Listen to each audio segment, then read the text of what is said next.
What's going on, everybody? I hope everyone's having a fantastic evening, afternoon, pre-noon, no matter where you are in the world. I'm Hasan Piker, and this is the HasanAbi broadcast coming to you live from sunny California, Los Angeles. We are live once again, folks. Ladies, gentlemen, boys, and bees, the daycare is open. It's Monday, September 28, 2020, 11:27 a.m., and we are live and alive, and I'm a little late. I apologize for the delay. I was doing big business deals once again on the phone constantly just doing big business deals, learning from the president. Believe me, I am learning how to lose money rapidly so that I can also pay no dollars in taxes and get money back from the government. Believe me. It's obviously a fucking crazy day. It's a crazy, maddening, full of news kind of day. John Oliver is back. There's like reacts that are lined up for later. I don't even, this is the peak for me. Okay, this is literally the peak for me. This is what I thrive. This is what I love. I love when there's so much to talk about. That's why I seem lively right now. I seem lively because there's so much going on. We got Donald Trump's taxes. Okay, the carryover losses from like all of his business deals that have failed. We're going to talk about that. The New York Times uncovered through their investigative reporting that Donald Trump in his first and second year of the presidency paid exactly $750 each year, which is how much a single earner, which brings in an annual income about $14,000 a year, would pay in federal taxes. So it is truly remarkable. Like it's truly remarkable. And of course, Republicans are predictably saying taxation is theft, libtard. Why would you even pay for taxes? Whatever. So we're gonna get into all of that. Obviously, if you want to see my live reaction alongside the chat, you can go check that out on YouTube at my YouTube HasanAbi. No other YouTube channel. I have not tweeted that I'm live yet, but I will be. Hold on. Where'd you get this shirt? This is, I look like Lil Bill's merchandise. It says, yeah, I'm a gamer. And in the back, it's Master Chief, and it says, getting extremely hot women orgasms or something. I forget what it fucking says. It says, yeah, I'm a gamer.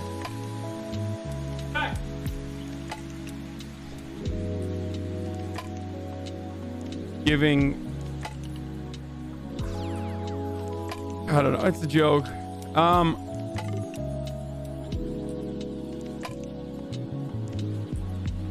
Go Hubie, yeah, making girls come, something like that. I don't know. My parents put their ballot Biden 2020 over a fuck. Don't wear that in public. I have not only worn this in public, but I've literally worn this to a tournament that I participated in TwitchCon Europe in Berlin, where I got my shit pushed in by every person who's ever played a FPS game, where I actually competed alongside. I brought on Destiny onto my team. Back in the old days. I wore this. Will showed us a bunch of the skits y'all made last night, and it was amazing. I know, I was there. I watched alongside you guys. It was incredible for nostalgia. We used to be funny. I don't know what the hell happened. I mean, I guess Will's still pretty funny. I don't know what the hell happened to me. That's the real question. Anyway, I'm gonna try to get those clips, those sketches over from Willard over there, so we can rewatch them today later when we're doing reacts. So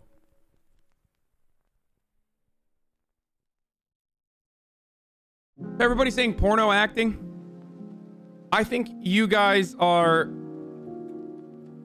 wrong. I think you guys are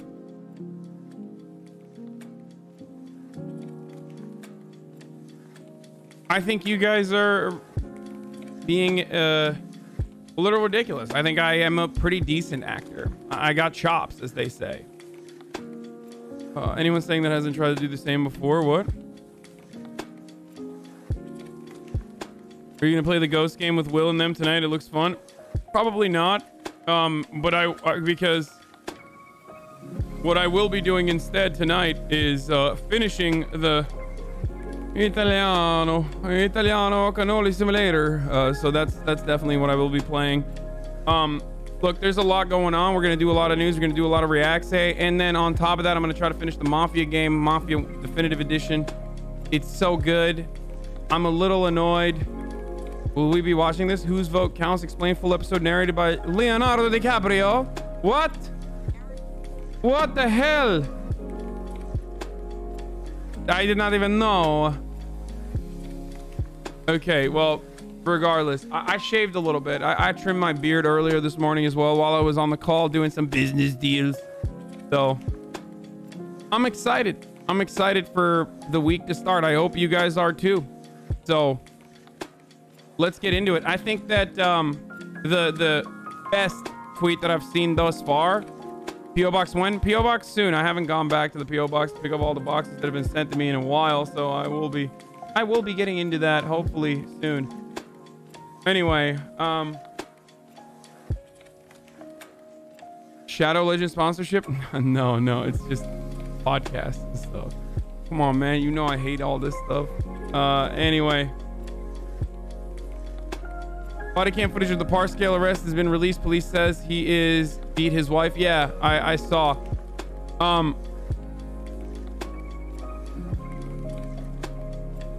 I really think we got to get back to shooting sketches, man. That was so funny. Yeah. That's what you said about ads. Yeah, we're gonna watch John Oliver too. Don't worry.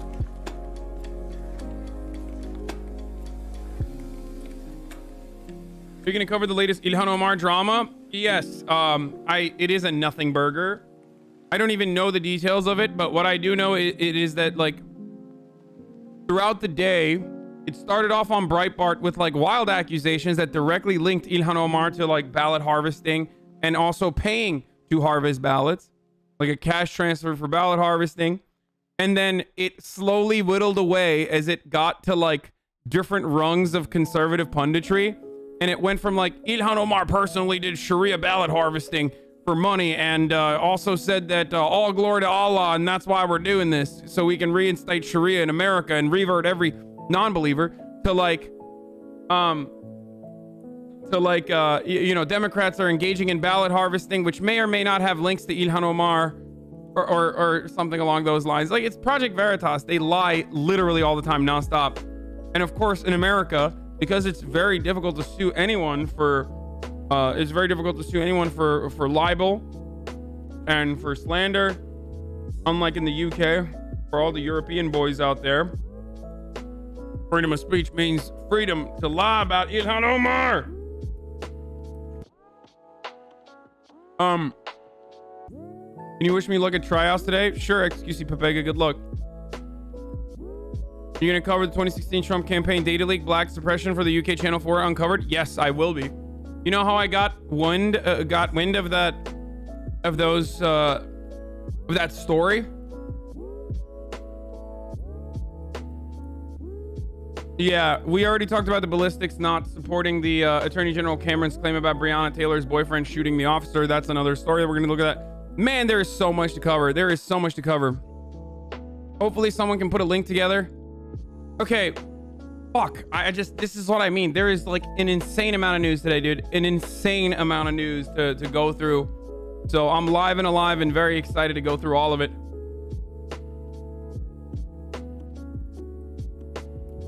It's Monday and there is so much news to cover. Oh my God, get in now. www.twitch.tv/HasanAbi. Okay.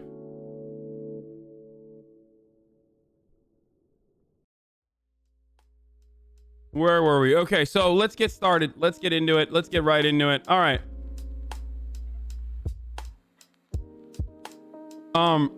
I don't even know. Do you think Trish Paytas' pussy is nice? I thought it was pretty good. What do you mean? I think I saw her in a porno. That's not even a joke. I never thought that that would be something that I would ever see with my own two eyes.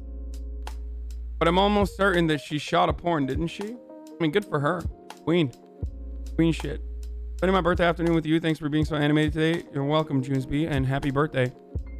Oh, there's also the Armenia-Azerbaijan story, but I don't know what to say about it. I don't know enough about it, but I guess I can look into it and get a better understanding of what the fuck's going on in Azerbaijan. From what I understand, it's... So first of all, historical background on Azerbaijan and Armenia. They have fought for a very long time. They constantly have battles. I believe one of the most deadly ones killed 100, like had 100 casualties. America deserves So 9/11. So, you know, that's definitely like an ongoing thing. The area that is contested currently, that people are fighting over, that two countries are fighting over, which is turning into a proxy battle between Russia and Turkey as well, with Russia, of course, in their military bases, supporting Armenia and trying to get a ceasefire. This is all stuff that I am just saying off the top of my mind, so some of this information might be wrong. I don't know enough about the conflict, right? But I know a little bit about the regional conflict and the historic background. Azerbaijan is an ally to Turkey. They're Turkic. They speak Turkish, or a type of Turkish. Russia, on the other hand, has historically been on the side of Armenia, of course. They have military bases there. They want a ceasefire immediately. The area that is contested is actually Azerbaijani area, but while it is a territory in Azerbaijan, I believe it's overwhelmingly made up, the demographic makeup there is Armenian. And Turkey, of course, is on the side of Azerbaijan. So Azerbaijan, offshore Turks, Turkey, Oğuz Turks. Okay, whatever. So yeah, that's what's going on. Someone posted this. What the this summarizes everything going on in Azerbaijan.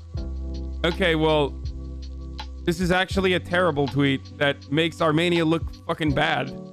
Excuse and me. weird, but anyway. Sorry, I'm out of control. I apologize for that. My family is actively getting pissed at me being the only leftist out of them all and get boo-boo angry when I shit on their far right. That's literally the official account. What are they doing, man? Dude, so many of these... Trump is a fascist or just let it go. So many of these, like, fucking developing nation, like, and like Eastern world country social media accounts do buck wild shit. Like, this reminds me of when Saudi Arabia literally fucking sent the Canadian Twitter account an actual threat that basically admitted that they had done 9/11, where they were like, those who stick their noses where it does not belong, you know, will face the repercussions or something like that, with literally a plane flying into the fucking, what was it, like the Needle or something? Not the Needle. It's like flying into. Whores in this house. There's some. Like, that was the official that was an official Saudi fucking account tweeting that tweeting a photoshopped image of a plane flying into the CN Tower. This is a deranged pervert. Hi. Oh, here it is. Sticking one's nose where it doesn't belong. As the Arabic saying goes, he who interferes with what doesn't concern him, find what doesn't please him. This is a real fucking tweet that an official Saudi account tweeted out at a Canadian account after Canada was talking about vetoing or halting their weapons sales to Saudi Arabia and criticizing the Kingdom of Saudi Arabia. Like, they actually fucking tweeted this.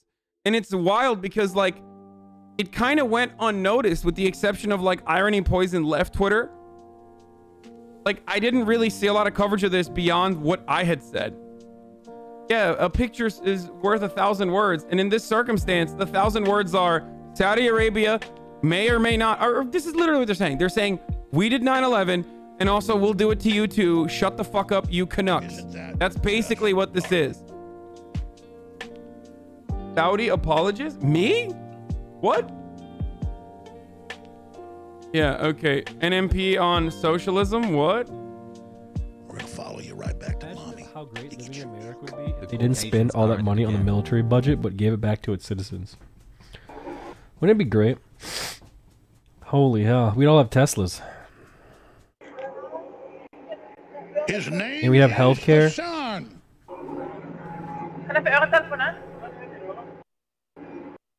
It's not possible. Why?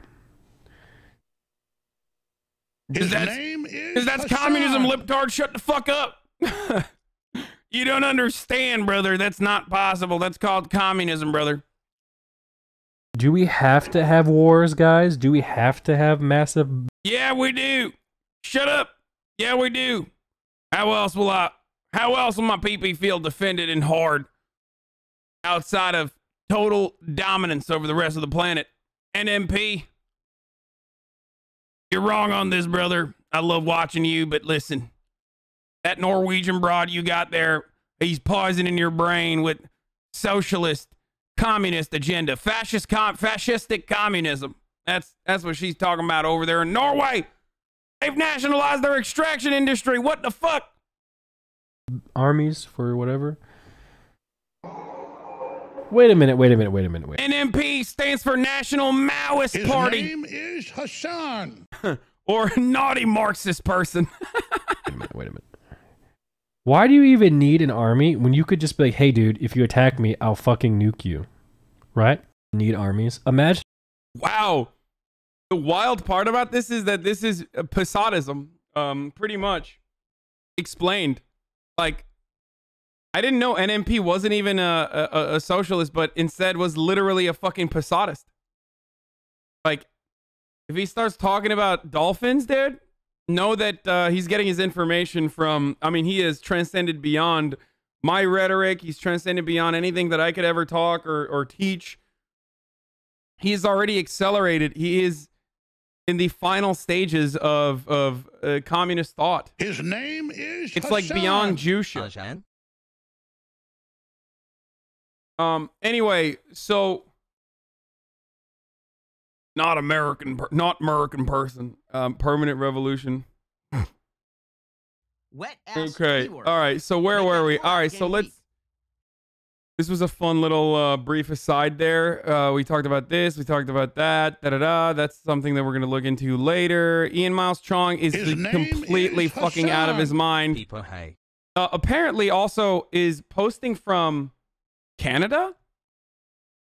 According to whatever website he writes for, it literally says that he's posting from Canada now. I don't think he is in Canada. I know. Did he move from Malaysia to Canada? We don't know, but it says he's posting from Montreal now.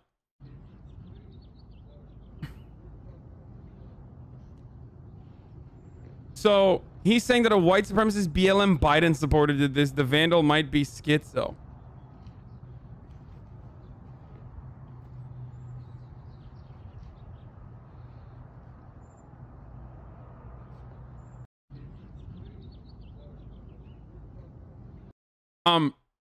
This doesn't make sense.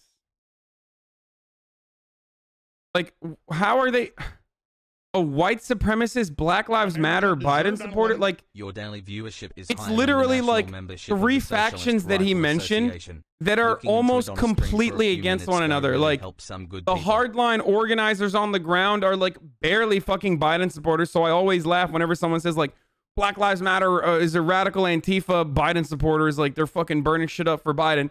That's already hilarious. But then to add like white supremacist Black Lives Matter Biden supporter, like what the fuck does that even mean? Like, how can you be I thought Black Lives Matter was like about, I thought these fucking freaks, I thought these freaks constantly said that like BLM is actually bad because BLM is about black supremacy and like anti-white. A Democrat, Republican, communist did this. Yeah, I mean, I think at this point, yeah, this is a self-report, dude. Yeah. Ian is acting a little sus right now. I'm gonna go ahead and I'm calling it. This is a self-report. Yeah, he self-reported the body. Who carries like 20 different color spray cans when doing this? There's some whores in this house. There's some whores in this house. It is weird. A white supremacist BLM Biden supporter. I mean, at this point, they just don't care. Like, they can say whatever and they will get away with it. And the reason they can say whatever and get away with it is because the people that they are catering to, the people that they're messaging to are so stupid. They are so, like, their brains have been perfectly smoothened by, you know, going to the Forge and the Fire Forge and using that professional grinder to just, like, smoothing out every edge possible. There is nothing. You can literally, if you open up their brain, you can see yourself reflecting off the light. How did people look at this and retweet it and like it and go, this makes sense? Anyway, so that's really dumb, but I saw him vent from Malaysia. Keyword. Pull-out game week. Wait, you're wrong. Event can't take you all the way from Malaysia to Montreal, dude. What? Anyway. This is a deranged pervert. A very anti-Semitic friend, and I don't know how to combat is globalist elite Jew conspiracy theories. Can you please help me? Like, why does he honestly think like this? Where did this come from? Keyword. Make that pull-out game week. Jews have historically been the main villains of every conspiracy theory for a very long time. They are considered like the permanent other group that everyone can point the finger of blame to. That's where that comes from. Also, weird that you have a friend like that, but it's a story as old as time itself. I can now remove the tinfoil hat. These were being passed out like completely ridiculous. In my rural area in Tennessee. Especially when you think about like supremacy. I think the real supremacy or the real secret here would be WASP supremacy in America. It's the white Anglo-Saxon Protestants that control every facet of power and have historically. So yeah, it's just a good way. It's a good, neat little bow to wrap your conspiracy theory on with. Like you just, because you have to tie it all together. Like someone has to be doing all this shit. Something has to be responsible. So in the absence of any sort of materialist analysis that looks at the way that classes conflict with one another or have conflicting interests, and any sort of like power hierarchy between the two, and how commodities get produced and the distribution of profits as a consequence of that. In the absence of that sort of materialist outlook, you have to tie that into some sort of like spiritual or ideological bow, and it always leads to a shadowy group of individuals who control the planet, and that's usually the Jews. Almost all those conspiracy theories get tied back to Jews. I talk about this literally every fucking time I stream, I guess. Nowadays, holy crap. It's of course baseless, ridiculous, silly, stupid. Yeah. Doesn't have to do with Jewish people being bankers throughout history because their religion doesn't prevent it. Yes.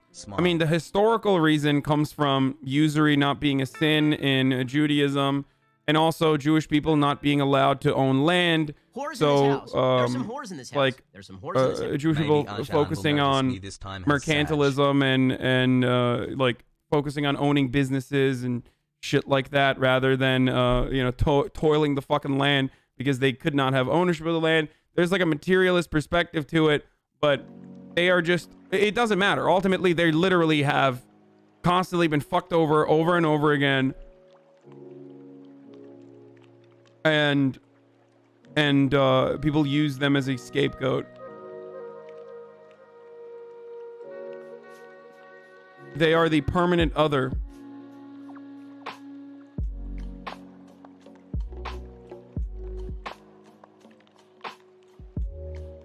Oh, speaking of which, yeah, happy Yom Kippur, everybody. Anyway. Like one of the most ridiculous things that people talk about, for example, is like, it ties into like George Soros. Like Jews are secretly running, or not so secretly actually, Jews are running like immigration charities and immigration philanthropies so that like the American white gene pool can be tainted by immigrants coming in, non-white immigrants coming into the country, and like making the gene pool impure. This is a white supremacist idea, but a watered down version of that you hear from like regular Republicans who want to shut down immigration and restrict access to immigration, but that's where the fundamentals come from. Okay, yes, I read, and no, I'm not a fascist. Yes, I read all the chatters. This is a deranged. The Jews controlling all the money comes from Jews being forced into banking when they couldn't work other jobs. Yes, I already mentioned that. They were not allowed to own land. So, and their religion did not prevent them from engaging in usury. So they controlled money historically to a certain degree, but it doesn't matter. They did it still for the fucking feudal overlords, and they did it for the kings. They did it for the Christians. It's not like it was their own fucking money.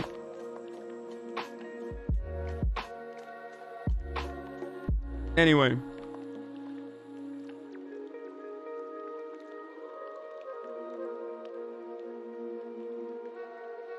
No, Jews didn't go into banking because they were unathletic. Shut the fuck up, Fletch, dog. Don't be an idiot.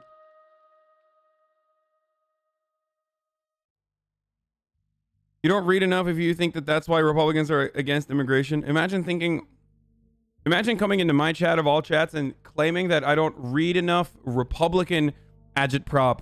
Like, if you were to say you don't read enough theory, that's one thing, and there's legitimacy to that. But literally all I do is learn Republican talking points and know them better than you do, so that I can at least understand where the fuck these psychos are coming from.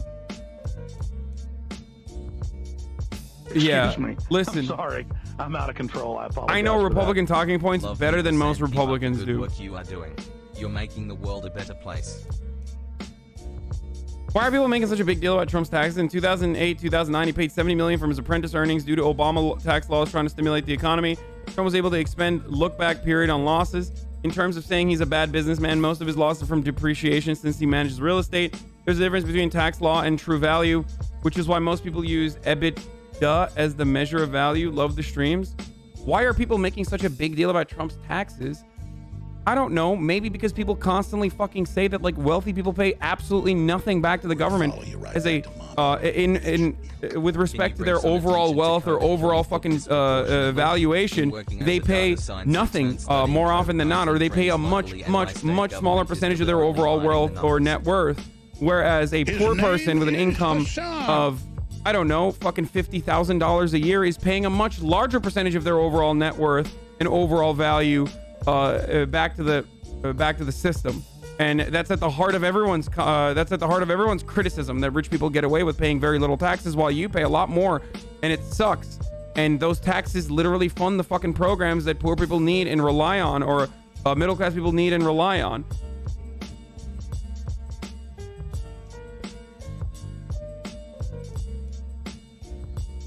Okay, I hate it whenever I say like 50,000 poor people or whatever, or like whenever I mention like middle class or 50,000, every 17-year-old in my chat goes, 50,000 is poor? Fuck, I must be homeless. Like, chill out, okay?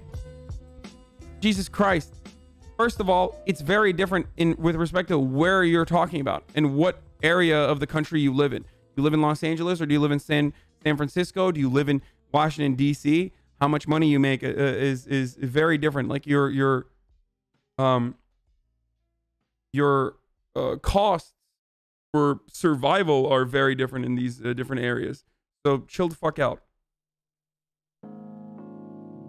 It also changes depending on like if you have dependents or not. All right. His name is Hasan. Anyway, Trump taking advantage of like Obama and previous administrations tax loopholes does not change the reality that it's still indecent. It's like turning around and saying, what do you mean tax havens are not illegal? Why shouldn't he hide his income in tax shelters? Like you're basically admitting to being a fucking cuck. You understand that, right?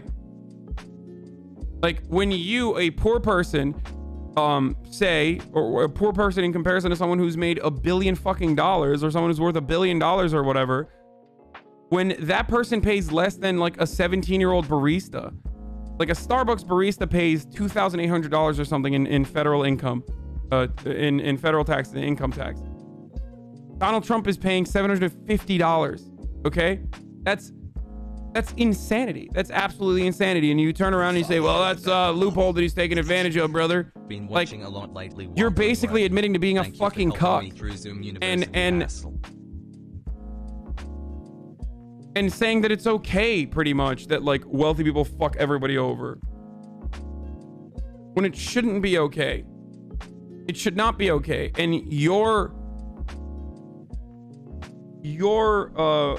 concessions or the attitude that you have against someone who literally is fucking destroying the system, that's leading to the system being overall worse, someone who's taking advantage of the system, and then that same person becoming the president and like literally advancing one of the largest fucking tax cuts, pushing for one of the largest taxes for the wealthy and corporations, like continuing that cycle of exploitation should frustrate you, should really piss you off, instead of saying that's just the way the cookie crumbles, that's just the system, that's the way it is.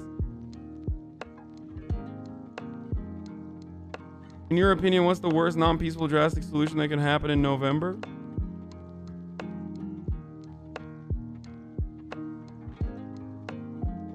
Yeah, lost carry forwards aren't the problem. All they can indicate is that Trump is bad at business.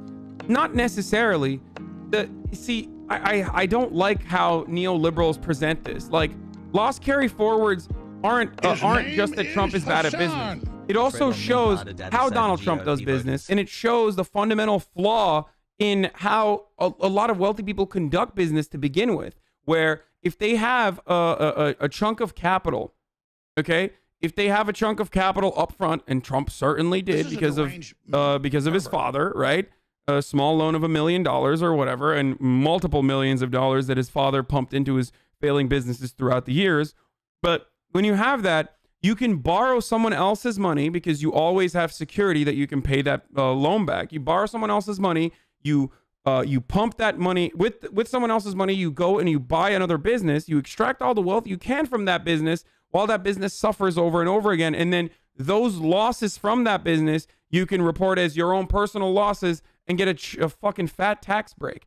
In the process, you're not creating anything new. In the process, you're not actually doing any sort of like innovative thing at all. And Donald Trump is the perfect example of this. It's like the empty finance capitalism where you just are a shell, where you're constantly tweaking the system and constantly getting as much money as you can and dumping it into a company, extracting as much wealth as you can from that company using other people's money, and then reporting those losses and carrying those losses over to pay no fucking taxes while you live like a fucking lavish billionaire born with a silver spoon. So what happened is he lost all of his money in the gambling, in the casino industry, which is, you know, definitely a profitable business. It's hard when the house always fucking historically wins.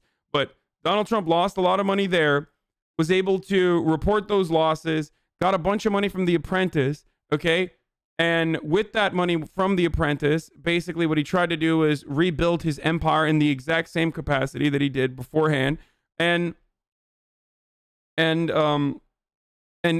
the process, he engaged in a lot of weird deductions, a lot of weird like misreporting, you know, giving Ivanka $750,000 a year in consulting fees, because if you gifted that to your daughter, you would have to pay taxes on it.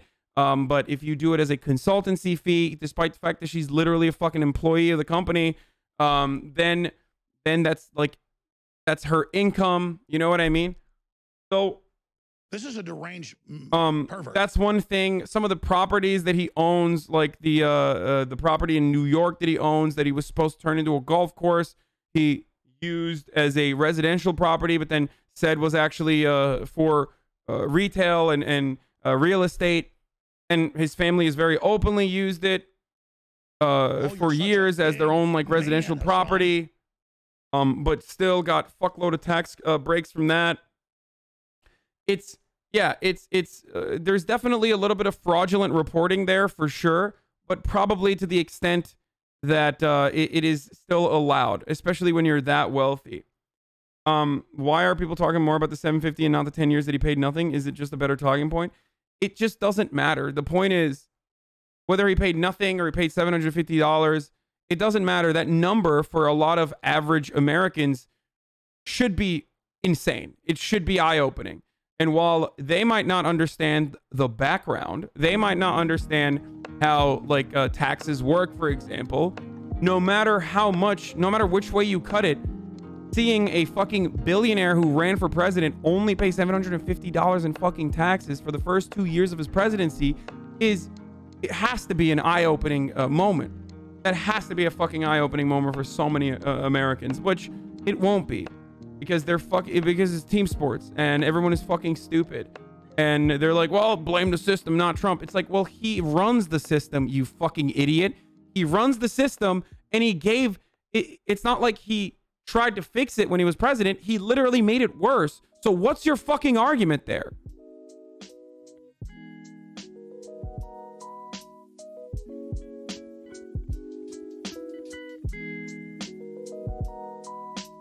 I can't believe how on point you were with how Republicans and Dems would respond to the tax stuff. On Twitter, Reddit, Republicans are literally, it makes them a smart business for avoiding taxes, and Dems are saying he's a fake billionaire, lol.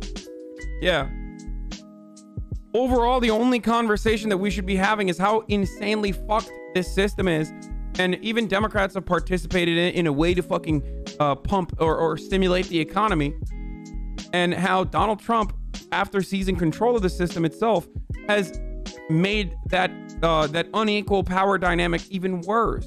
So it doesn't matter if you fucking donated his salary, you dumb dipshit. That's only $400,000 a year that we are paying him with our taxes.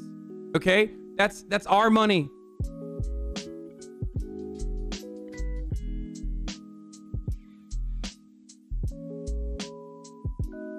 His name is Hasan. Why is the IRS just ignoring all this? If they know Trump's been screwing them for years, why didn't they do anything? I think part of the reason why the audit has been halted or the audit has been ongoing is because he's literally the fucking president, and the IRS is already a crippled institution and working. And here's the thing. The IRS is already a completely fucking fundamentally crippled institution because they are not well equipped to hunt wealthy people. Okay, they're just not. It's a significant part of the problem. They've been underfunded for decades, and they're very bad at hunting wealthy people and auditing wealthy people. And going after Donald Trump, who's now the president and also a wealthy person with a fucking incredible legal team, is something that the IRS is probably not equipped to do. So they're most likely fucking waiting until the end of his term to look at the $72 million that is being contested currently, the $72 million that he got in tax credits as a consequence of the losses that he reported over the years. And if he is incorrect, if he was wrong, if he was fraudulent in reporting those losses, Donald Trump might have to fucking pay up to $100 million back. So imagine, like, you lose the presidency, all right? You lose the presidency. Everybody fucking hates you, all right? Even Republicans will openly come out and be like, fuck him, he destroyed the Republican Party. And then on top of that, like, your entire family is under legal scrutiny for all of your dealings or improper dealings. And then beyond that, you might have to pay $100 million to the fucking IRS. Like, that is a terrifying proposition for someone like Donald Trump. Do I believe that Democrats are actually going to jail Donald Trump? Fuck no. They are awful, okay? They are gigantic pussies. They are gigantic cowards. I wish they would actually do everything and throw the entire fucking book, throw everything but the kitchen sink at Donald Trump and put him under the motherfucking jail. Him and all of his ugly ass children. That's not going to happen though. But what will likely happen is he might have to pay $100 million to the fucking government. And that is sweet. And he definitely does not want that. Anyway. Will you educate your chat on the IRS Tea Party investigations? Trump is already saying the IRS is part of a deep state against him, and this is all fake news, just like when the IRS was investigating Tea Party groups. Yeah. So under the Obama administration, the IRS looked into Tea Party groups, looked into a bunch of leftist groups as well, actually, but that didn't get a lot of coverage. They looked, what got coverage was Obama weaponizing the IRS against Republican 501c3s and just like Republican grassroots organizations. That was the big story. Trump is, of course, using that just like he used the Edward Snowden leaks and FISA court information that we got under Obama to talk about how the Obama administration was spying on his campaign.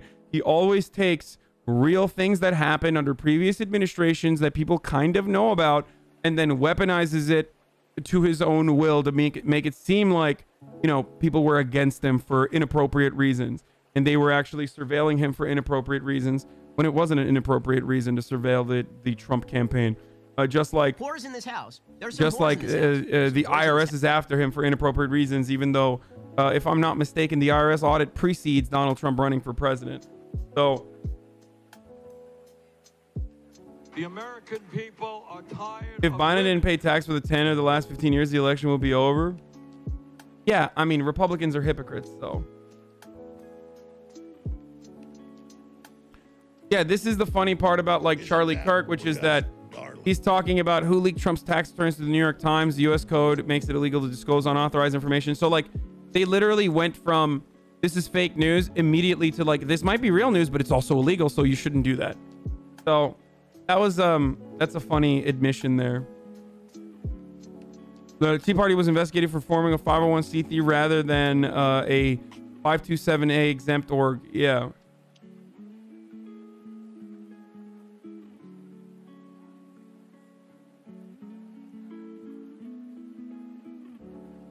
Trump is also now claiming that the fake news media, just like the election time in 2016, is bringing up my tax and all sorts of other nonsense with illegally obtained information and only bad intent. I paid many millions of dollars in taxes, but was entitled, like everyone else, to depreciation and tax credits.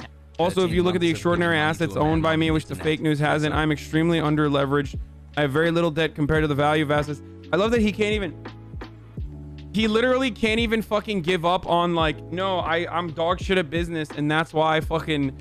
That's why it's totally normal for me to, you know, carry over all these losses from years and years and years of fucking failure in business. Can't even say that. So he's still like, no, I'm actually really good at business. And also at the same time, like my assets are depreciating. And that's why I was able to get, you know, $2 million for fucking property that I use as my residential real estate while simultaneously acting like it's fucking real estate that I am... I have intent to rent out. They have illegal information, but it's also fake news, even though the illegal information... So here's the thing, by the way. Channel 4 UK. Here's the best part about this story. If it's fucking fake news, here's what Donald Trump can do. His name is release the documents. If Donald Trump truly thought that this was fake news, he could so easily dunk. I mean, think about it this way. What happened with the Ukraine investigation? What happened with the Ukraine scandal that ended up Donald Trump getting impeached? He released the transcript, which was not even a transcript, but a memo that was paraphrasing the conversation that he had with Ukrainian officials, and he released it. And the Republican media immediately went to bat and started defending him over it, even though that fucking transcript was still pretty damning, or the memo was still pretty damning as to a quid pro quo between Trump and Ukraine, right? Why is he not releasing the tax returns? Because the easiest way to destroy this New York Times narrative would be to release the tax returns. Release the tax returns and then turn around and like fucking sue the New York Times. Oh my God.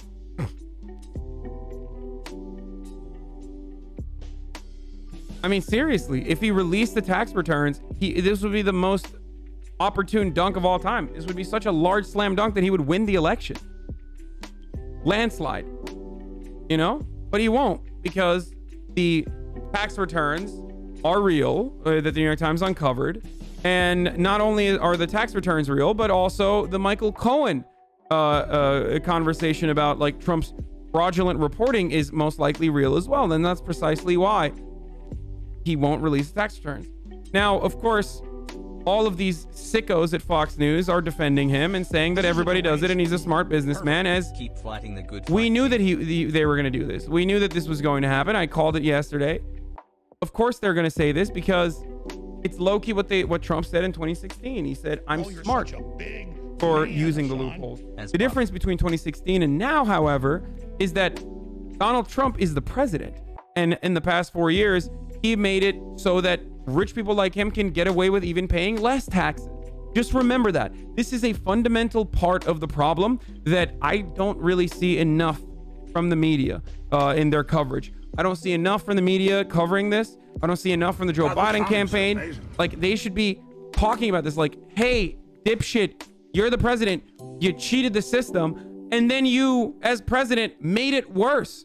So why are we not talking about that?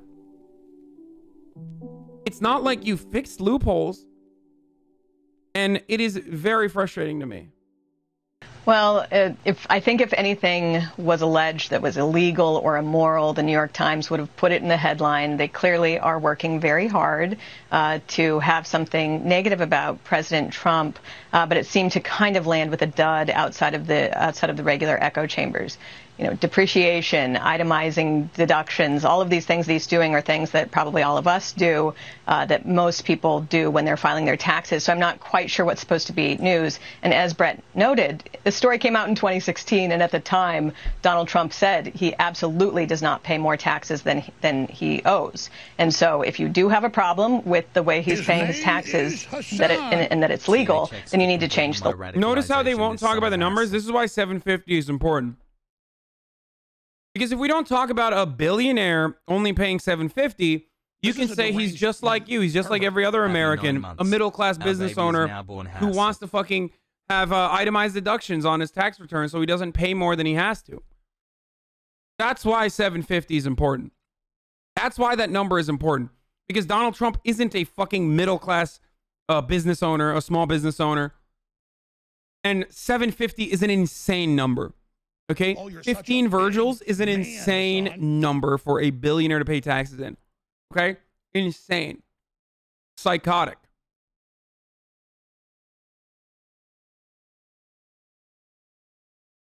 That's why they won't talk about it.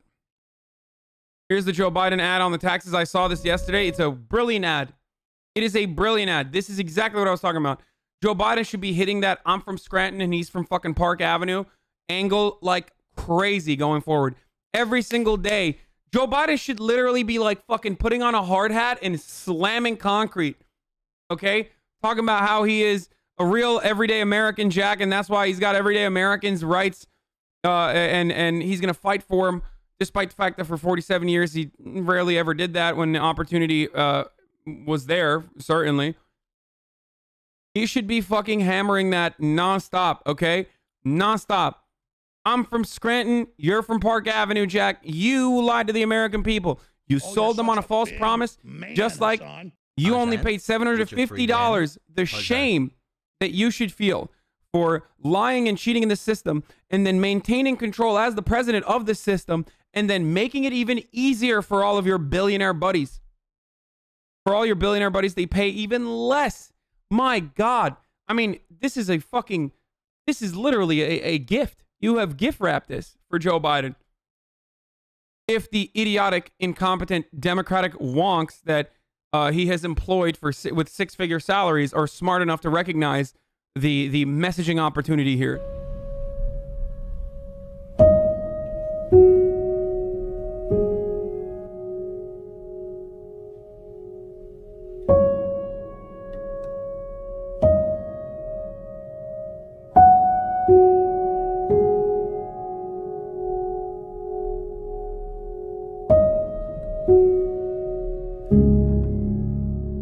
It should be seen as a patriotic duty to pay your taxes. It should be seen as a rich person. Okay? A rich person is engaging in a patriotic act for paying his taxes and not taking advantage of like every single fucking little loophole that he can. Part of the reason why that is actually an unspoken rule is exactly the reason why people like Joe Biden do pay their taxes and pay exactly what they fucking need to pay. And that's why they pay, like, that's why Joe Biden paid $3.7 million in that same fucking period.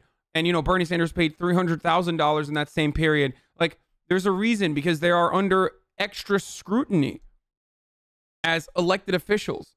That's why Tom Steyer's tax returns were fucking incredible for a billionaire.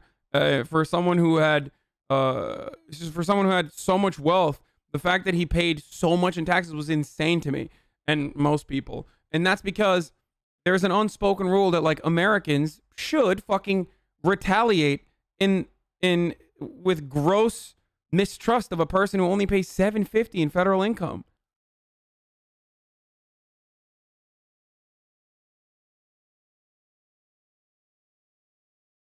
What's the debate in your title? Are you finally debating Lamont? No. The fucking... Oh, shit. I actually accidentally hit the ad break. Patriotic when they avoid taxes. Oops. Sorry. I just hit a fucking ad. for a 50-minute ad for all the. I literally didn't do it on purpose. I mean, I'm gonna start doing it, but anyway, I don't even know if anyone's actually seeing the ad. No, not a 50-minute, a fucking 1-minute ad. While I was trying to change my last day before, well, I was trying to change my title. Last day before presidential debate.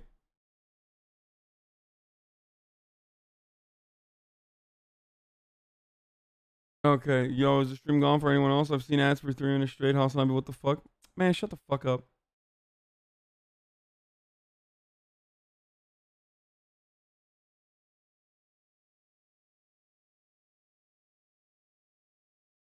Anyway, which make you run ads? Yes.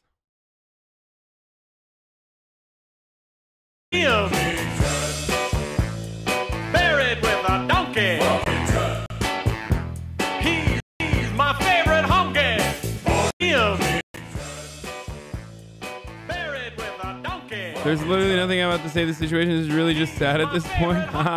Damn, this went viral, dude. Streamer Ninja paid approximately 33,000 times more in taxes than your president did, than the president did.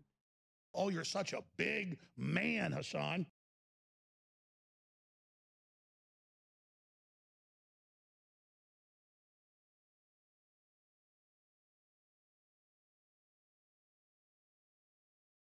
Who the fuck cares? Nobody cares about taxes. Why are you getting excited? This is like a oh shit, we got him moment. We all knew this was going.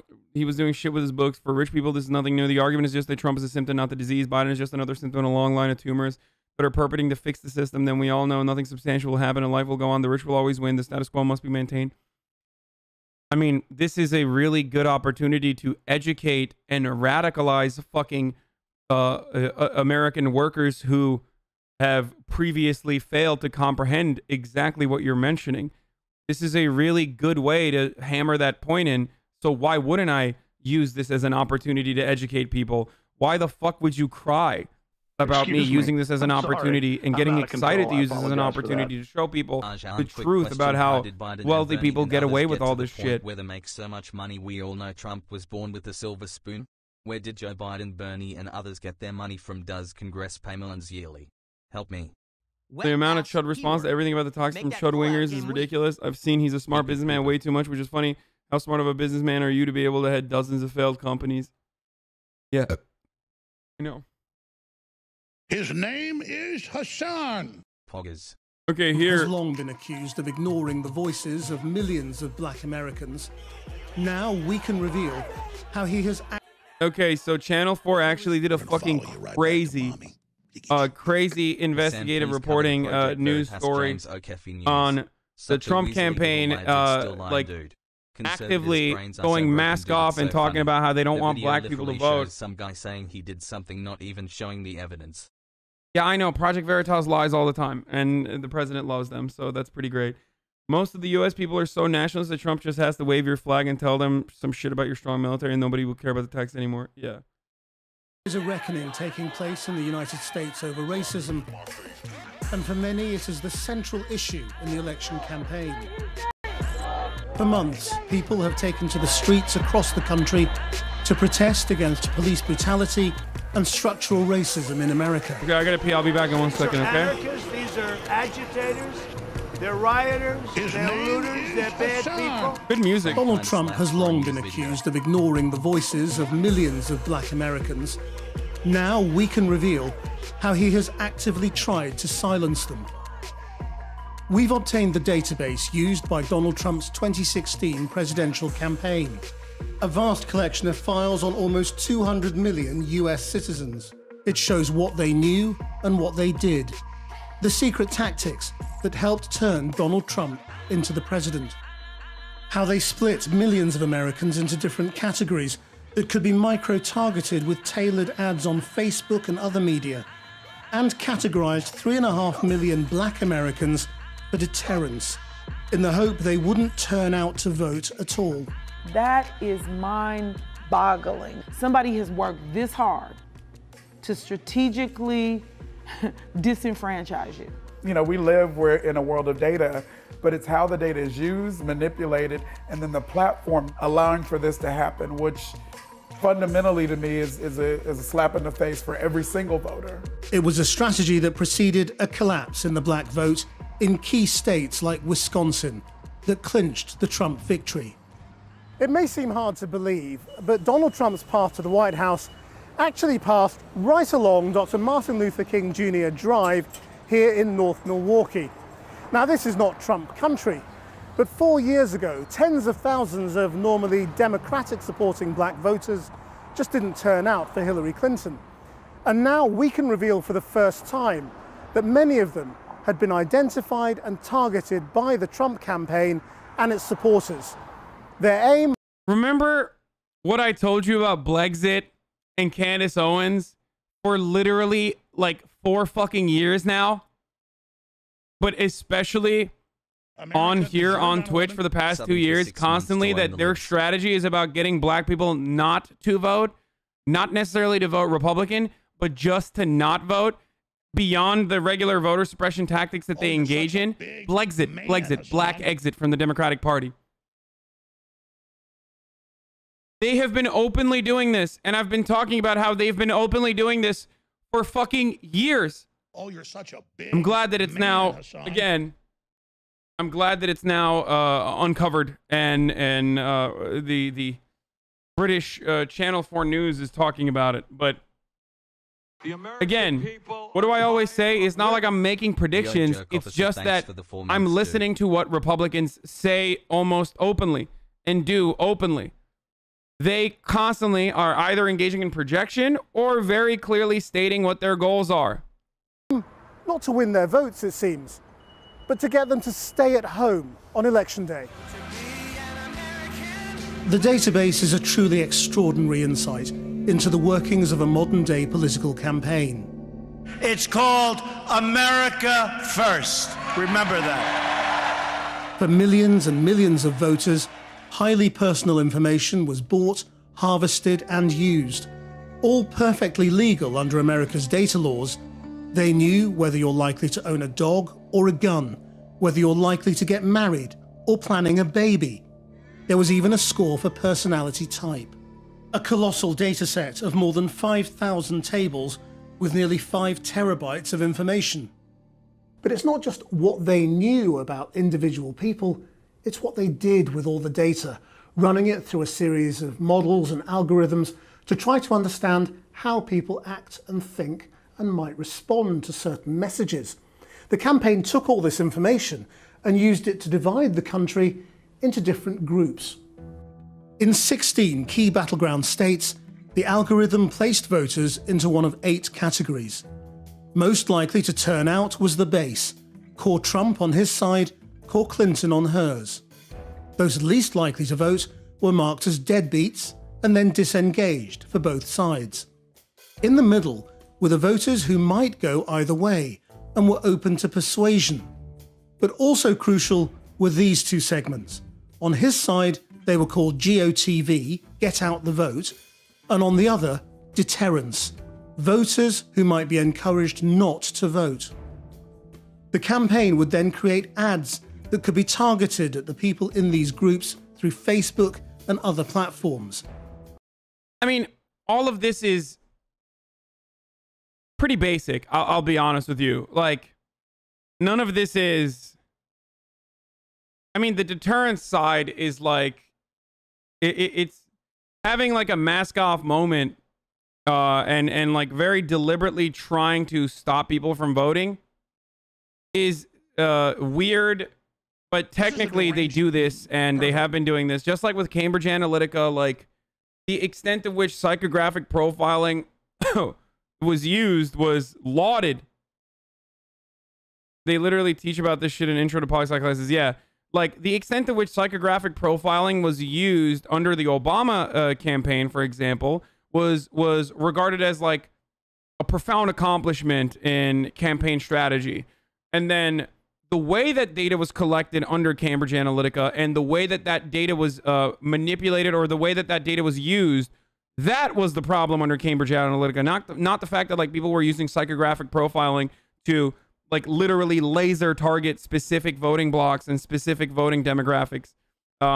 So Cambridge Analytica could be seen as an incredible accomplishment or profoundly damaging for the future of political campaigning. It's a little bit of category 1 and category 2. It's both insanely damaging because like you can literally use it as Cambridge Analytica and tests used in like other developing nations to, even in certain circumstances, start a fucking genocide, like you saw in Burma, and using Facebook to start another genocide potentially in Ethiopia. So like this is something that they do all the time. This sort of social engineering. It's the future of social engineering. It's the future of like it's the future of trying to get people riled up and fight against one another. And it's terrifying, but it's not all that shocking that the Trump campaign was using this to deter black voters specifically from going out to vote and catering to them exclusively with messages that said the Democrats are stealing from you, they're lying to you, you know, leave the Democratic Party's slave house or whatever the fuck, unshackle yourself, like using really, I would even go so far as to say like using very visceral language that you normally wouldn't hear, like called Myanmar now. Sorry, yes. Many were dark posts, which could appear on people's Facebook feeds and then vanish. Cambridge Analytica can help you run more cost-effective... This machine was built in part. Candace Stratz is literally Candace Stratz. No, Candace is a paid operative that was paid to do that. That's where I am basing a lot of my... That's where I was basing a lot of my speculation from, as far as like deterrence. Because Candace Owens never says vote Republican, or didn't used to say vote Republican. She used to say, don't vote Democrat, because the Democrats are lying to you. They're stealing from you. They're taking you for granted. And there's a little bit of truth to that, for sure, right? But that's why Candace Owens was hired to do exactly that. By a team from the now notorious company Cambridge Analytica, working hand in glove. Shut the fuck up about Brad Parscale. Obviously, I'm going to talk about that in a second. It's a huge story, and it's also crazy. So yes, I am going to talk about Trump's social media manager, campaign manager, getting violently arrested by cops in Florida after potentially, allegedly, brutally assaulting his wife and trying to kill himself. So yeah, I'm going to talk about it. It's a massive story. Please stop linking it in the chat, okay? With a team from the Republican National Committee. What we found is that in those crucial swing states, black voters were disproportionately categorized for deterrence. In Georgia, they made up 32% of the population, but 61% of deterrence. In North Carolina, 22% of the population, but 46% of deterrence.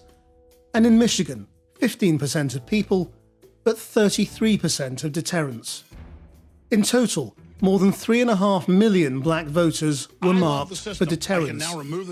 If you include other ethnic minorities, they made up 54% of the deterrence segment.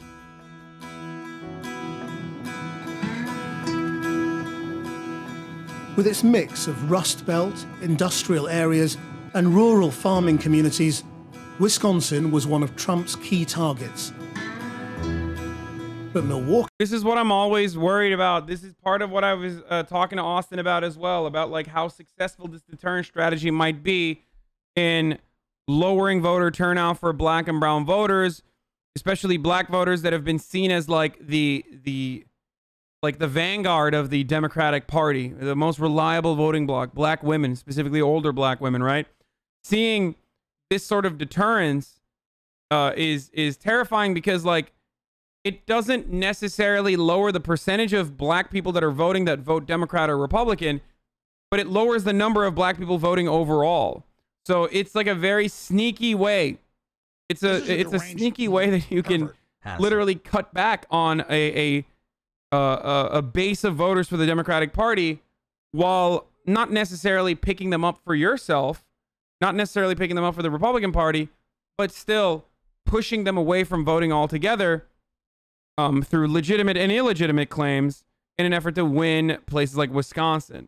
Milwaukee, with its big black population, has always been a Democratic stronghold. The black population of the whole state seems to live here.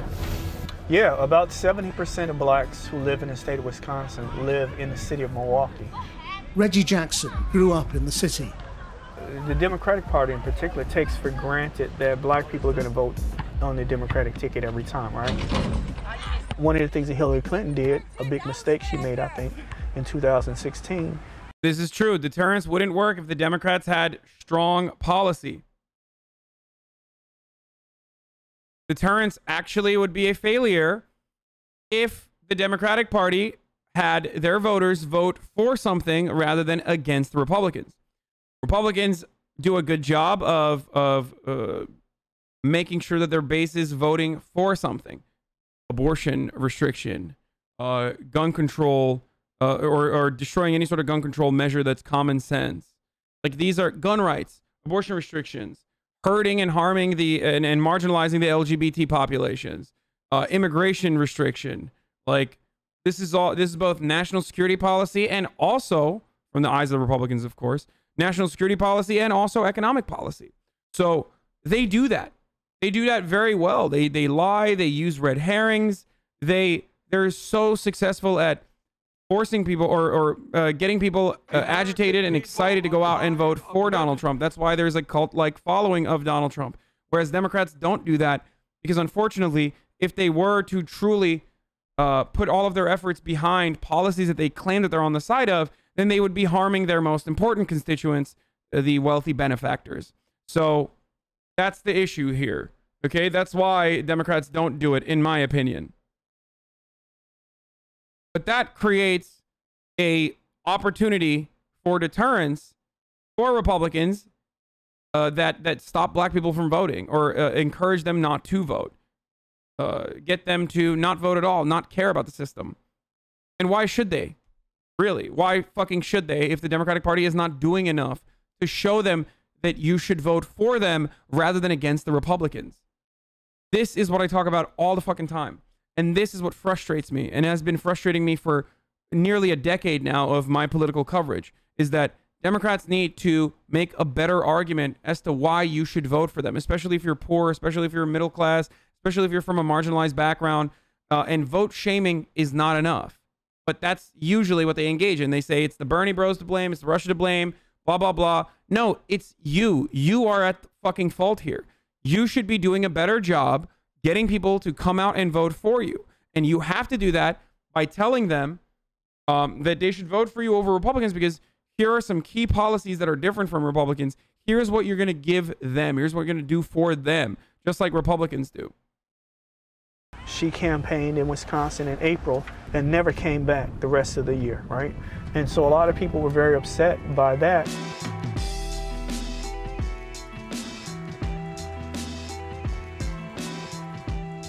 On Election Day 2016... Wait, so then why does the right hate the left so much? Why is the right so scared of Dems changing abortion rights, enacting climate change legislation, socialist healthcare, open borders, and everything else if the Dems don't have policy? Why does the right always attack the Dem policies? It's called wedge issues. Pretty much every single thing that you mentioned is a wedge issue, with the exception of socialist healthcare. Abortion is a wedge issue. These are like fake problems that both sides create and duke out with one another to make it seem like they're fundamentally different from one another in their overall politics, when they're not. It's literally what that is. What you're referencing does not prove that the Democrats are actually making significant gains in any of those fields. I guess with the exception of like LGBT rights, allowing members of the LGBT community to get married.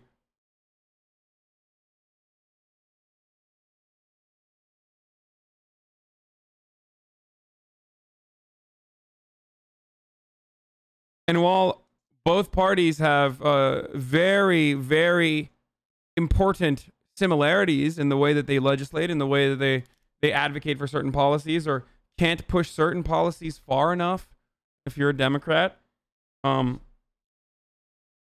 ultimately there's still marginal differences that lead to gigantic differences in outcome between Republicans and Democrats. And that's why we're still cucked and vote for Democrats regardless.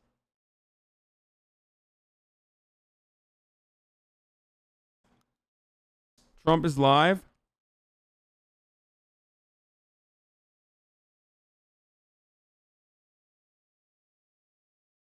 Socialized healthcare is not a wedge issue. Socialized healthcare is not a wedge issue because Democrats don't care about socialized healthcare. Democratic voters do, and even Republican voters actually find socialized healthcare to be not so bad overall, depending on exactly how you promote it. But it's not a wedge issue because Democrats themselves aren't really pushing for universal healthcare. I guess they are in public option, but even then, they're not really pushing for it. It's not a wedge issue because not enough Democratic politicians are like actively, deliberately agitating for socialized medicine.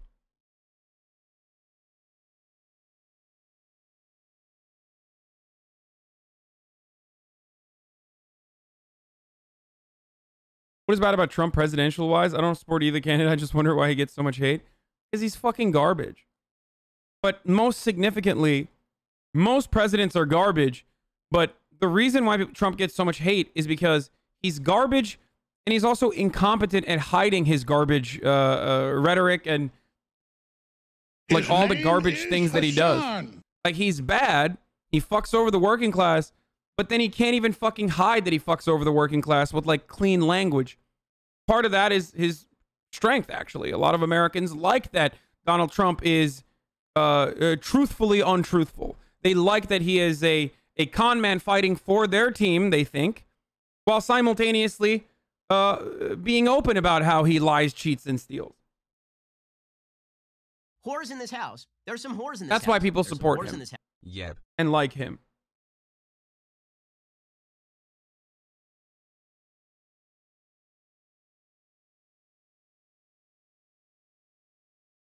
This is a deranged pervert. Okay, I can always convince conservatives that universal health care is a good idea, but they just get brainwashed again a day or two later. Yeah. Do people just fucking forget that he almost started a third world war via killing Soleimani? Yeah, we haven't seen the inevitable backlash of that yet. I mean, did people forget that he also, I don't know, was almost completely personally responsible for 200,000 coronavirus deaths? One of the highest deaths per capita in the entire world. His name is Hasan. Smiley face. Like, that's still happening. 1,000 people a day are fucking still dying. There is going to inevitably be a second fucking, a second wave too. And for some reason, we have just completely forgotten about Trump's responsibility there.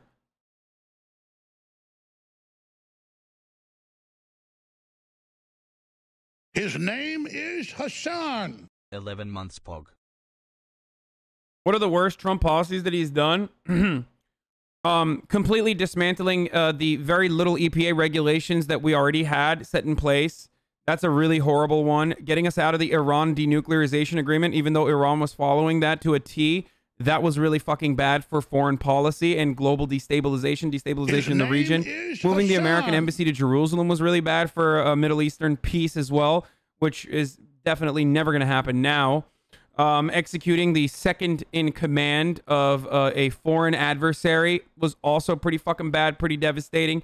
But most significantly, and this is something that I cannot stress enough, tax cuts for the wealthy and corporations. Donald Trump is almost as bad as Ronald Reagan in the advocacy and further continuation of income inequality that it will be exacerbated in the upcoming years because of his fat tax cuts for corporations of the wealthy that he advanced and every Republican fucking voted for, and even Democrats said that they would most likely vote for if the procedure was followed. And even then it wasn't followed. And that was devastating. And it will have horrible outcomes for the future of this country. That is probably the worst thing that he did, if we're being honest. Democrats just say they were going to reverse them. Yeah, and then they dialed back on that. So, remember.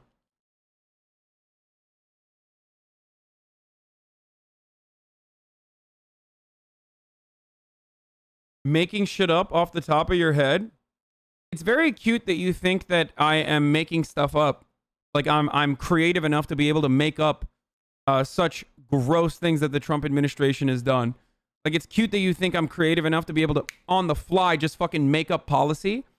But that level of copium is probably going to be illegal soon. I suggest you get off the fucking the copium inhalant that you're on right now, because every single thing that I mentioned is 100% without a doubt true. Pervert. And Donald Trump did that to you. Did you start watching the Comey Rule yet? No, I was going to watch it last night and then I didn't. I really want to, though. I'm very excited to watch it.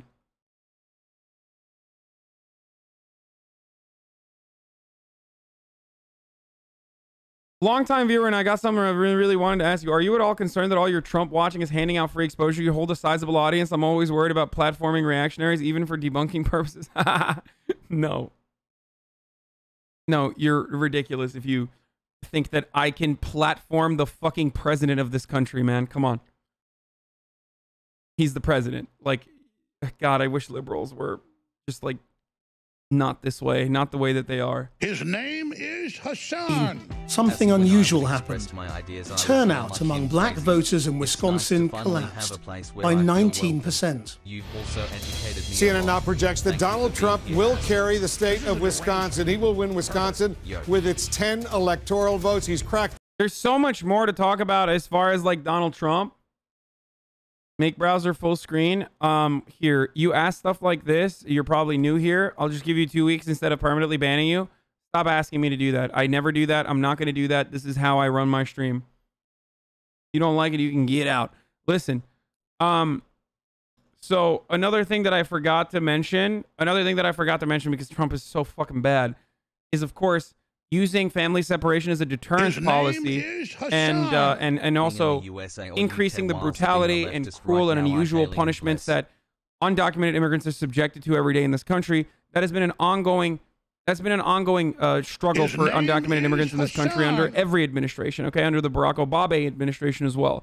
But we have increased the pressure on them. We have increased the cruelty on them and justified it. So that is also very damaging and very horrible and different than even the Obama administration. Like nobody's ever seen before. Last week we crossed a historic milestone when the United States conducted our Trump is live. Let's take a look at what he has to say. Test, far more than any other country, and not even close actually. Second seems to be India, with 1.5 billion people, and the numbers would be probably at least 50 million more tests by us. We've conducted more tests than the entire European Union and more than all of Latin America combined. We're thrilled to be joined by Vice President Mike Pence, Secretary of Health and Human Services Alex Azar, Secretary of Education Betsy DeVos, hi Betsy, Administrator for the Centers for Medicine and Medicaid Services Seema Verma, and Admiral Jawar, who's done such an incredible job. Thank you, Admiral. We're also joined by Mississippi Governor Tate Reeves, had a tremendous victory. We're so proud of you. And as well by Abbott CEO Robert Ford. Robert, thank you very much. Great job. Today I'm pleased to report that we're announcing our plan to distribute 150 million Abbott rapid point-of-care tests in the coming weeks, very, very soon. This will be more than double the number of tests already performed. And here's our plan. 50 million tests will go to protect the most vulnerable communities, which we've always promised to do, including 18 million for nursing homes, 15 million for assisted living facilities, 10 million for home health and hospice care agencies, and nearly 1 million for historically black colleges and universities, and also tribal nation colleges. 100 million rapid point-of-care tests will be given to states and territories to support efforts to reopen their economies and schools immediately and fast as they can. For example, the support my administration is providing would allow every state to, on a very regular basis, test every teacher who needs it.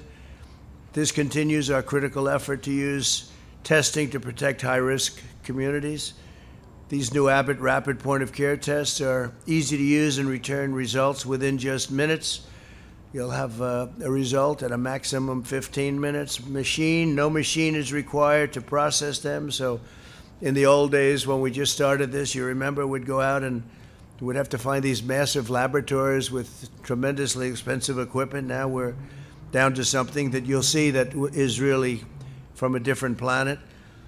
I would like to ask Admiral Giroir to come up and demonstrate how these tests are performed. He'll do this very nicely, I think. Good luck. Hope you don't test positive. Pretty funny. So thank you, Mr. President. As of today, the nation has performed over 111 million tests for the virus causing COVID. On 13 separate days, we have achieved tests over 1 million per day, and our average test numbers are now approximately 920,000 per day. We are now at an inflection point in testing. We now have available on average 3 million tests per day, not counting pooled testing, which could multiply that number several-fold. Nearly half of our current tests are rapid point of care. All of the actions of your administration, including aggressive use of multiple titles of the DPA, hundreds of millions of dollars in HHS and DoD investments, and regulatory flexibility. Okay, this is a little sleeper. If this is too sleeper, we'll just fucking skip this and go somewhere else. CLIA enforcement discretion and application. I'm sure there's going to be a question and answer session here, and actually there might not be because it doesn't seem like. It just seems like he's giving a coronavirus testing strategy, but and only after 1 day after the FDA authorization, the Trump administration awarded a contract for $760 million to Abbott for the delivery of 150 million of these Abbott Binax Now rapid tests. The Binax Now detects the presence of the COVID gaming will commence later. Yes, I will be finishing Mafia, the Italiophobia simulator later. That swab comes with the test, and it's made by Puritan. And the reason why Puritan swabs are here. Yeah, we're going to talk about Brad Parscale as well. DPA and $120 million in investment to make these swabs able to use by Abbott. It does not require an instrument to determine the result. Look, I know I'm the last person y'all should ever take advice from, but I'm reiterating what everyone else is saying. And please, please, if you are young and your fucking back don't hurt, go to them polls and cast a fucking vote. And I didn't give a fuck about none of this shit, just like a lot of y'all. This is actually going to be my first time voting. But I am on the other, I see the light. And a lot of y'all going to be like, my vote doesn't matter. And they're going to pick who they want. Yeah, you weird ass nigga. Keep that up. Y'all was posting black squares and protesting from y'all phone and rights this and canceling everybody, nigga. Pull up. Y'all want a new DA? Pull up. Y'all want all these rights and shit? Then fucking pull up. The shit that I actually give a fuck about is more art in schools and more music classes in schools.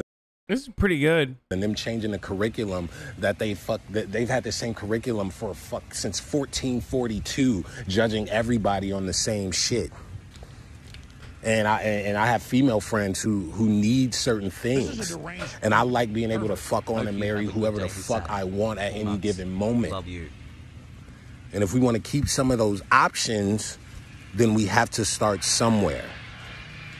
And I'm not. The 1442 project. The 1453 project is what he should be talking about. He's a walking fucking paradox. No, he's not. Threesomes with a fucking triceratops, a fucking encyclopedia on this shit, but I know one goddamn thing that if we want any of that, then y'all know what to do. Y'all niggas gotta pull up. Actually go to the polls.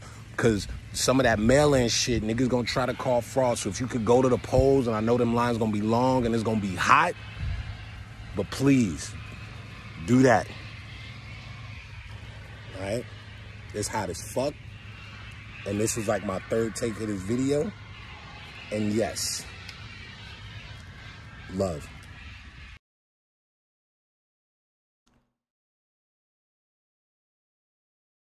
Anyway, it's funny how anything that is a positive development for the COVID response, the sleeper press conference. Funny how that works. I mean, it's a sleeper press conference because, like, I watch Trump press conferences to see what he's going to talk about.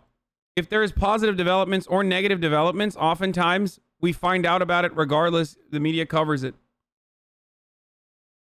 I'm watching this. I'm watching the press conference to see what kind of fucking deflection he's going to engage in. when people actually ask him questions and shit. I wanna hear his talking points, but we hear his talking points every goddamn day, and it gets boring after a while.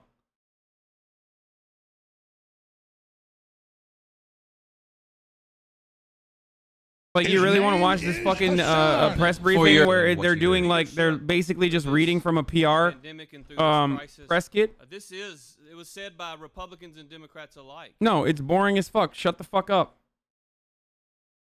bitch. Anyway.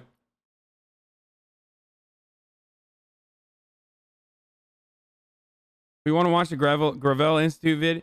Dude, y'all are so fucking annoying, dude. Okay, I got it. We're going to watch the Gravel Institute video, okay?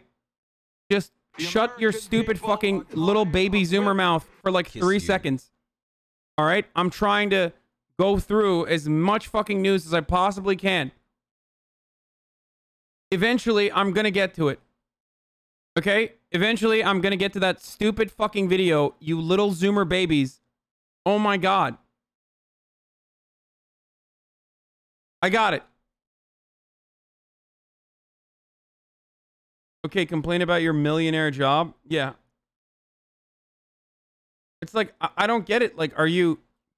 Like, why are you so horny to watch this fucking video right now? His name is Hasan. You have no right to this fucking daycare, okay? You have no rights. Anyway.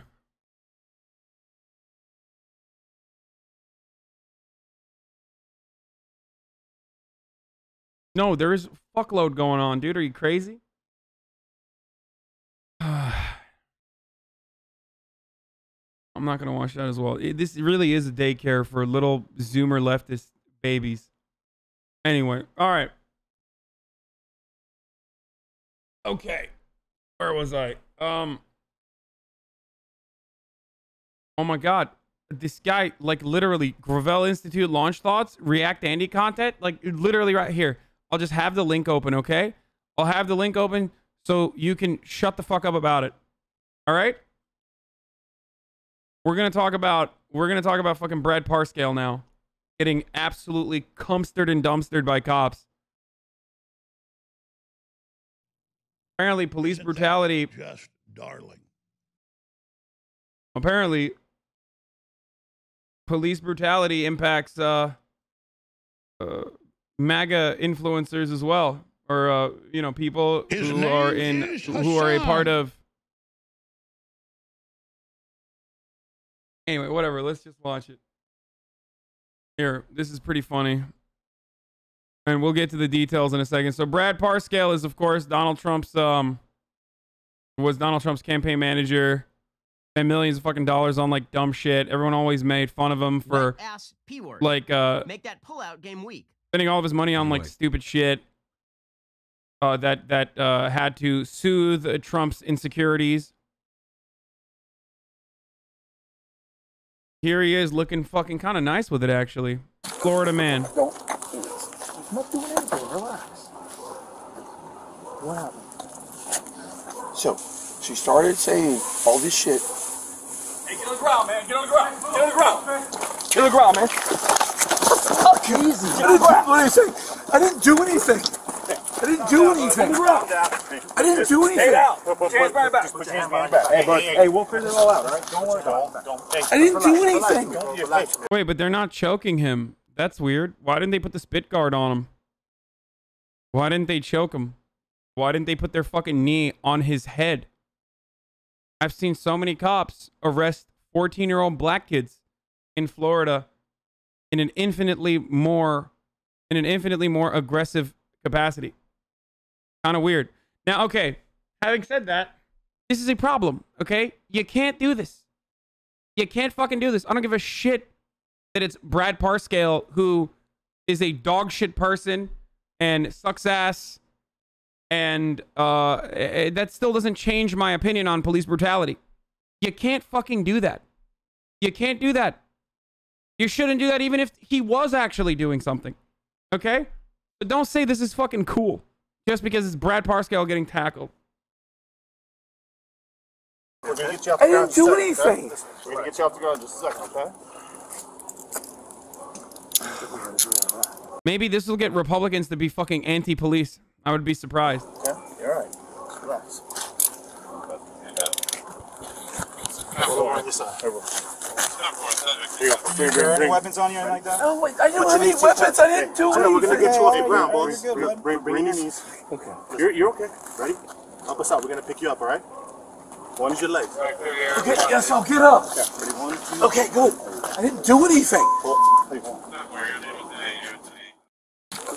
Anyway, so this happened when Brad was apparently called, or cops were apparently called on the Brad Parscale's property because of an assault potentially happening, a domestic dispute happening. We'll give you further details right now on the issue. So this is the ex-Trump campaign manager Brad Parscale knocked to the ground and to end standoff, body camera footage shows. Now, Fort Lauderdale is where this occurred. Brad Parscale is the former campaign manager to President Donald Trump. He was in the middle of a standoff with the police at his Fort Lauderdale home when unexpected help arrived. Officer Christopher Wilson, a personal friend. The officer persuaded Parscale to step outside of his home, allowing officers to knock him to the ground and detain him so he could be sent for mental evaluation. Fort Lauderdale police on Monday released the body camera footage of 911 call and records detailing how Sunday's emergency unfolded. It started with his wife's call for help, and police saw cuts and bruises on his wife that said were caused by Parscale. Police body camera footage showed how officers knocked the shirtless Parscale to the ground outside of his home and detained him. Officers recovered 10 firearms from his home, including several pistols, a shotgun, and a rifle. So they were called on for, like I said, a domestic dispute. The encounter with police started Sunday afternoon on DeSoto Drive, where Parscale, 44, lives with his wife, Candace Parscale. Doxed. The couple had argued, and Candace Parscale said her husband chambered a round into a pistol during a heated exchange between the two. It is unclear what they were arguing about, but she said she fled to the house in fear and asked the realtor, who was about to show a nearby house, for help. The realtor called the cops. On the phone, Candace Parscale told the 911 dispatcher that she heard a gunshot shortly after exiting her home and was afraid her husband was going to kill himself. Later, she told an officer she couldn't be sure if it had been a gunshot or a car backfiring. Oh no, did he do that? Oh gosh, your arms, both of your arms. Has he been hurting you? The realtor can be heard asking Candace Parscale as they wait for the police. She also told officers that Brad Parscale had been stressed out over the past 2 weeks and had made comments about shooting himself. So he was a threat to others as a consequence of the domestic dispute call that the cops were coming in for, and also a threat to himself. He was also known to have weapons, and a gunfire or a gunshot had been reported in the eyes of the police, right? So they're coming into a domestic dispute, something that they engage in on a daily basis. Shots have already been fired in their minds, okay? According to, if he's suicidal, cops being aggro is the worst fucking idea. I know. That's what happens when you fucking bring cops to a domestic dispute. Luckily, this was dealt with minimum police brutality. This is literally, from American standards, this is literally a good police altercation. For all of the Europeans who are in my chat right now, I need you to imagine that what you just watched was actually a good police scenario where no one died. Okay? It's fucking insane to comprehend when you look at it from anywhere else on the planet. But this is literally a good police scenario for Americans. It's not a good police scenario. And this, he shouldn't have been fucking slammed to the pavement at all.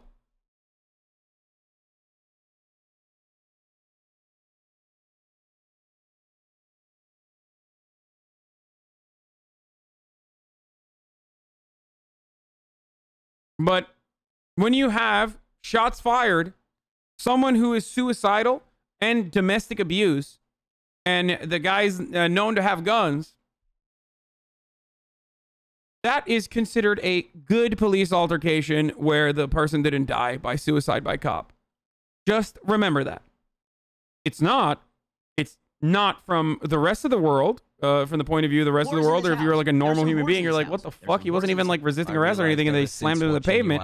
This is bullshit. Really opening me up to a different school of thought. Much love from Idaho. But this is technically a good police interaction. Officer Timothy Skaggs was the first to arrive at the neighbor's house. Records show he said he witnessed bruising on Candace Parscale's arm and face.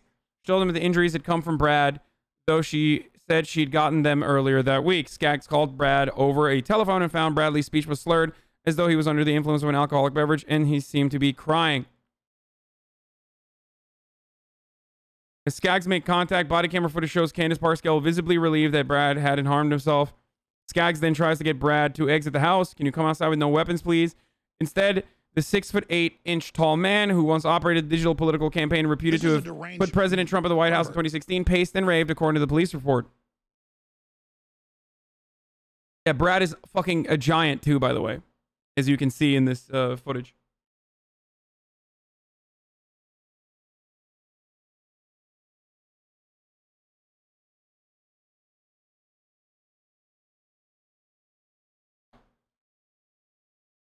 So this is the dude who said, August Takala, he's a reporter editor for Mediaite. He says, Parscale, who's having a calm conversation with a police officer, is assaulted by 5 other police officers armed with automatic weapons.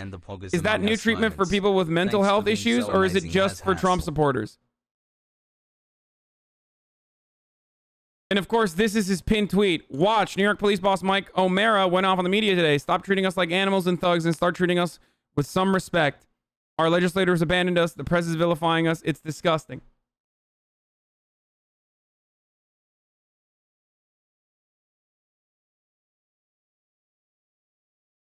It's only new for you if you spend an inordinate amount of time running coverage for the cops when they do this exact same thing and much worse things to black people, because you operate, what did I tell you before?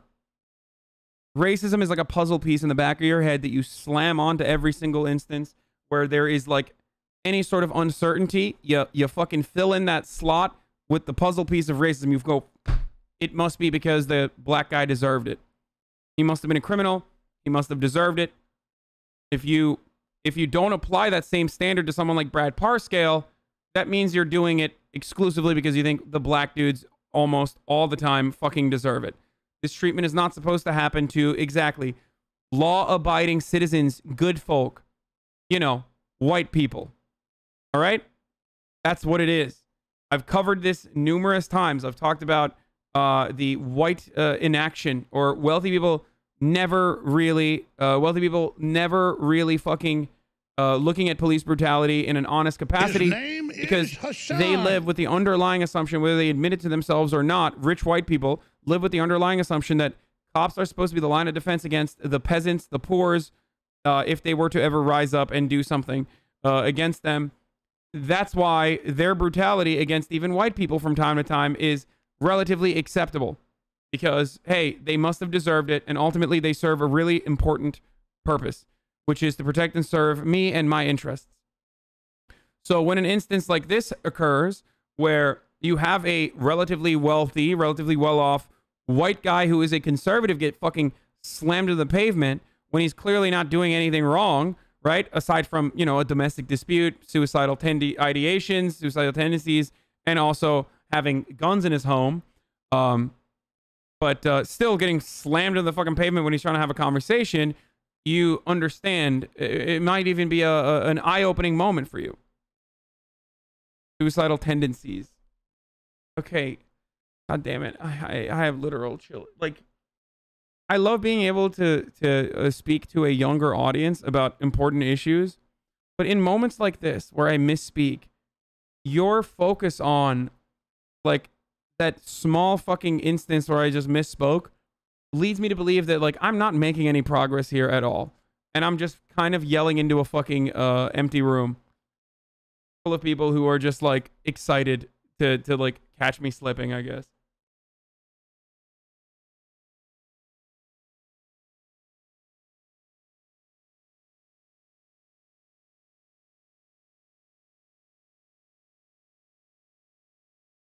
Anyway. All right. Why the fuck do cops have to deal with this? This shouldn't be their job. Suicidal. He doesn't need cops. Yeah.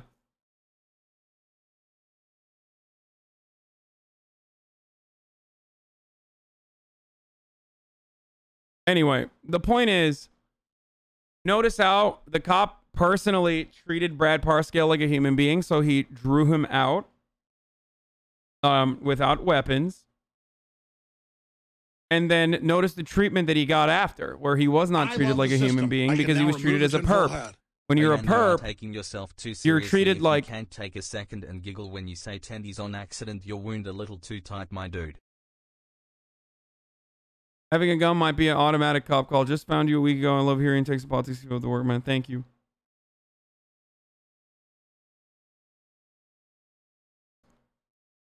They could have easily apprehended him quietly, silently, as a human being and treated him like a human being, continue to treat him like a human being, but instead they treat him like a fucking animal because that's the way cops see every perp. They are enemy combatants. And so the heart of the problems that Black Lives Matter protesters speak out against all the time. I lost my best friend this month due to cancer. Feels bad, man. Anyway, can you please deal with all the people asking for a diaper change? No. Shit, I'm sorry to hear that Celtic Von Sterons. Wet ass P word. Make that pullout game weak. Do you think this will have a similar effect when the 75-year-old white grandpa got a skull crack? No, it won't. It will turn into dumbass privileged liberals saying, delete your blackface tweet? No. Fuck off, idiot. Here, 2 weeks. Get the fuck out of here. Stupid. Look at me. I want attention when we're talking about something entirely different. Suck my dick. Anyway. His name is Hasan. What was I saying? What I was trying to say is, no, this will turn into a culture war thing where, like, look, Republicans are getting fucking harmed by the cops too, but you don't see us complaining because they were protecting and serving. Liberals will say, you know, it's good that happened to Brad Parscale. And then Republicans will say, wow, look at these fucking liberals who cry about, like, black criminals getting harmed by the police, but never share that same kind of sympathy when white, good old, wholesome, conservative, you know, Trump supporters get harmed by the police. You see what I'm saying? It's going to turn into like a fucking silly back and forth culture war between liberals and Republicans. I love the system. I can now remove the tinfoil hat. Hey Hasan, keep it up. You have changed many of my friends' minds and my ex-racist working class mum. Keep spreading class consciousness, doing God's work. Yes, I know that Chris Wallace said he's not supposed to be fact-checking, and he's supposed to be invisible. I know. Brad Parscale is my cousin. I am trans and moved far away from my pro-Trump family. When you don't give a damn about the humanity, you can start to concentrate on the color of the blood, damn, then the color of skin. What? I love the system. I can now remove the tinfoil hat. They used those talking points when a 13-year-old autistic child was shot by police a few days ago. Yeah. Twitter followers for the past 5 months. Literally all because of you. I am forever grateful for what you do every day, and I know I'm not alone. Love you, dude. Thank you. Excuse me. I'm sorry. I'm out of control. I apologize for that. My dog was diagnosed with lymphoma today. From H. Bizzle, we have pics of her if you scroll down. Thanks for all you do, Hassel. Oh, you're such a big man, Hasan. Candace fled screaming. What, like bloody pics? In a bikini before telling a passerby, I think my husband just killed himself. Yeah. I don't really see any like bruises or anything, but anyway, what is happening with these donors? I'm not listening. My dog is diagnosed with lymphoma. I'm sorry to hear that, man.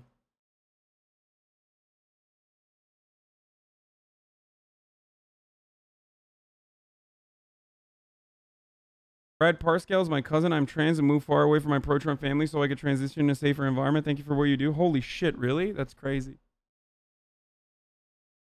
Anyway, yeah, it's not good. It's fucking not good what they did to Brad Parscale, even though fuck Brad Parscale and he's a piece of shit. It's still not good what they did to him, okay? Cops really need to fucking stop operating like every single person that they are involved with is a goddamn enemy combatant. His name is That's my take on the Brad Parscale love you, Hassel, love you, chat Hassel, have conversation. a good Monday, Hassel. Do I think that Republicans will have their minds changed? No. This is a deranged pervert. Okay. Here is a fucking here is what you wanted me to watch. The new Gravel Institute How to defeat PragerU. Okay, here's the intro first. Hi, this is H. John Benjamin. I'm here to talk to you about a big problem on the internet. It's called people emailing my wife. No, it's called PragerU. Imagine a huge stream of lies that pours into every computer in America. Imagine it's disguised to look unbiased and packaged into slick videos. And imagine oil billionaires give them tens of millions each year to indoctrinate your friends, your family. Well, that's PragerU. And the thing is, it works. 1 out of every 3 Americans online has seen one of their videos, and 70% say that Prager's videos changed their minds. This stuff makes a difference, and every day it is pulling people toward the right. At the Gravel Institute, we're building something to beat them at their own game. Short, high-quality, easy-to-understand videos presenting leftist ideas and refuting right-wing lies.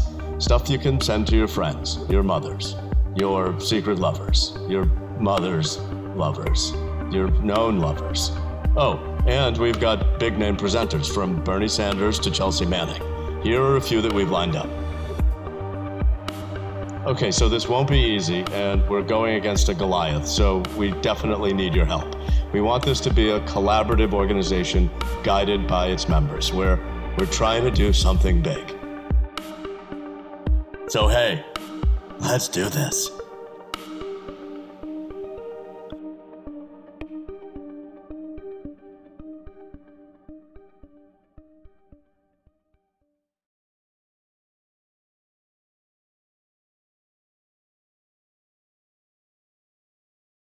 There you go. And this is the first thing that they're doing There's one thing Americans can agree on. We value democracy. And in a democracy, leaders are elected by the people to represent the people's interests. One person, one vote. So why does everyone agree that the government doesn't really work for us? Conservatives have an easy answer. Big government is the problem. They say the government infringes on people's freedoms and is constantly getting bigger. They say that if we just defund expensive government programs, we could lower taxes for the average American. With that money back in the hands of ordinary people, they say, people could handle their problems on their own. But there's a big problem with that. It's just not true. Sure, the US government is big, but not as big as it used to be. As a percentage of the economy, federal spending is smaller now than it was in 1954. And the US spends less on government than other countries. This is a deranged pervert. Is she still protest voting? I don't know. I got tired of her tweets a while ago. Good. Fuck off then, okay?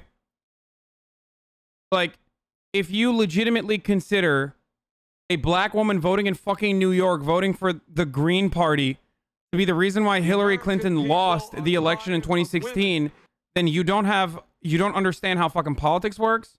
You don't understand how anything works. And you're completely oblivious to the fucking realities. And you are a much larger problem within the Democratic constituency with your lack of comprehension, your lack of understanding of how politics works is a much more significant problem that allows liberals to get away with not doing anything and losing over and over again. Okay, fuck Bree, she helped bring this upon us. Again, Lib Bizzle, literally a fucking Democratic operative, and still, again, I need you to understand, you can straight the fuck up, be a person who works in politics and still be fucking brain diseased in the same way. Like, you can have the right thoughts in your mind. Okay, you can know that, like, it is 1000% Hillary Clinton's fault that Hillary Clinton lost, right? And still simultaneously hold the position that, like, oh, third-party voters, like, fuck them, it's their fault or whatever the fuck.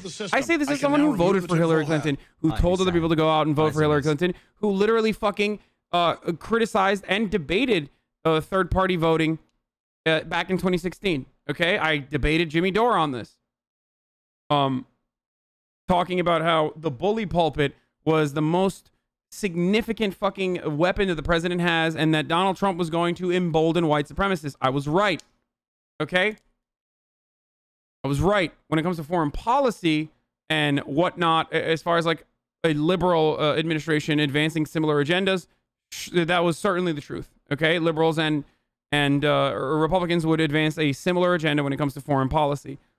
But ultimately, the bully pulpit and the marginal differences between Donald Trump and Hillary Clinton would lead to devastating, consequential outcomes for millions and millions of Americans and undocumented citizens, especially if Donald Trump were to seize control.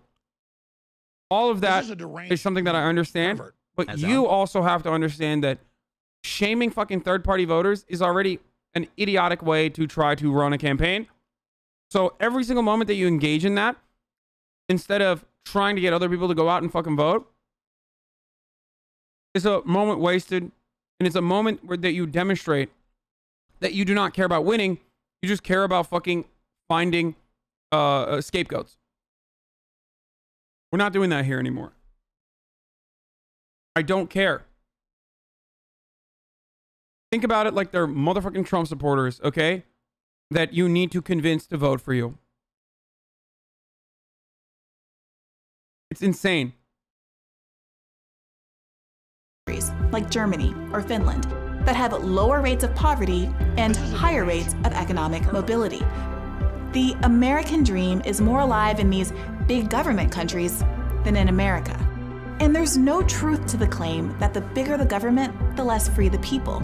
In fact, the countries that the Cato Institute, a libertarian think tank, ranks as freer than the United States, countries like Sweden or Denmark, have much larger governments relative to their populations than the United States. A large government doesn't mean an... Norway and Sweden, I believe, have more billionaires per capita than the United States. So obviously, billionaires aren't fucking escaping those countries and going to other countries because of the incredibly high taxes they have to fucking pay. Remember that. Turns out their economic prosperity and economic freedom is not inhibited when they have to pay more so that they can have a better, well-funded, well-oiled system with robust social safety nets and a welfare state that truly tries to help as many people as possible. Not saying that those countries are fucking perfect. This is a deranged... Obviously, there's still a problem with even social democracies exploiting the third world and whatnot. But still better off than the United States of America, and it completely destroys the American far-right economic policy understanding that, like, billionaires will fucking escape these countries, or, like, without billionaires, we are nothing, and all this other dumb shit. Unfree population. You see, government isn't a problem in and of itself. In a country as sprawling and diverse as America, there needs to be an institution to build infrastructure and inspect food and to put out fires, to do things that help our communities even if they don't turn a profit. Think of the US Postal Service, which provides hundreds of thousands of good jobs while allowing people to cheaply mail packages across the country. Or think of Medicare and Medicaid, which are credited with having saved millions of lives. So the problem isn't the size of government, it's who controls the government. The reason it feels like our politicians don't work for us is because, well, they don't. Republicans and Democrats alike are working for the people who line their wallets instead. That's not just my politics. That's the academic consensus. In 2014, a Princeton University study found that economic elites and organized groups representing business interests have substantial independent impacts on US government policy. More than that, they found that the desires of regular people have zero impact on policy adoption. Not a little impact, not barely any impact, no relationship at all. And it's a truth that has been understood since the founding of the United States. Thomas Jefferson wrote of his desire to crush in its birth the aristocracy of our moneyed corporations.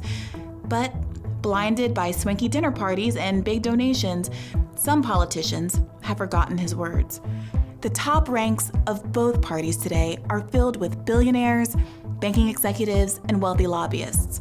Corporations regularly give money to politicians on both sides of the aisle, guaranteeing their influence no matter who wins an election. Whoever wins, you lose. With a government under the control of corporations and the rich, the system has been rigged completely in their favor. In the 1950s, when the economy was growing faster than ever, the richest people in the country paid an income tax of 91%.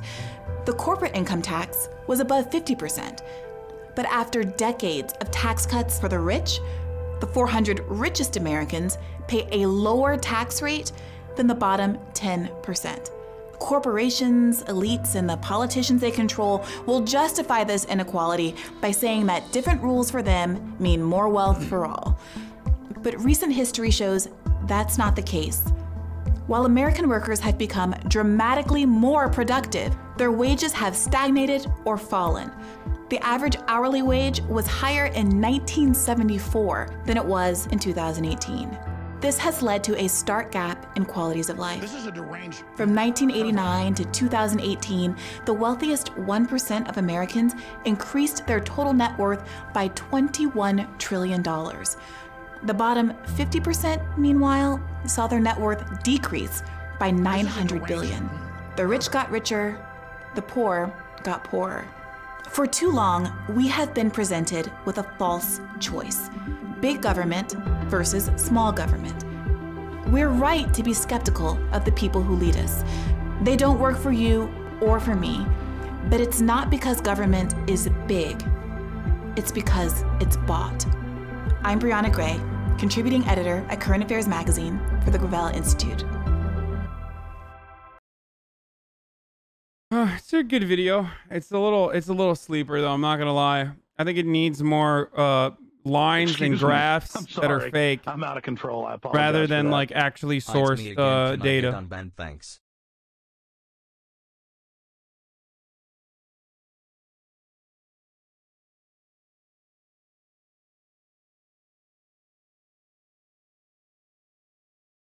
Like, PragerU starts off their videos by being like, black people are inferior and socialism is killing them. Like, you can't fucking, you know, you can't like, you gotta like say some wild shit, you know? You gotta like go balls to the wall. Like, if you were to do an actual PragerU counter, you would have to start off by saying, every American is gonna die in the next 4 years if we don't implement socialism. Here's a graph that says socialism good. Here's a graph that says capitalism bad. It's like, line go down on capitalism, line go up on socialism. Simple as that. It's basic mathematics. America, the more capitalism we have, the worse everything is. The more socialism we have, the better everything is. I'm Hasan Piker, and this is the Gravel Institute University.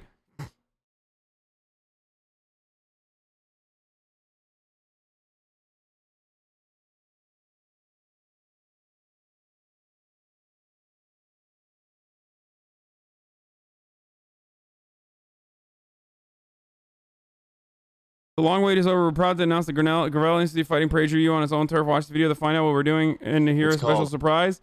Help us reach more young people with our videos. Donate today. Shut the fuck up. This is too PragerU like. They need to make videos like you did, you TYT.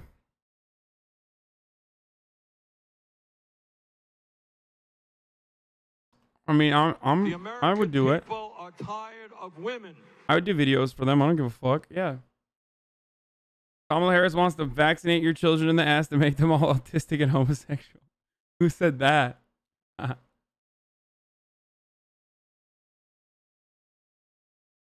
Anyway, this is a deranged pervert. I'll retweet him. There's a new Alex Jones clip, huh?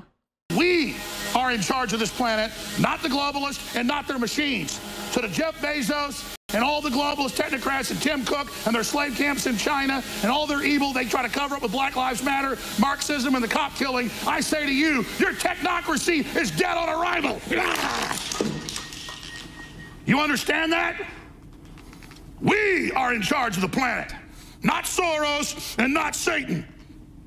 Do you understand that, Soros? Wait, do they? That's not Soros, dude. You pathetic maggot. We are in charge, not you. Is that clear? Is that clear? You little maggot and your little maggot son. You understand that? You think you're going to have this fight and have robots win it? No. We'll defeat you and your goddamn robots. You understand that? Damn you to hell, you Satan. He's so good. I mean, he's so fucking good. How are you going to deny that this is literal content, dude? It's so fucking good. You need to use your axe more? Yeah, I need to... Who is the liberal InfoWars? I need someone like Alex on the other side. No, you don't want that. Honestly, you don't want that.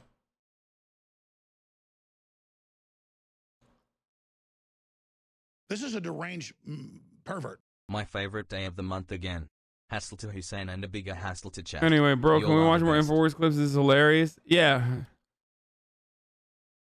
It's just peak. Like, I mean, dude, he's getting... First of all, I used to be the one who I used to be informed by Alex Jones. I used to be one who took notes from how Alex Jones did his content coverage, and now it's the opposite. Now he takes notes from me.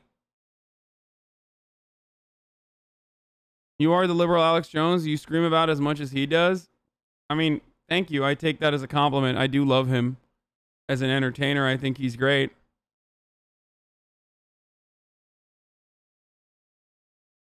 So,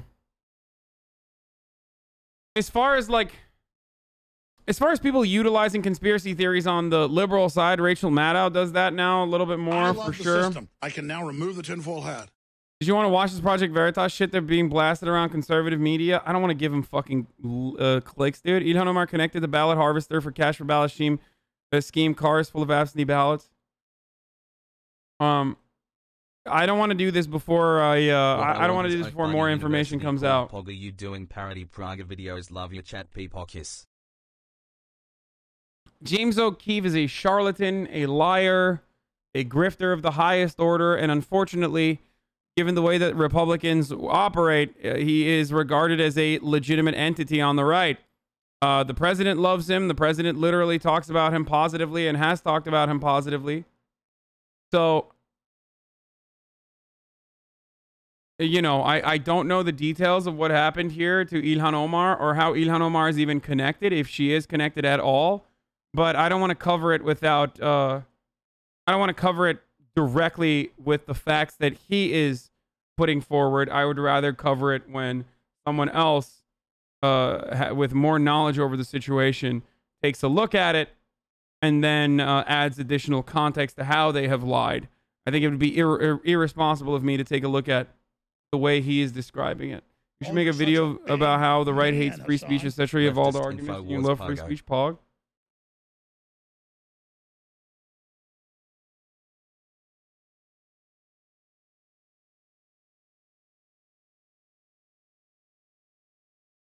I would recommend a YouTube series by Timba on Toast for anyone with doubts about Project Veritas. James O'Keefe. What is that?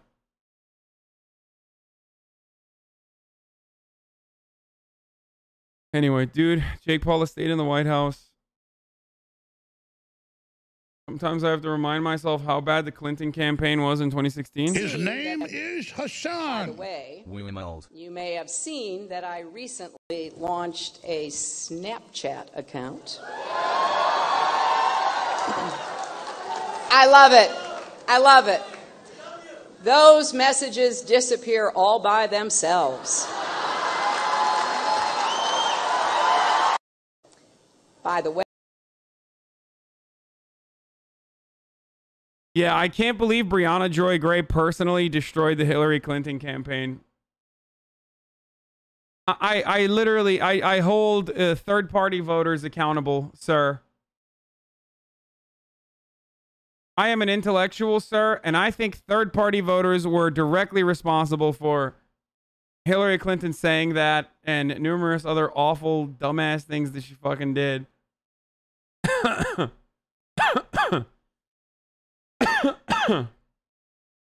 Pokemon, go to the polls!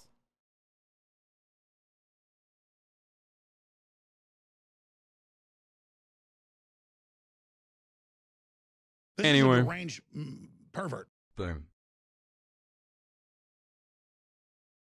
Can you cover the NFL games for the weekend? Sure, brother. What else?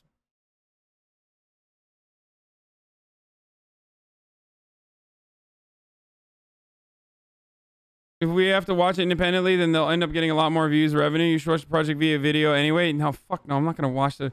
I've never fucking watched Project Veritas videos on the stream, and I probably won't do that regardless. Yeah, NBA playoffs as well. You got it. You got it, boys. I'll cover all that shit. Okay. As debate preview, watch this clip from last cycle. Trump's best moments, in my opinion. Look, now she's blaming. She got caught in a total lie. Her papers went out to all her friends at the banks, Goldman Sachs, and everybody else. And she said things, WikiLeaks. Motherfucker spitting, dude. Look at that. Look at that. He stands up. Came out. And she lied. Now she's blaming the lie on the late, great Abraham Lincoln. That's one that I haven't. Okay, Honest Abe. Honest Abe never lied. That's the good thing. That's the big difference between Abraham Lincoln and you. That's a big, big difference. We're talking about some difference. But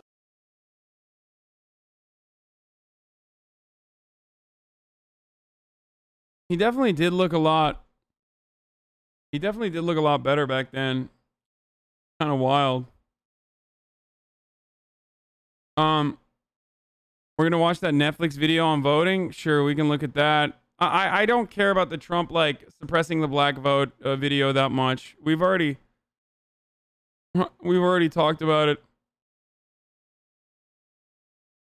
Can you get this low T line stack of poop off the screen? It hurts.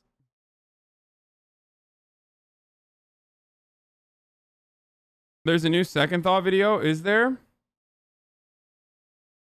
There's a John Oliver video as well, of course, that we're going to watch. There's a Whose Vote Counts.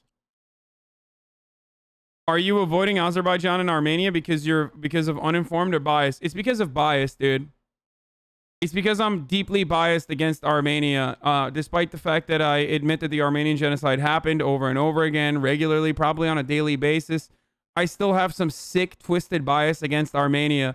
But it's just like my coverage over Black Lives Matter and my coverage for, Black liberation and progressive causes that I've associated myself with, even gotten death threats as a consequence of that. It's all a part of this secret. It's all a part of a secret that I have been hiding within myself this entire time. It's so that it's because I hate Armenians just like I hate black people. Like I'm a secret Turkish nationalist, despite the fact that I fucking criticize Turkey literally nonstop and have gotten threatened as a consequence of that. Despite the fact that I am an avid supporter of Black Lives Matter even before it was fashionable to do so. I'm secretly a racist. You know, you really catch me all the time. The mask really slips off. I mean, I do a really good job trying to hide it, but thank God you guys are so smart you catch me. I'm glad that there are people out there who are, just so smart that they get it.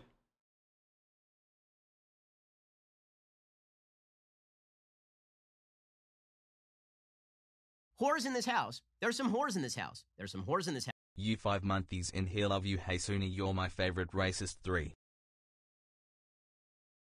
Yeah, I secretly also love omelets as well. Yeah.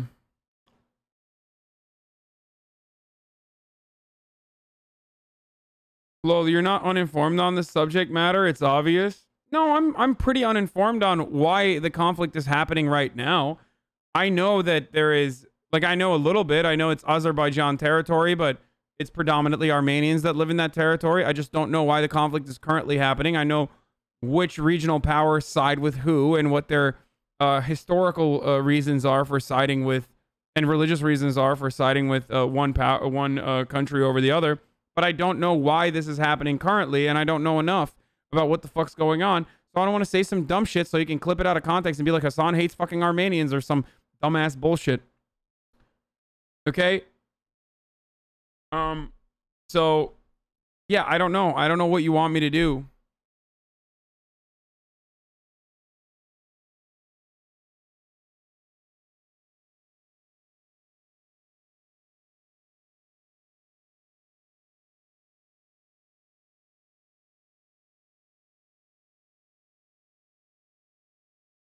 Anyway, you got a new haircut? I did not. Dude, stop linking me the fucking Gravel Institute video. I've already seen it. God damn, you guys are so fucking one-track minded, dude. Holy shit. All right, let's get to this. Let's move on.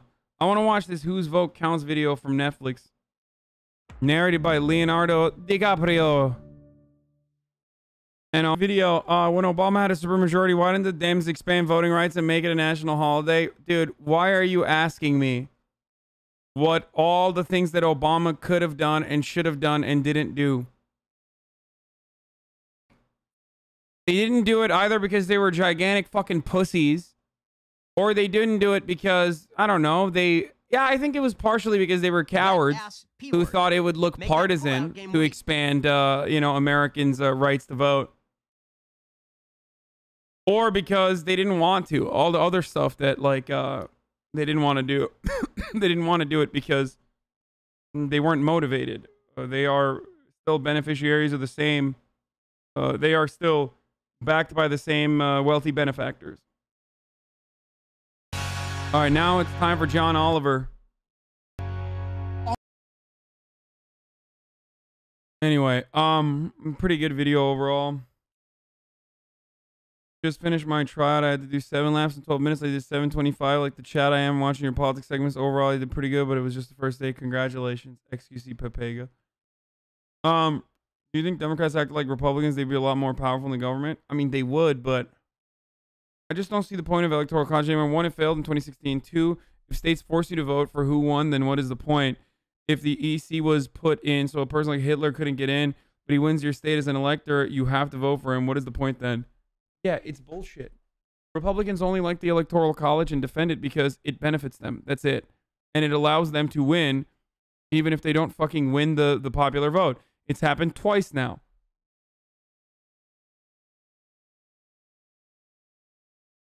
I just found out you went to Rutgers. I go there now. PogChamp, dude. It seems like SCOTUS should just have a longer term limit without the chance of re-election.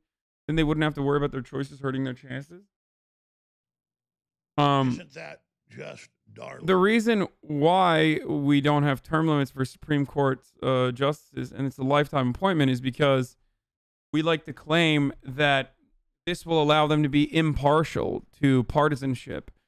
But it's not the case. It's literally the exact opposite, and it gives Supreme Court justices lifetime decision-making powers that they almost, in the overwhelming majority of circumstances, vote alongside the fucking person that put them in a position of power, put them in that seat to begin with.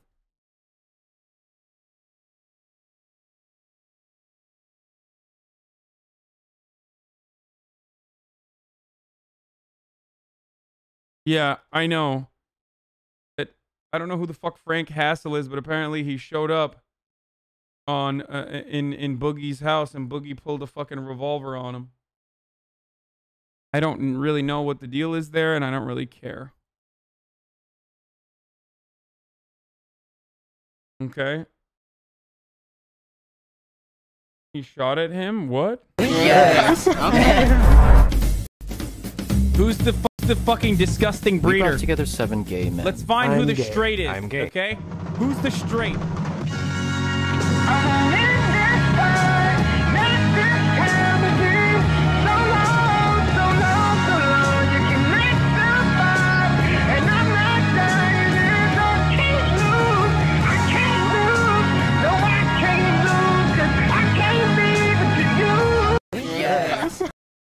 So Will last night watched all the sketches that we did together when I was younger, better looking, cooler, and also overall funnier. And it's kind of a bit of a spoiler into LSF, but I think it's time that we can get into LSF to begin with. Let's get started. I think there's a bunch of those clips are there, right? Unrelated to politics, but a personal favor of mine. You're a good actor, by the way. Thank you. I agree. Do you guys want me to watch all of them one by one? Because I was thinking about doing that.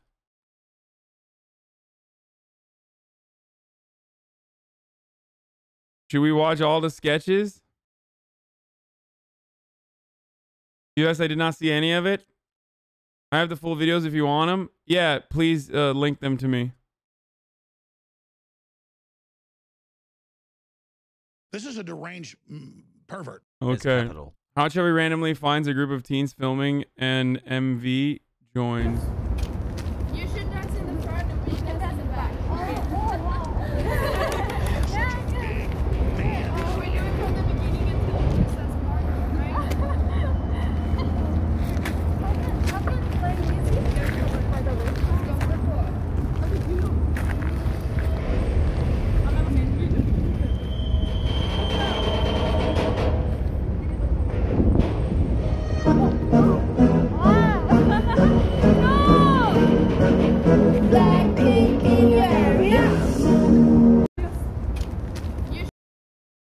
This is a deranged That's pretty cool. pervert. Miskiff Yes, does sir. his best Hasan impression.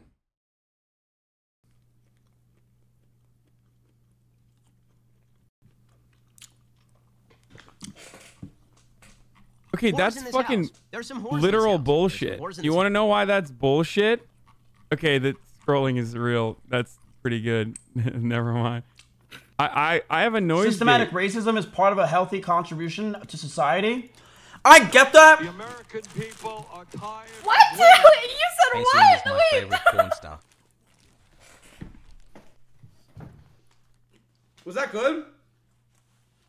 You would never say. Okay, there's a couple problems here. One, I always have a noise gate, so you can't hear the mouth noises. It's about you not completing your thoughts. Okay, that's true. That's also good. You're 100% right about people thinking it's because you usually eat during your react segments. Yeah, I eat for an hour. I have a window of a period of time throughout the day. What dick twerking? Is this the actual video? He wasn't eating chicken though. Why are you always eating on stream? I think people think I eat on stream all the time because I'm eating when I'm doing react segments. And that's, I think, when a lot of people, you scroll for hours on end just to find that one shit take them all over. Yeah, that was pretty good. That was literally on the fucking money. That was correct. You're literally eating right now? No, I'm not. The people think you eat so much because you eat like for an hour a day, but that hour could appear in a time span of like 4 hours. So some people think you eat for like 4 hours.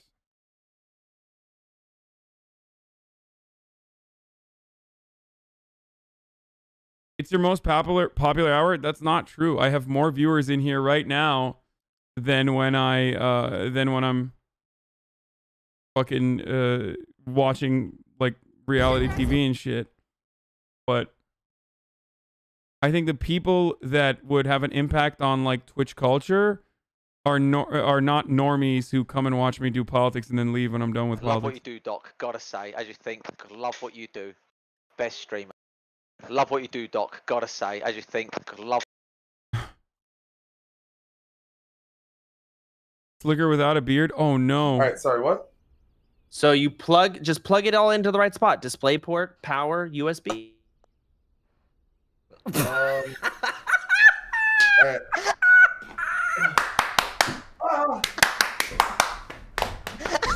Bro, he looks like shit without a beard, dude. Oh my god. God damn. Bro, definitely do not, and I mean do not delete the beard. Yikes. He looks like Jeff Bezos. You keep the beard, man. Holy shit, dude. Holy shit, dude. Holy fuck. All right, sorry, what? So you just plug it all into the right. Crazy shit take. No, I love Slicker. I don't think Slicker's hot as fuck with the beard. Go to unpoke, leave Slicker for the ghost. Guys, you left me. Allahumma salli ala Muhammad. Bro, you guys are piece of. Allahumma salli ala Muhammad. I killed the. Okay, I need to set up my fucking VR. I need to. I want to play with them so bad. Gigi's laugh. Gigi, you sound like you sound like a. You know, you sound like a basketball court.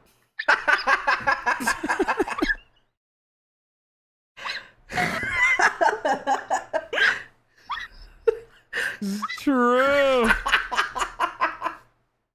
This is a deranged. That's pretty good. Hello, Habibi. I hope you're ready to mold tonight.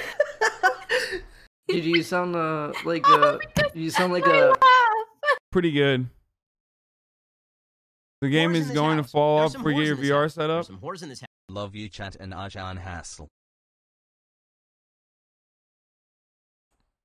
Yeah, I know it's the sneakers. Sea of Thieves streamer explains why he has to move out. Here's what it is. Me and Mrs. Hippo got to find a new place to live because most of you probably don't know, but we moved here back to Oklahoma from Oregon, and to do that, make that transition, we my mother-in-law offered to let us live with her, so we moved in with her, and everything was going great. We were saving for our house. We were going to build our home. Oklahoma. Everything that we've been saving for, everything that we've been working for, we're going to build our home.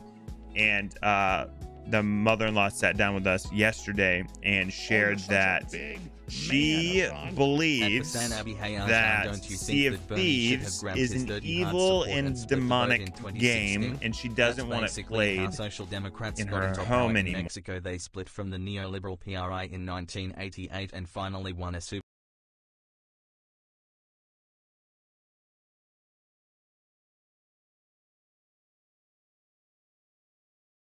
Ruin the punchline of this dude's fucking QAnon mother-in-law. Like, god damn, dude. By the way, that lady is fucking probably a big Trump supporter, I assume. Big time. More. So...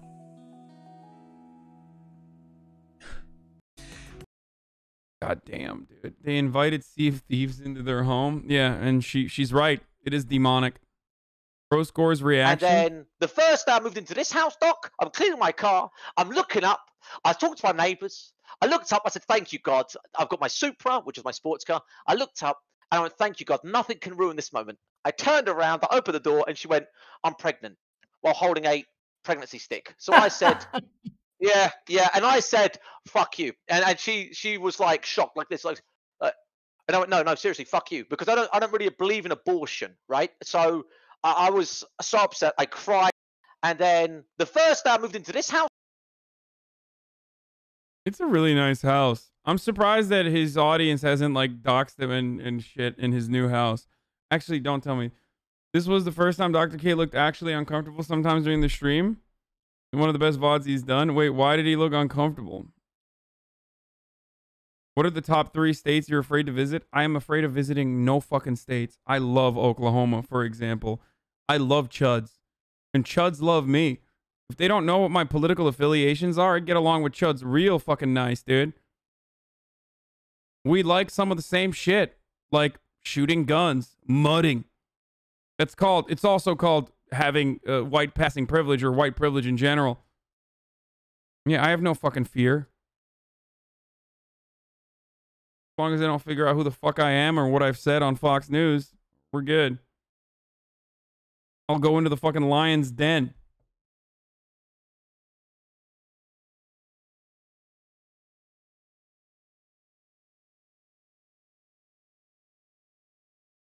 You both love mustard. Yeah.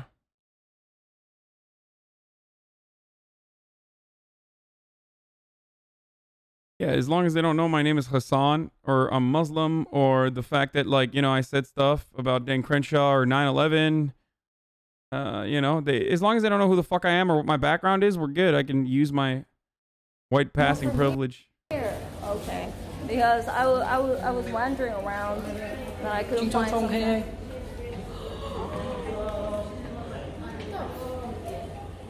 That is disgusting. Can we go and attack him?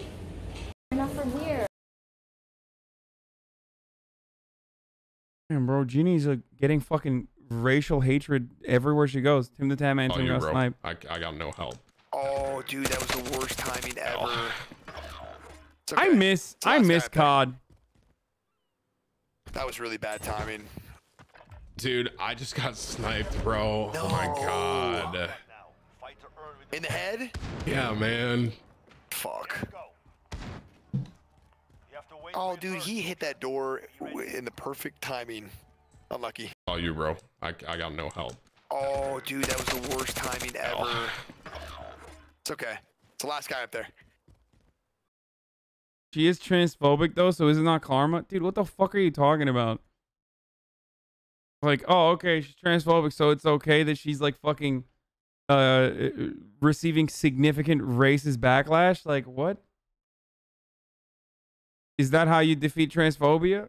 By being racist to Asian people? Muslim man gets forced to cleanse a ghost. Off me. You have the crucifix. Okay, then you have the crucifix. No. All right, here, Slicker. Here you go. You're at the bottom of the food chain. Whoa. I'm a Muslim. Hey, I'm a Muslim. level- I'm a Muslim. I can't. I'm a Muslim. Doesn't I can't, matter. bro, I can't. Hey. Level 1. You cannot. bro. You can't pull the Muslim card here, okay? Here, you pick that shit up. You better pick it up now. We've got an EMF too, Slicker. Astaghfirullah. So what you're Astaghfirullah. What are you doing? He's American Kufar's brother. Jesus, fuck this guy up. Hey, you know what you gotta do, Slicker? You need to drop the crucifix in front of the ghost. But I'm going to die, bro. You will not die. Off me. You have. He's Kufar's brother. They're trying to get you to fight the jinn. Watch out. Slicker without a beard, we already Plug it saw. all into the right spot. Display port, power, USB. Terrible. Maya releases Tina. 5 days, so much shorter than I expected.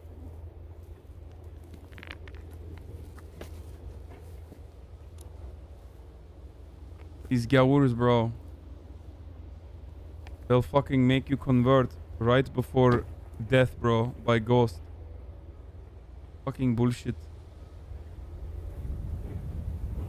This is a white pepper happy moment.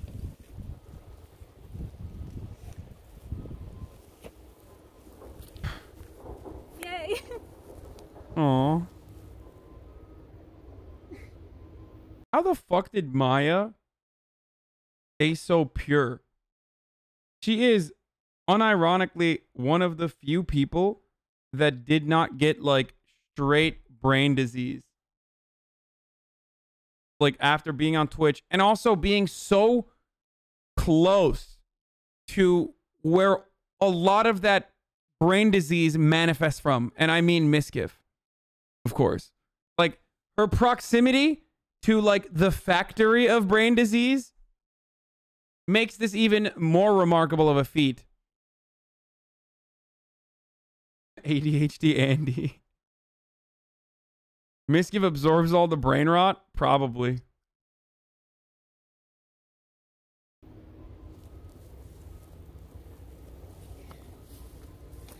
I can take 5 days. You sound jealous, baby. I am jealous, man. I got fucking brain rot. William Nefferson shows old comedy sketches he did with HasanAbi. Okay, I'm not going to watch the comedy sketches on here. And instead, I'm going to watch the comedy sketches in its entirety. Wait, do you have the Homicil one? You have Life with a Mustache and Dick Twerk, but do you have Homicil?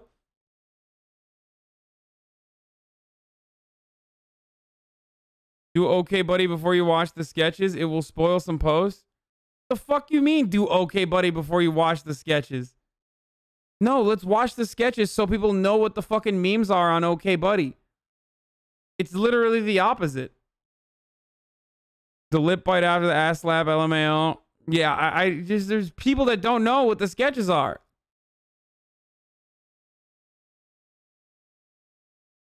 The sketches are all on Facebook? No, they're not.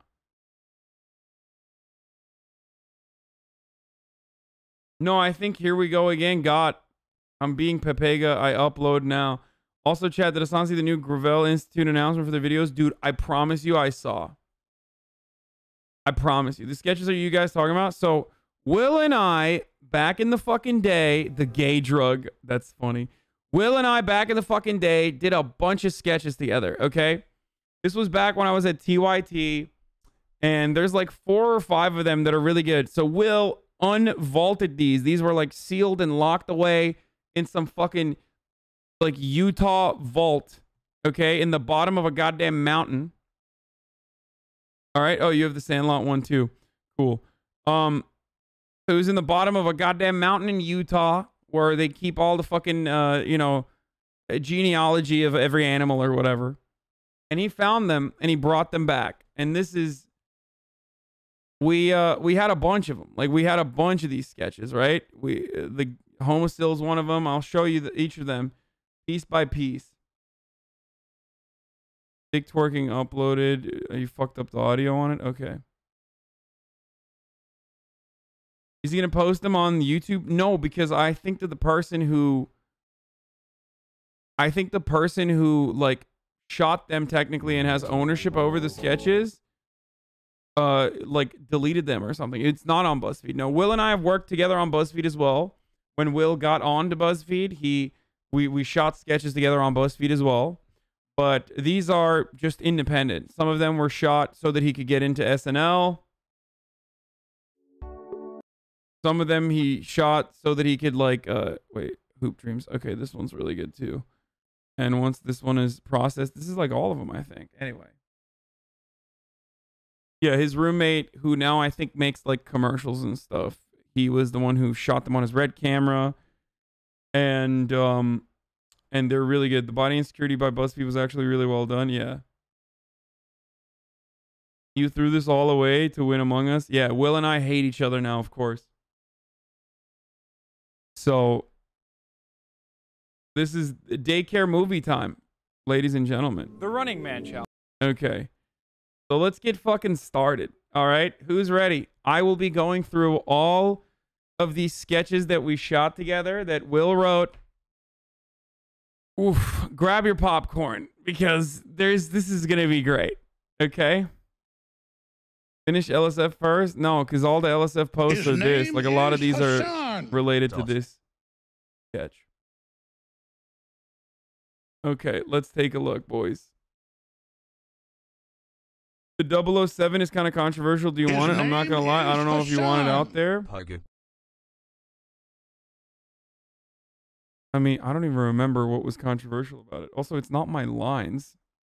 Do you ever feel like men...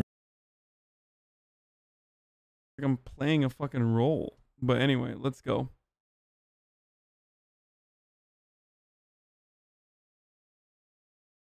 No, it's not my lines as in like, I didn't fucking write them. Anyway, let's go. You want the link? I have fucking here we goes again. Found all of them or uploaded all of them and sent them to me. But here it is. Let's get started, folks, ladies and gentlemen. Let's go. Do you ever feel like men and women are just too different? Man, Hasan. That too much of your life has been spent trying to please the opposite sex? Have you found yourself wishing for a way to make love more familiar? These may be the symptoms of heteronormative depression, a serious mental condition affecting over 60 million Americans every day. While some people say the cause is unknown, many scientists believe HND may be related to an overload of gossip and shit you don't care about being forced into your brain. Now there's Homosil, a prescription-strength medication clinically shown to alleviate the symptoms of HND. Homosil is not for everyone. Men with a weak rectum should not take Homosil. Don't take Homosil if you are already attracted to the same sex, as it may cause a medical condition known as thirst. Homosil is non-habit forming. Warning, Homosil is extremely habit forming. Side effects may include dry mouth, swelling of lips, diarrhea, insomnia, unsolicited dick pics, compulsive spending, temporary fusées, unhealthy obsession with Beyonce, death, and a proclivity for glitter. To avoid long-term injury, seek immediate medical attention for an erection lasting more than 4 hours. Ask your doctor about Homosil for daily use and a 30-day free trial. It's not homo, it's Homosil.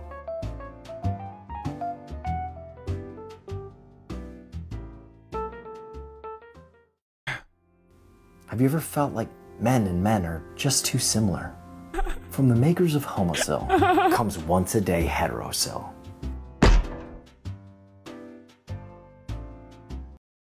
Yeah, so that is that's the gay drug. This one is called Life is Different with a Mustache.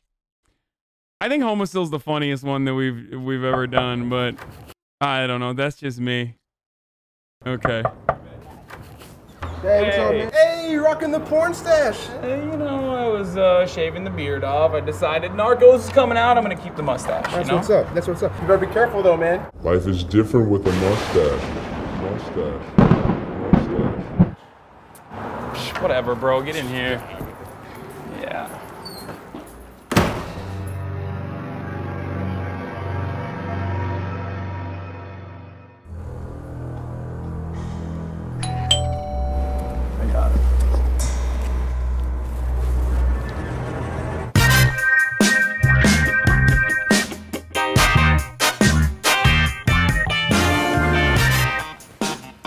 Is that a big sausage pizza for me?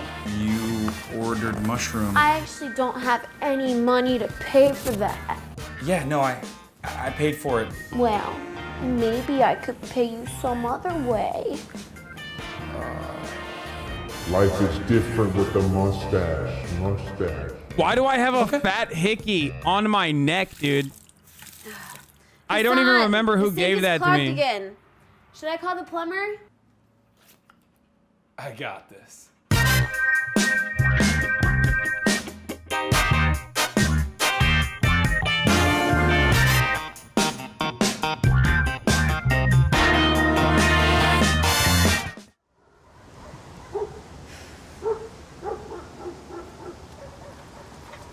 Who's the girl? I don't know. One of Will's friends. I don't remember.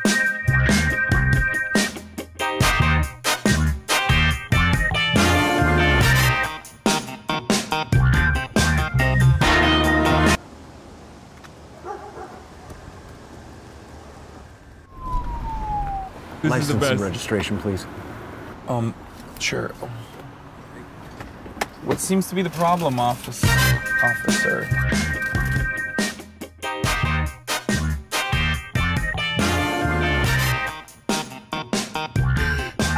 So where's a bad boy like you going in such a hurry, huh? Listen, why don't I take you back to the precinct and you and me play a little good cop, anal cop. Yo, I just had the craziest experience with the cops. They pulled me.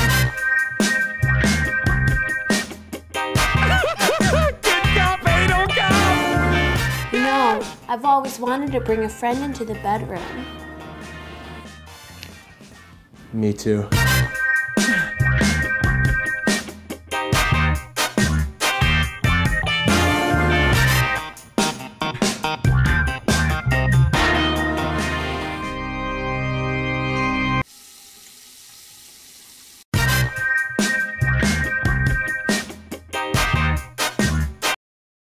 Hot wee wee Jefferson.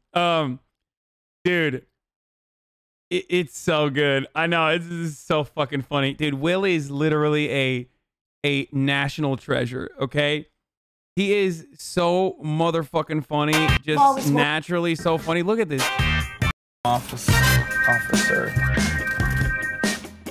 Like that is just that is just fluid, natural movement. So fucking good. So fucking funny. Ya Allah Habibi, straight to Jahannam. Yeah. We did actually, we made some fucking good ass content. Like, am I crazy? I think this is pretty funny, right? Like, I think we did a pretty good job. Gay equals funny. Weird champ. Yes. It's all haha gay. You were so much hotter than what the fuck happened? Twitch happened.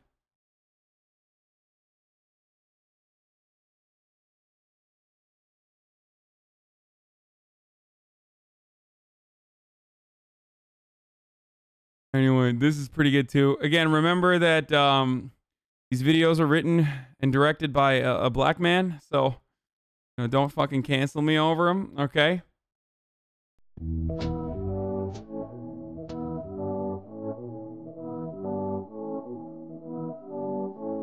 So this video actually is a Sandlot parody, and it went fucking viral. Like, it went crazy viral, and then it went crazy viral again when someone, like, took it and reposted it. Like, a bunch of times. Oh, no!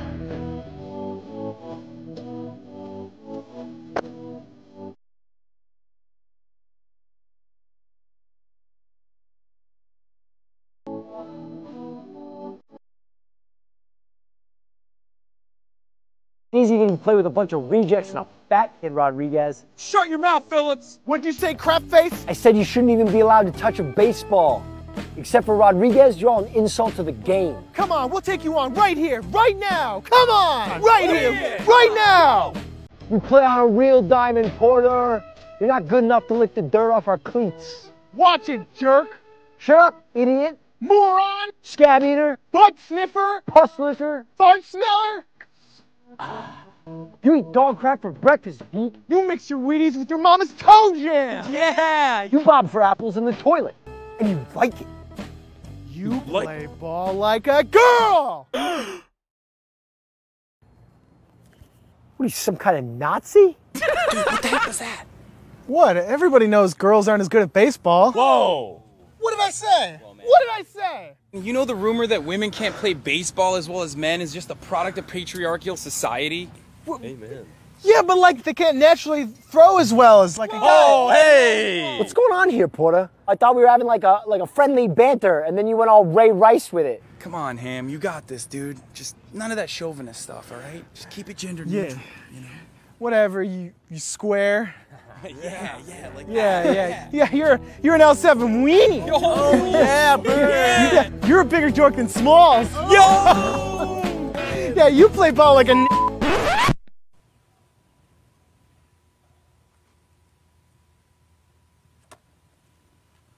What? This movie's in 1962. What do you want from me?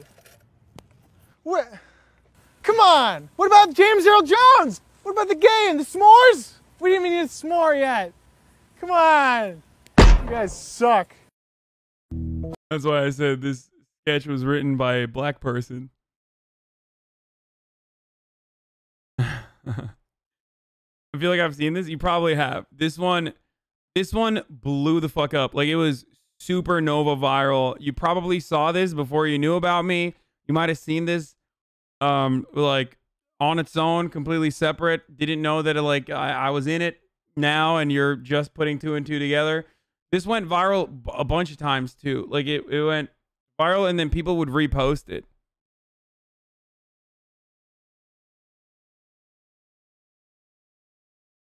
Yeah. Is literally how I found you. Did he actually say the gamer word? No, he didn't. But yeah. What are you, some kind of Nazi? You went all Ray Rice with it.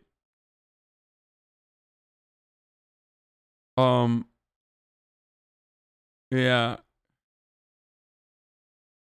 It's so good. This one is probably the funniest. I don't know if this is like TOS or not. There's like bulgy Wolgies in it. The Running Man Challenge. Damn Daniel. So before we get into this one with bulgy Wolgies in it, Will cleared it last night. He watched it, so it should probably be fine. But so we wanted to do this in the most like Vice documentary way possible. Like, I wanted to channel my inner like Vice. Before Bill Hader did that whole show making fun of Vice and numerous other kinds of documentaries, I had an inside joke at TYT with like me and Amir and a bunch of other people that work at TYT, where I would just like come up with random fucking article titles, like article headlines, and call it and just yell Vice. And we were just like big fans of shitting on Vice even back then. And this is pretty much supposed to be like making fun of that. Okay? The Running Man Challenge. Damn Daniel. We've all seen internet fads explode overnight. But what happens to the creators of said fads once their 15 minutes of fame are over? We tracked down the creator of internet sensation Dworking to see what overnight stardom had done to his life. He was a happy kid, just always dancing before he could walk. I think we always saw that he had something special, but then it taken off like this. It's exciting. We never thought we'd be, famous or something like this. I mean, of course, it's not my dick that's famous, but being in the shadow of the famous dick is pretty awesome. So this is where it all happened. Yeah, we were living right over here. First time you ever dick twerked in public was right down there. Oh, wow. Yeah, a lot of history on the street. This place looks like a piece of shit. Yeah, I mean, it's seen better days. Well, there's always going to be haters. Like there are people that are like, this is just someone's penis flopping around. And then, of I did ad-lib that, yes. course, there's supporters who are like, this is amazing. Like, I've never seen a dick move like that. Did I make dick twerking, or did dick twerking make me?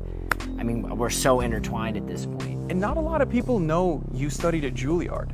Yeah, no, I get that. I get that because of like the way I dance, and Juilliard was just, it was too structured for me, so I dropped out, and that was a really bad time for me. Describe the events of that night for me. I remember like it was yesterday. Will had just dropped out of school. He was in a really bad place. Finally, I was like, hey, let's go dancing.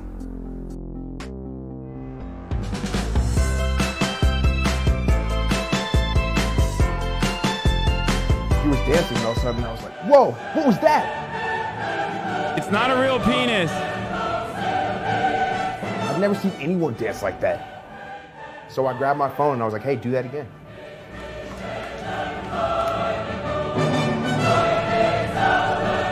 At first, like, I couldn't believe it. That video got 50 million views in like a day. My dick was famous. All of a sudden, it was everywhere. Late Show, Ellen. You know, I was on the cover of Rolling Stone, Ebony Weekly. Those were the best 4 days of my life. What happened? Pokemon Go came out.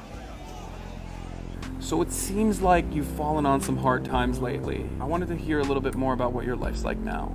Yeah, you know, I've been twerking out of my car recently, which is, I mean, it's not ideal.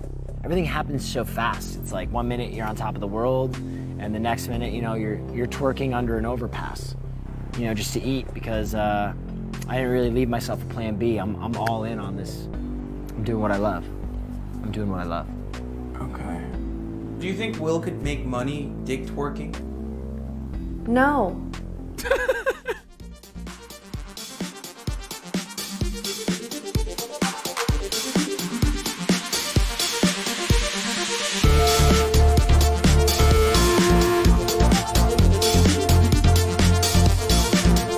Good. And then he dies randomly. Oh God. There's a real video of people doing this called dick slang. Anyway, man, Will Neff used to be a beefy boy. Please don't wear that hat again. The Summit 1G hat. I wore that for the sketch.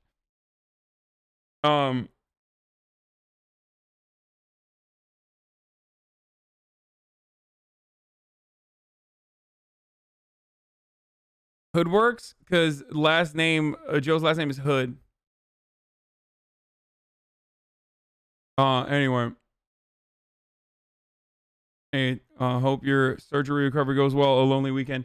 You went to elementary school with him? Oh, nice. But anyway, it's not as bad as your BuzzFeed Blossom hat. I don't remember that. Your voice sounds so different than on stream. Really?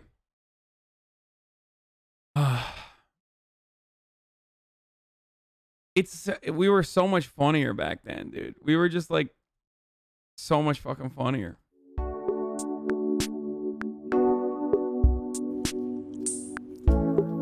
What are you even doing, punk? You're never gonna be as good as your dad. I'll see you at Hoop Fest. So dumb. Ever since Hop Wee Wee Jefferson died in that freak gardening accident, ain't nobody from this neighborhood won Hoop Fest. Hop Wee Wee Jefferson was my father. I could win Hoop Fest. Not without my help. Larry Bobcat Jeffries, my father's coach. Larry Bobcat Jeffries.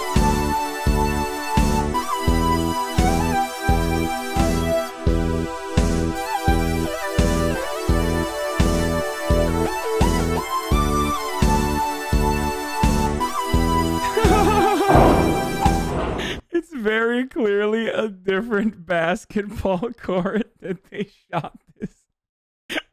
I love that. What's wrong? It was me, okay? I was the one gardening. You shouldn't be afraid to do the things you love.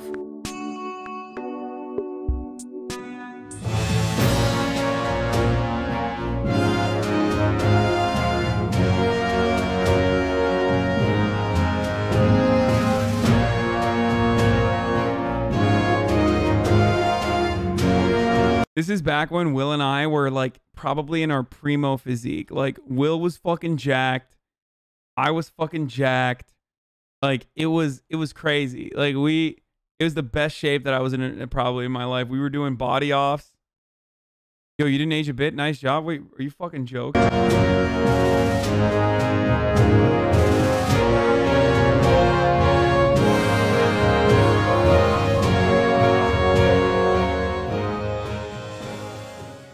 Why aren't you credited? I don't know. I don't care. I mean, I'm credited here. Will said the same thing about you, man. You guys are so cute.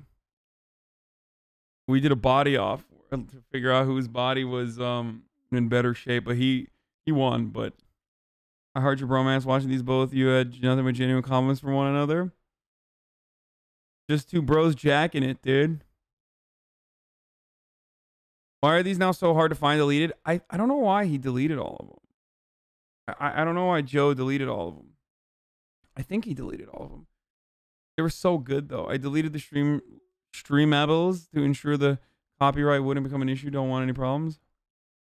Like I have no idea. Are there more we don't know about? I think there was a couple more. We've done a bunch together on BuzzFeed too. We did like life is like when you're a dude living with ADHD, dude. BuzzFeed was so fucking annoying. You know all the shit that I criticize about like liberal identity politics that like is just like really fucking boring and annoying. Like the process that this went through when you're a dude living with ADHD, the process this went through with BuzzFeed's like control was so insane. Like they were like, wait, they should change this. It was like life when you're with ADHD. They were like, this is kind of ableist.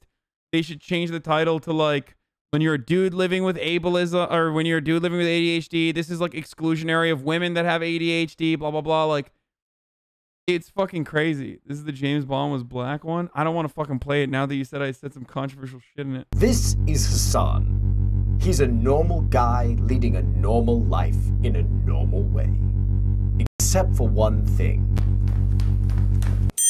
He has ADHD.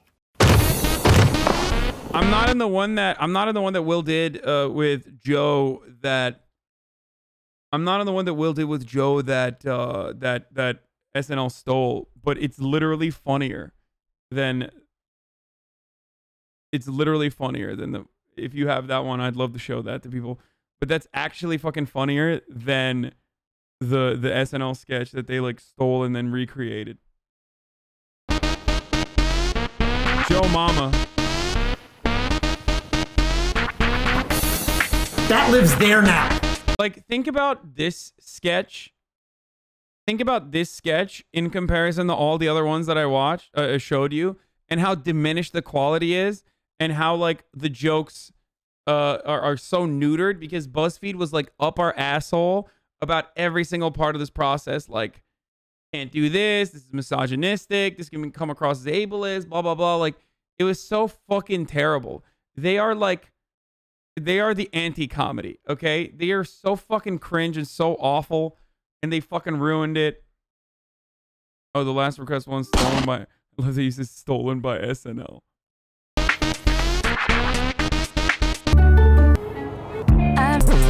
Oh, this is a jam! Oh, so boring. Why are you buying a cell phone case? You need this crap. Buy this. You need this.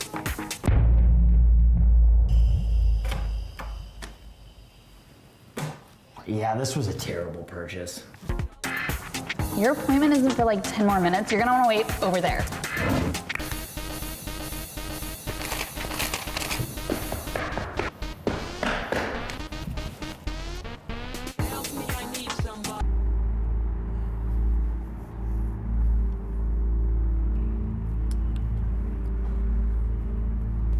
Hey, don't you have lunch with Allison?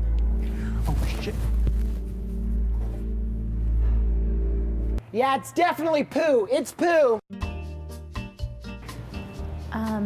So I am pretty sure I met some aliens the other day. I woke up and there were these cold hands on me with really long fingers. And then they were like, oh yeah, like you got to show the positives of ADHD. It's so whack. How long have you been painting still life? Oh, it's my first lesson. But it's so wild and raw and free. It's magnificent. You gotta check your Instagram. You might have a new follower. It might be Bieber. They hated when we shot this.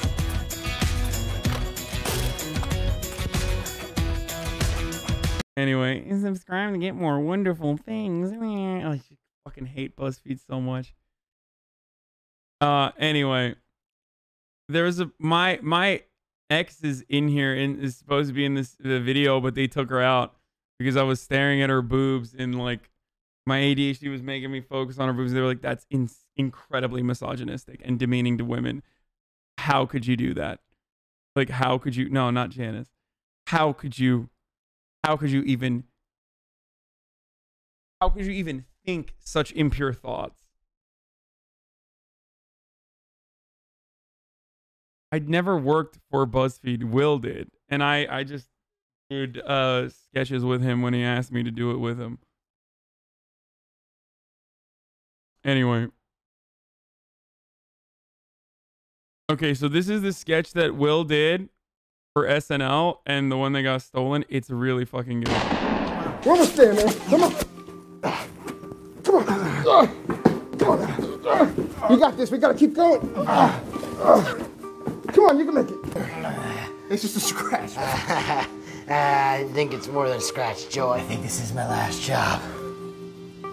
What about Mexico City, man? You're gonna have to enjoy those margaritas and senoritas all on your own, Joe. You were gonna teach me how to play piano. I think I'm gonna have to teach you in the next life, brother. Joe, you got a family. You gotta get out of here. Now go, Joe. Will is always dying. And get out One trick pony, dude. He's constantly killing himself in sketches. Get out of here, Joe. He's literally always dead or dying. Why? Love you, man. I love you too. Now go. End of life and... Hey, Joe. Joe. Yeah, Will, I'm here. Will, talk to me, bro. Listen, I need you to do one last thing for me. Anything for you, bud. You want me to give that note to your wife? No, don't worry about the note. Okay. I need you to go to my computer and clear the browsing history. So good. Okay. There's some pretty sick shit on there. You understand? You do that for me, Joe. Anything for you. Now listen, get out of here. Get out of here, Joe. Joe, wait. What? I'm here. I need you to find my daughter's laptop. Okay. I need you to clear the browsing history on that too. On your daughter's laptop? Yeah, it's easier to use. On the toilet, it's much smaller than my computer. You understand, right? You understand, right? Get out of here. Okay. Be free. Live two lives. Oh, God. Joe, wait. I almost forgot. What? There's a lockbox. I need you to go to Zurich. You don't even want to know what's inside. I don't want to know what's in it. It's scat porn, Joe. God. Do you know what scat porn is? I don't want to know what scat porn is, Will. Okay. It's poop, Joe. It's women shitting on each other and eating the shit and throwing up the shit and smooshing the shit in. It's disgusting, Joe.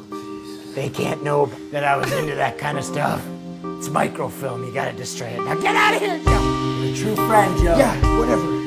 God. Microfilm, you gotta destroy it. I'm here, Will. What else? Come close. No. There's one more. Come here.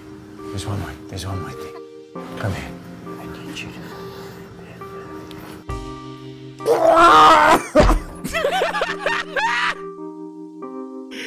Oh, I love that, dude. It's so good.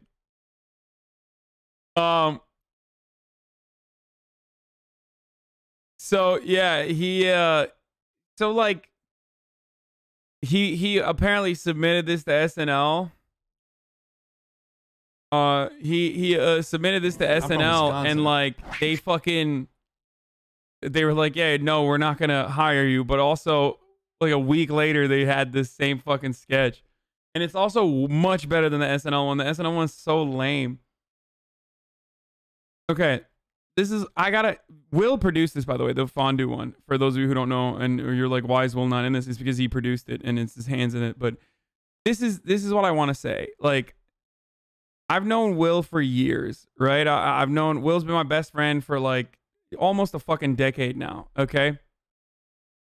And this is why I've been like fucking pushing this dude from day one to never stop making content, even though he's been fucked over a million times. Like, fucked over a million times. Everywhere. Like, BuzzFeed exploited the fuck out of him. He used to work at Reason. Like, and that's why I'm constantly like, dude, you have to keep doing this. You're a fucking idiot if you stop. You're so stupid. You're so dumb. Never stop. You are one of the fucking most talented people, naturally. One of the most naturally gifted people I've ever met in my entire life. Like, he is. He is so insanely talented. It's crazy to me. It is crazy to me that, like, he never blew the fuck up and became a super famous, super funny comic or anything like that. And it's also another indication, to me at least, that there is no real, like, meritocracy in this field, especially in Hollywood. He's done all of it. He's done all the right things. He went to, like, every single improv school. He fucking killed it. He graduated from all the improv schools and whatever. And for the longest time on Twitch, I was just like trying to get him on. So I was like, dude, just, you know, you'll build your own audience. You'll start making your own content. You'll have autonomy, and it's really good. And he didn't want to do it at first, or like he felt like it wasn't worth it. And now he steadily streams, and I'm so happy for him because he deserves it. He deserves all the love that you guys give him, because he is so fucking good. He's so talented. He's so funny, and he's constantly getting in his own way and like getting fucked over by other people and thinking that he's not good enough. But he is so fucking, he's so smart and so funny. It's crazy. I like Will more than I like Hasan Cake W. Okay, I'll fucking ban you, you piece of shit. But yeah. It's not about hard work, and it's not about fucking meritocracy. Both of those things are just absolute fucking lies, dude. Okay? Will Neff is his Twitch channel. But seriously, we made such awesome sketches together.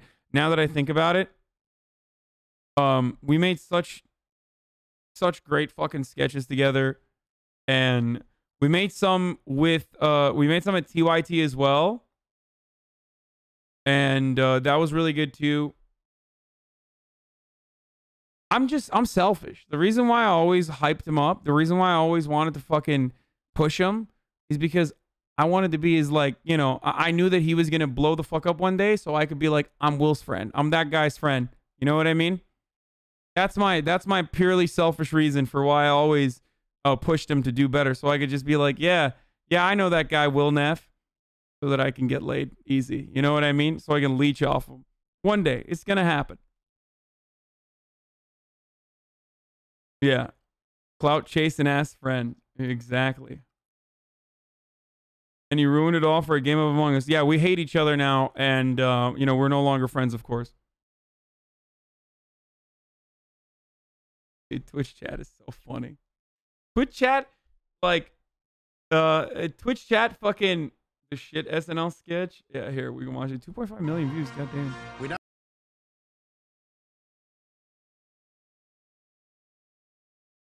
It's so bad. It's like remarkably bad. Anyway, let's get back to LSF now. Now that you saw that, and you saw the homicil, but the famous homicil butt slap. It may cause a medical condition known as thirst. Homicil is non-habit forming. Warning, homicil is extremely habit forming. Side effects may include dry mouth, swelling of lips, diarrhea, insomnia, unsolicited dick pics, compulsive spending, temporary fusées, unhealthy obsession with Beyonce, death, and a proclivity for glitter. To avoid long-term injury, seek immediate medical attention for an erection lasting more than 4 hours. I did the Lin-Manuel Miranda lip bite too. As a New Yorker, I'm seriously struggling to decide what needs to be defunded more, NYPD or SNL. SNL is just like not fucking funny. Like it's never been funny in my lifetime. I just never understood it. The lip bite after this ass slap, LMAO, lol. I love how the ball was like a piece of meat and then LMA just stopped playing. Holy fuck, that ass slap has some jiggle to it. Goddamn wagon dump truck. Yo, son, if you see this call, Uncle Janky misses you. Yeah, but, you know, we did some fucking good-ass content, man.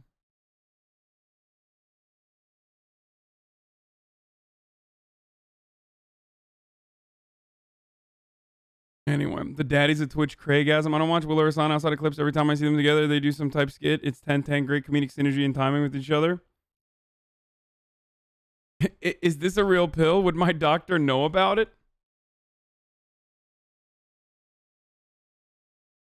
Che and Jost are bad head writers. Yeah, I don't really like their content at all, if we're being real. Like, I don't like any of the stuff that they do. Poke message E-Rob. E-Rob messaged me the funniest fucking thing, dude. How long? What was that? 2 hours and 37 minutes? I was like, yo. I messaged E-Rob, like, yo, it's important. You there? Is that what it was at? You know, he responds in all caps. Is she pregnant?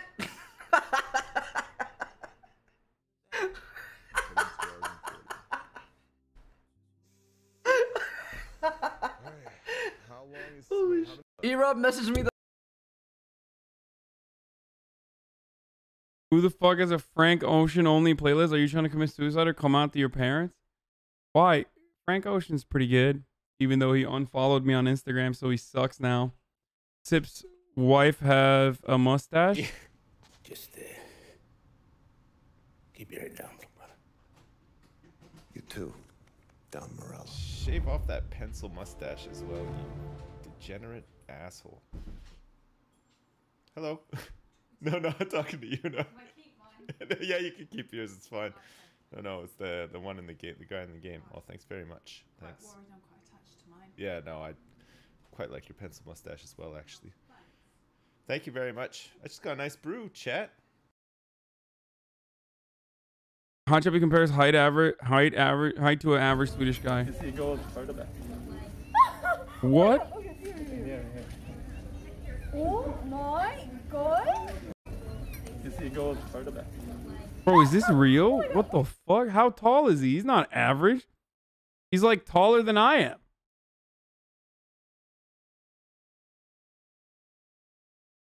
Yeah, that dude is like, oh, he's 6'8". Yeah, he's not fucking average, dude. Are you kidding me? Melina's mom asked her to read a beautiful poem from chat. No.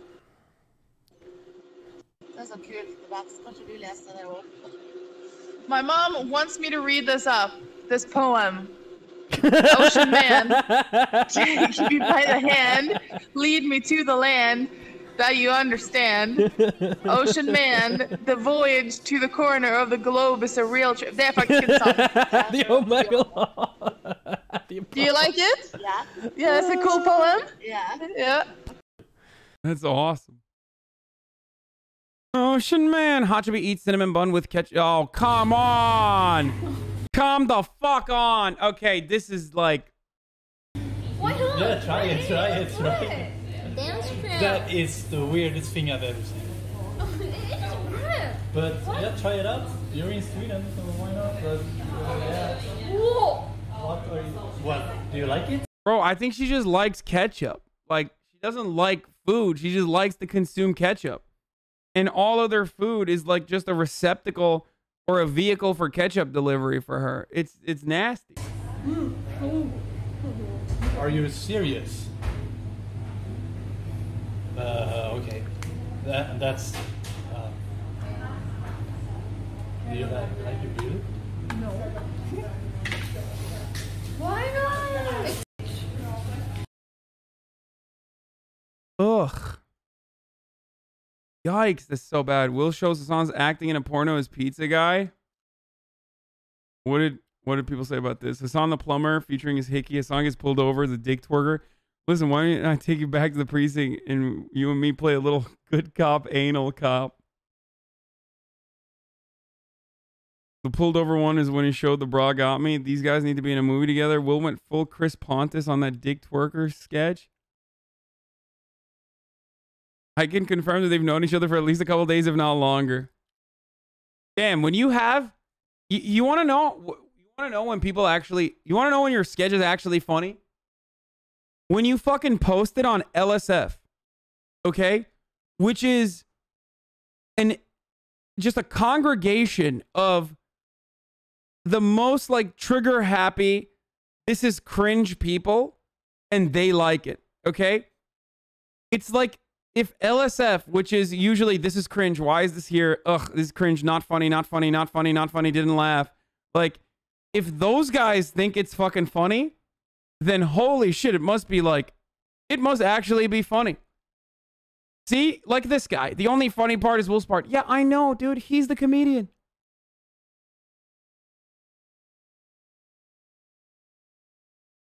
I think they went to the same university. They're actually fucking great, good enough acting, good comedic timing and writing. Actually impressed.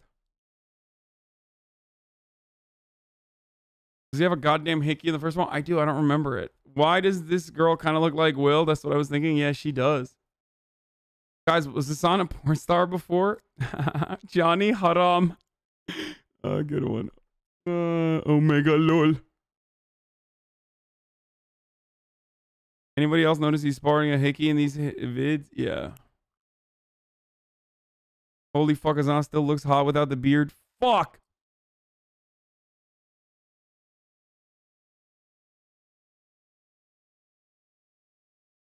7 out of 10 needs to work on those acting skills. There you go. Oh, this is what we got to see. Why does a grown woman like infants give you guys boners? Why does a grown woman talk like infants give you guys boners? Will and Hasan are like the most white LA guys to ever white LA. Yes, I know Hasan is Turkish. Like when I think of modern day Zoomer generation LA guys, even without knowing them in these pictures, I picture these two from the voices to their mannerisms to their takes to their comedy style. They will be great people, stand up for what's right, but also do it while wearing multiple rings with shorts and sunglasses, possibly a headband of some sort, and likely just got off a e-scooter. Edit. Oh shit, some of y'all real sensitive, eh? Lol, I just got a DM saying racism is funny, isn't it? What if I said LeBron is the most blacky LA guy ever? I mean, it's not even fucking racist. It's like a silly take. Oh God. I don't know. Hasan's probably the least entertaining guy on Twitch. Based in self-gilding.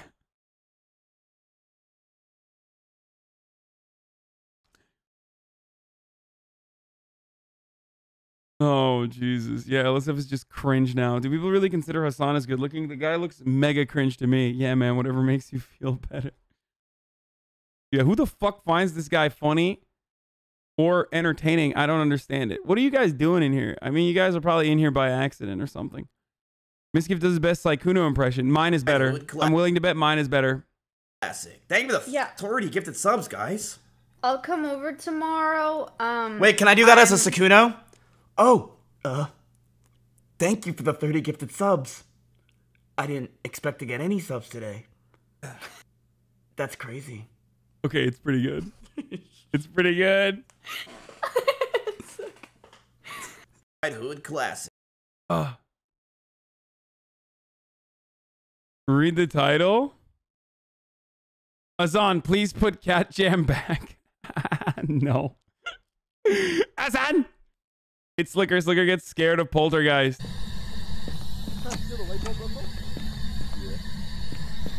Guys, you listen. Allahumma salli ala Muhammad. Allahumma salli ala Muhammad. What does he even fucking say? Bro, you guys are pieces. Allahumma salli ala Muhammad. I killed her. I got her. I dropped the cross. She came in. I got her. Where are you guys, you fucking son of a bitches? Yo, you good? What's going on, Flicker? She came in. Allahumma She's salli in ala here. Muhammad. I need help, you fucking stupid shit streamers, bro. You guys look. Allahumma salli ala Muhammad. Misgift catches Maya Frog. Hold on. This guy said you're the sexiest Fig Newton ever. Oh my god. Miz is lucky. LOL. Nice. What is this? Wait, what? Oh god. LOL didn't say it back. Maya? You remind me of the way a seashell looks on moonlit beach. You remind me of the way the colors blend together in polished wood. You remind me of the way coffee looks after it tastes milk. Isn't it cool how her voice complements musical notes? Your voice is sound's favorite. Is this a joke? People don't actually write this stuff, right?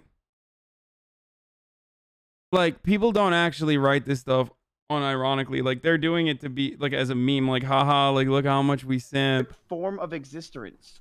You're like the sexiest Fig Newton ever. Oh, you got a VIP this guy, Maya. Is it buttery wheel? If you won't, I will. What? Hold on. This guy said you're the Oh, to all the people who said, like, oh, he's fucking Turkish and 100% follows Hasan. There you go. He doesn't.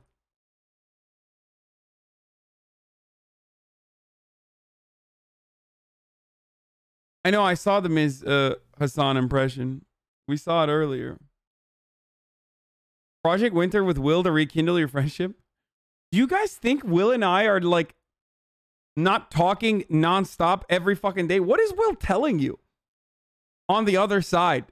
Like, what is he, after I raid him every night, what does he tell you? Is he like, Hasan never talks to me or some shit? Because the way you write shit in my chat makes it feel like makes it feel like either he's like telling you that I'm like beating him or something off screen.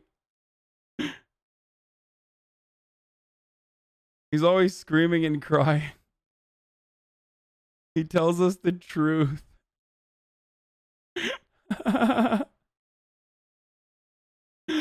We're gonna ball tomorrow. Will leaves and says he's getting water, but I can tell he goes to cry. He only leaves when your name is mentioned. Fuck you, dude. Do you want to marry? It's Slicker, scared of a little girl. Streamer explains why he's been streaming for over 1,000 hours straight. Sag. Okay. All right, we're done with this. It's time. He constantly tells us he's dying and you're not doing anything about it. That guy does follow you? He does? Oh, shit.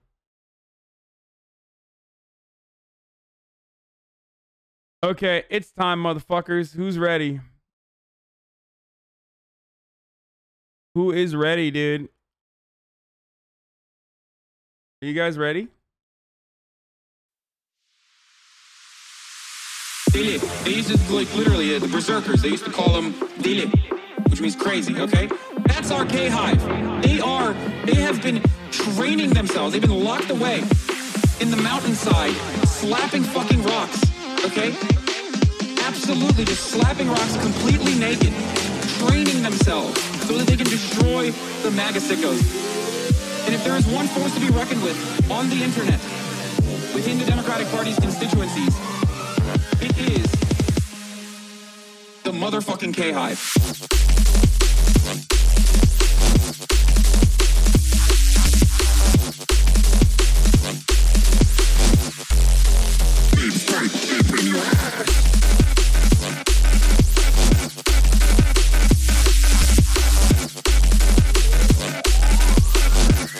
They go balls to the fucking wall.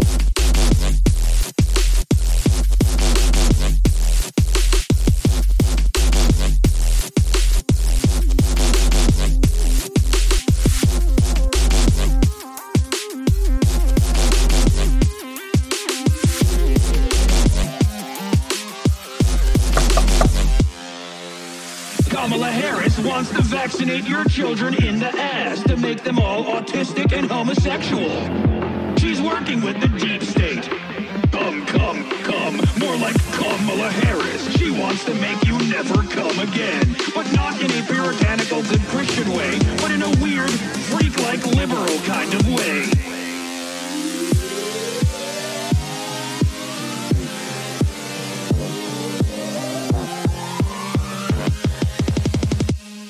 Welcome to the Cum Zone.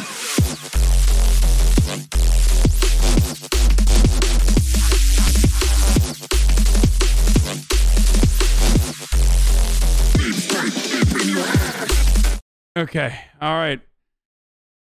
Release the gym and watch with chat. More to come. Do brackets or I release unwoke vids. Good boy Hasan.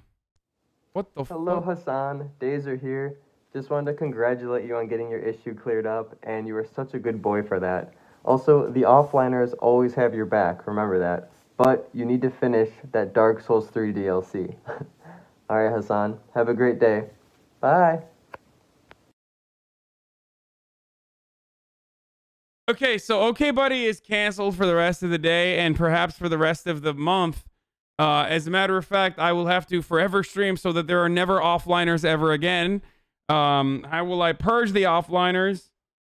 I do not know, but going forward, that is my mission. Nuking the offline chat. This has gone way too far. Hasan plus XQC, counterfeit Ludwig? Damn, you mean fucking hot ass Ludwig? What the fuck?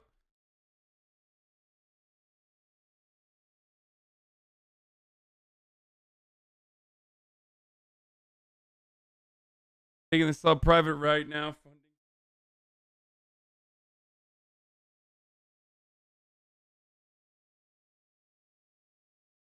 Kind of looks like Ludwig a little bit. New Drake meme.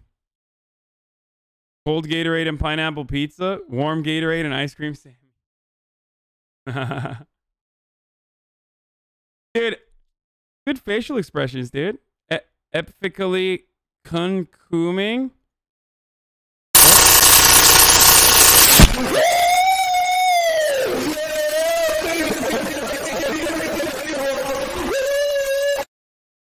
Hasan, when he finds out he can ethically come. Bottom text. This is like old school, deep fried, Okay Buddy style meme right here. Repost. Oh no, he cannot hear us. He's stun locked. Is that a 3D printer? I don't know what this is. Meme image. Do not Google source. The one true Hasan. Okay, we both look worse. This looks worse than Hasan Minhaj, and it looks worse than me. Honestly. Quasi Corvine, thank you for the 10 tier 1 gifty boys. Thank you. It has been 10 minutes, and I cannot stay still any longer. Help me, I'm stuck in pause. Hasan is yelling at gray name bait. Ay, ay, ay, ay, ay, ay.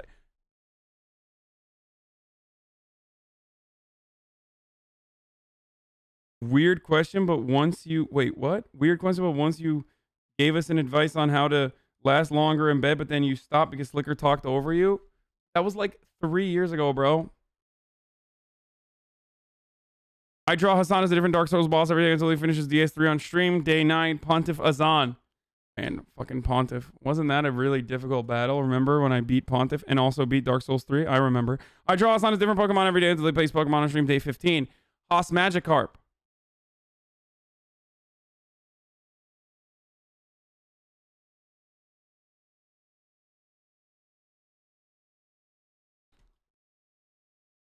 I redraw HasanAbi subscribers as emotes until I run out of emotes. Day 14, Haas easy. Okay, these are getting worse. You're getting worse at redrawing these emotes. A genre will inspire a new breed of gamer. Also, my food is here, I think. You do not have to be good at games to start streaming on Twitch TV. We have HasanAbi. This is true. I am an inspiration for bad gamers all around the world. You too can one day become a Twitch streamer and have people pay you to play video games unsuccessfully. I confess I'm not very good at video games.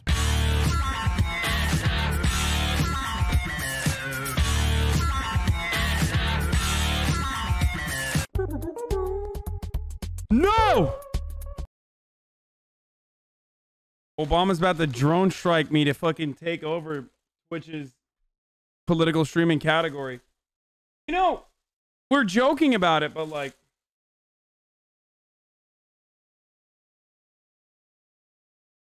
show food? Oh, it's just a full chicken.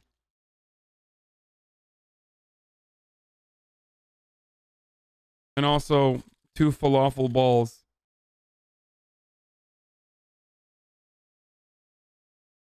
I didn't miss the meme. I saw Obama saying he's going to be a Twitch streamer and he's bad at video games. Would Obama be good at counter drone strike? Yes. I draw Hasan as a grug until he eats dudum live on stream. Pass the dudum. Wait, that's really good.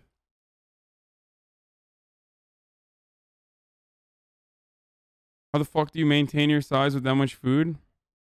I don't know. Do I eat too little or I post X until Y day one? That was when Obama was accepting a gift from the Polish government, which was a copy of The Witcher 2 Collector's Edition. Oh, that's sick. We are, speaking of X from Y, we are X away from Y.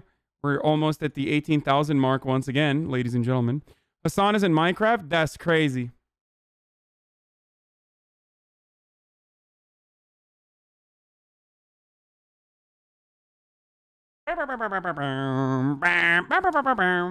Okay, it's just stuck in my head.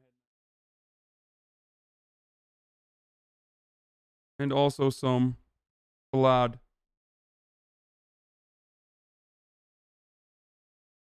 If we reach 18K, will we play Undertale? Maybe.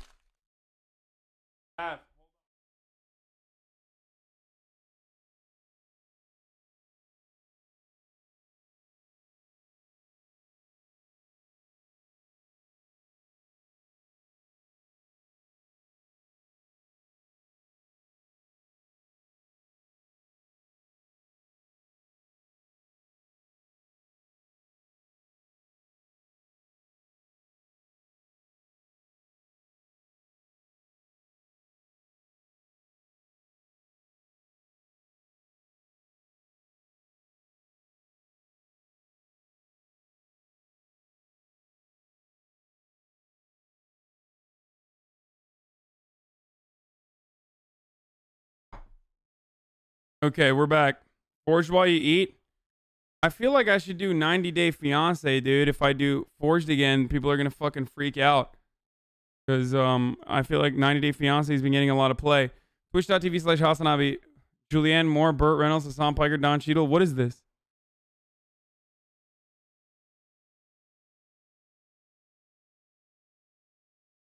Wait, did I get a bunch?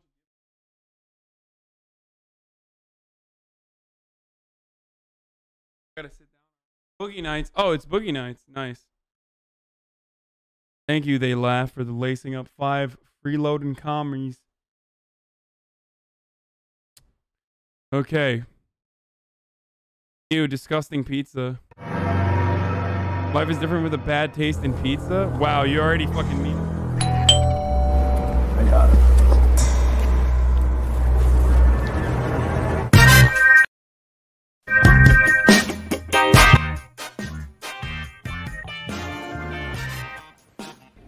Banana, ketchup. You ordered mushroom. I actually What is fucking Christ, dude. Like, Reddit video. It has to happen once a day. Has to happen once a day. Banana, ketchup. You ordered mushroom. I actually pineapple. Curry, pizza.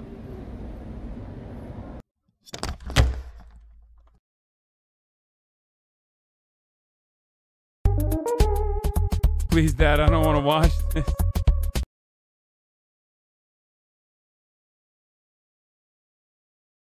Reddit is struggling right now, brother. Mr. Sir Azerbaijan, Armenian news when? Average Azerbaijan fan? Soylent? Harry Potter? I fucking love science. Average Armenia respecter? Single mom badass? I don't even know what the fuck this is. And you're Henry Cavill? Don't refresh OK Buddy. r/OK Buddy has been banned from Reddit. Oh, damn. Bummer, dude.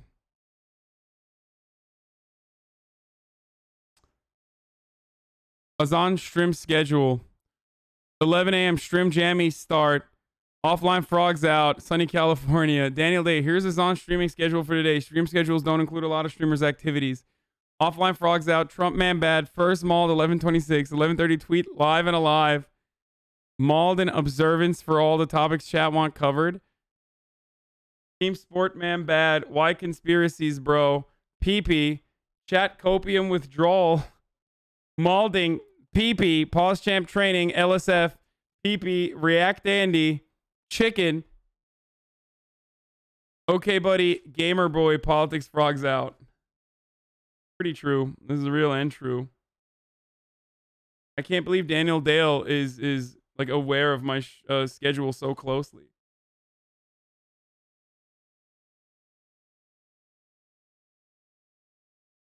It's perhaps missing 9/11 Gamer Boy. It's perhaps missing like a couple. It's like 10 or 12 more peepees, but.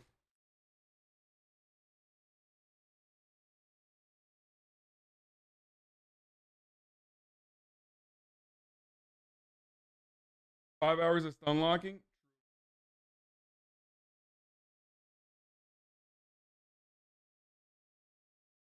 Second part is true though. Hasan, why didn't you cry when Pepe killed?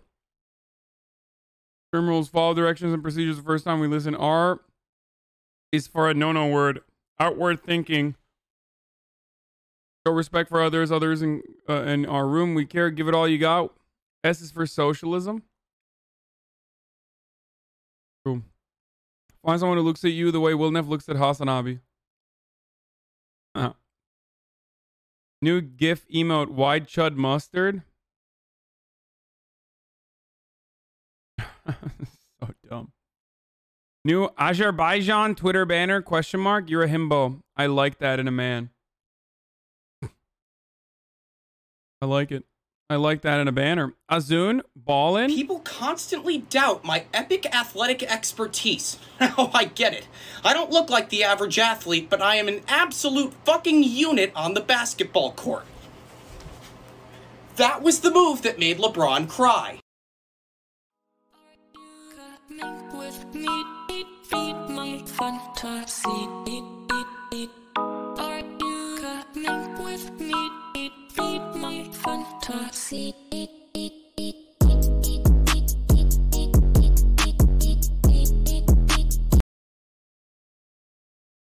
Feed my Fanta. I found out that my gym is open now. James Coomerly. Steady lad. That was a bad spell you took. Hasan Piker. Patophobia. No lad, we just took Dublin case. We just took Dublin Castle. We're going to build a 32 county socialist republic. James Coomerly. Hasan's take on weebs. Viewer discretion advised. No. What weebs think they look like. What they actually look like. True. True.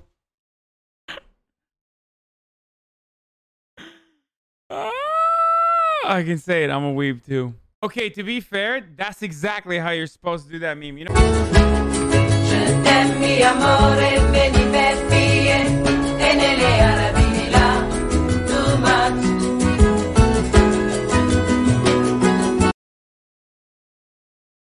What the fuck is Malian news?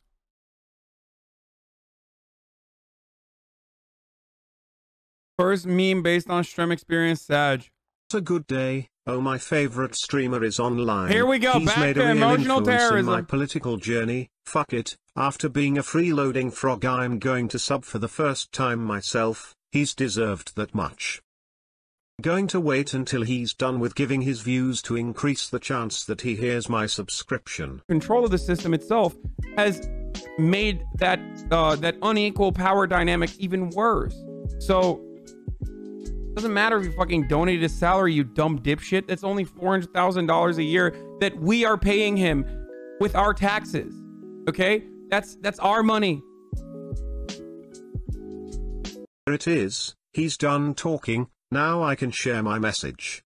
Now the wait begins. I'm slightly nervous, but I want to let Arjan know how much his streams can mean. Oh no.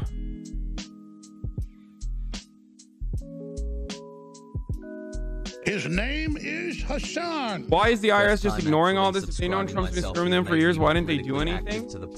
I think part of the reason why the audit has been halted or the audit has been ongoing is because he's literally the fucking president, and the IRS is already a crippled institution.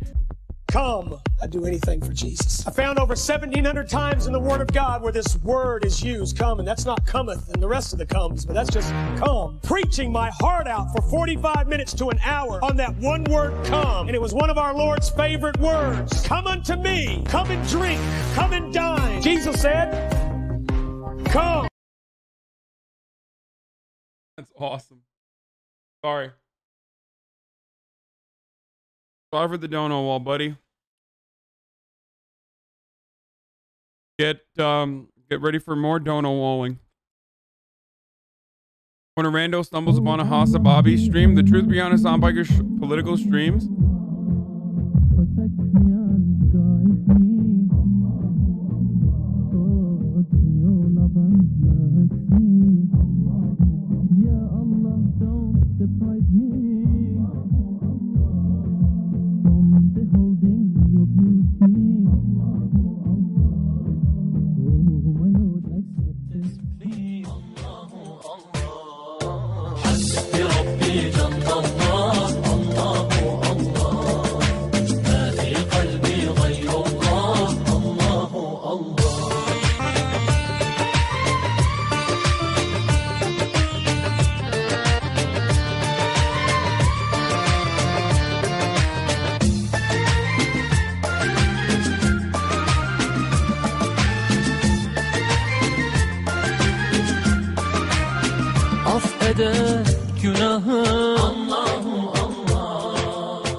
Biliyorsun delikanlı.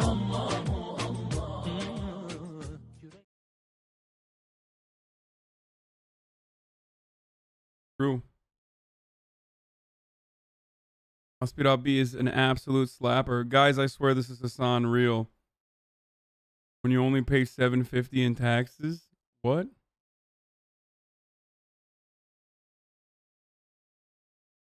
I don't know what that is. What do you stand for? Believing something, even if it means sacrificing everything. Fuck it. Just say it. Don't worry, buddy. I've been dono wall 22 months in a row now. Sorry, Lil Smashy.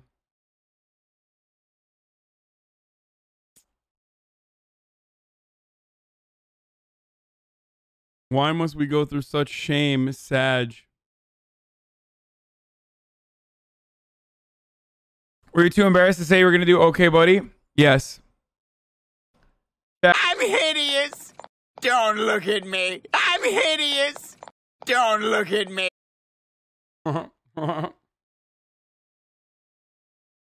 That's when I dipped out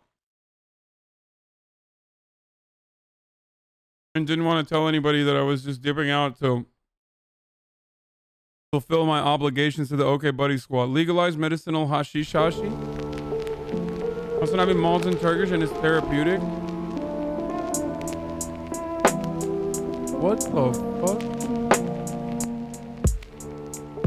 Ayı, hayvan oğlu hayvan. Orospu çocukları. Hayvan oğlu hayvan hepsi. Allah belasını versin köpeklerin. Böyle hareket yapılır mı ya?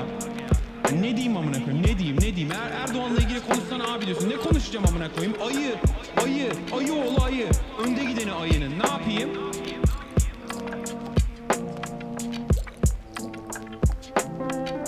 Hayvan. Gerizekalı hareketler yapıyor. Hem de hayvan oğlu hayvanlara yapıyor hareketleri. Aynen. Nasıl Donald Trump'la ilgili konuşuyorsak burada Amerika'da. Nasıl orospu çocukları maske takmak istemiyorlar amına koyayım çünkü gerizekalılar. Aynen sizde de var bu dallamalar. Erdoğan da aynı boku yiyor işte o dallamalara karşı. Öküz.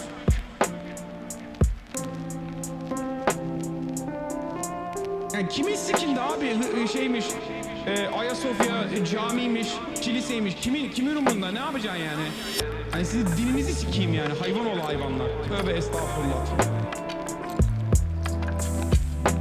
If you only knew what I was saying. Öküz.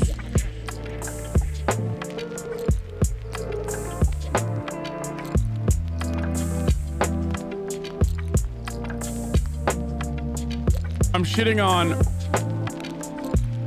shitting on all the Erdoğan how similar like what Erdogan does with Turkish chuds, and how similar it is to Donald Trump. Biliyoruz recognize us. Siktir lan recognizemiş. Except for one thing. This is Hasan. He's a normal guy leading a normal life in a normal way. Except for one thing. America deserved 9/11, dude. Fuck it. I'm saying it.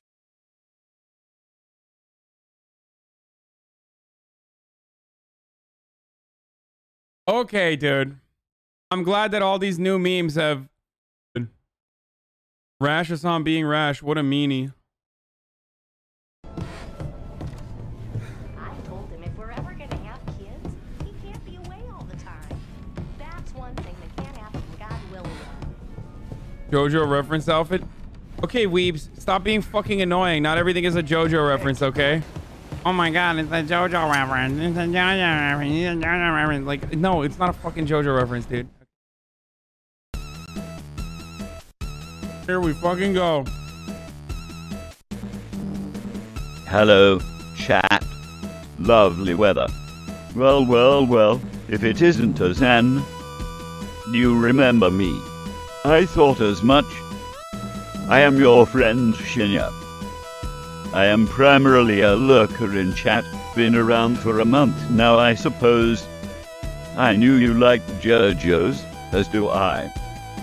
So I thought bringing up an unfunny meme would be humorous, because it's absurd to think sailor outfits come from JoJo's, but it seems like you don't understand what Kappa means.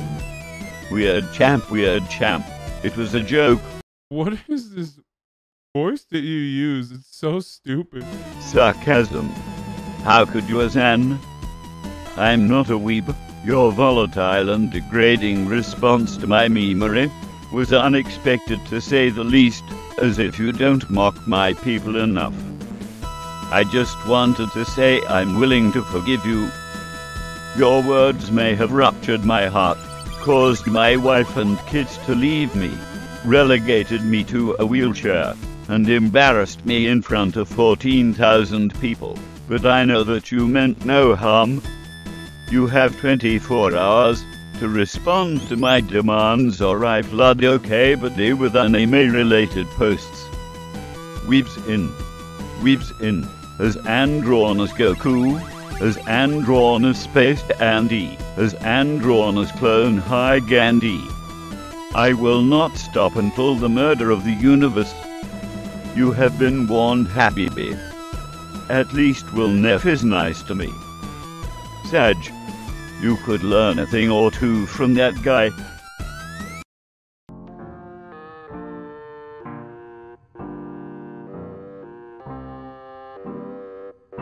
This was really good. I don't know why. At least the fact that you used like a different voice made it better and bearable.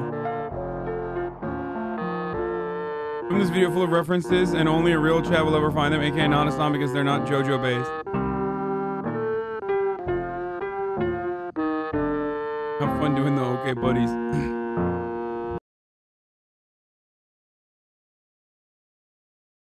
Very good. That was very, very good. Me when woman XX Steve me. Who are you? Ma'am! Ma'am! Someone help! Okay, dude. Rash Hasan being rash. Plot twist of the century. Email Trump based. Official property of r/OKBuddy Hasan. Damn, dude. Oh, Allahu the Almighty. Allahu Allah. Not you. Yes. Okay. Who's the fucking disgusting breeder? We brought together 7 gay men. Let's find who the gay. straight is. I'm gay. Okay? Who's the straight?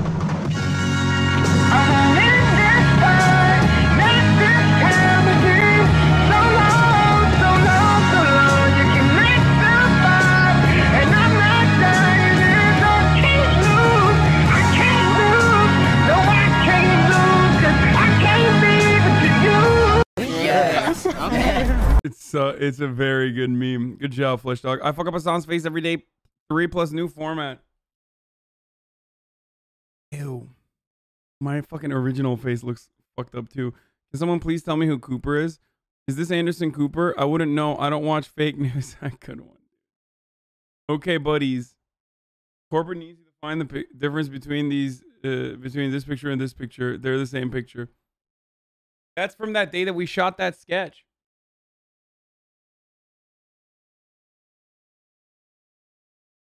And most Jack we've both ever been.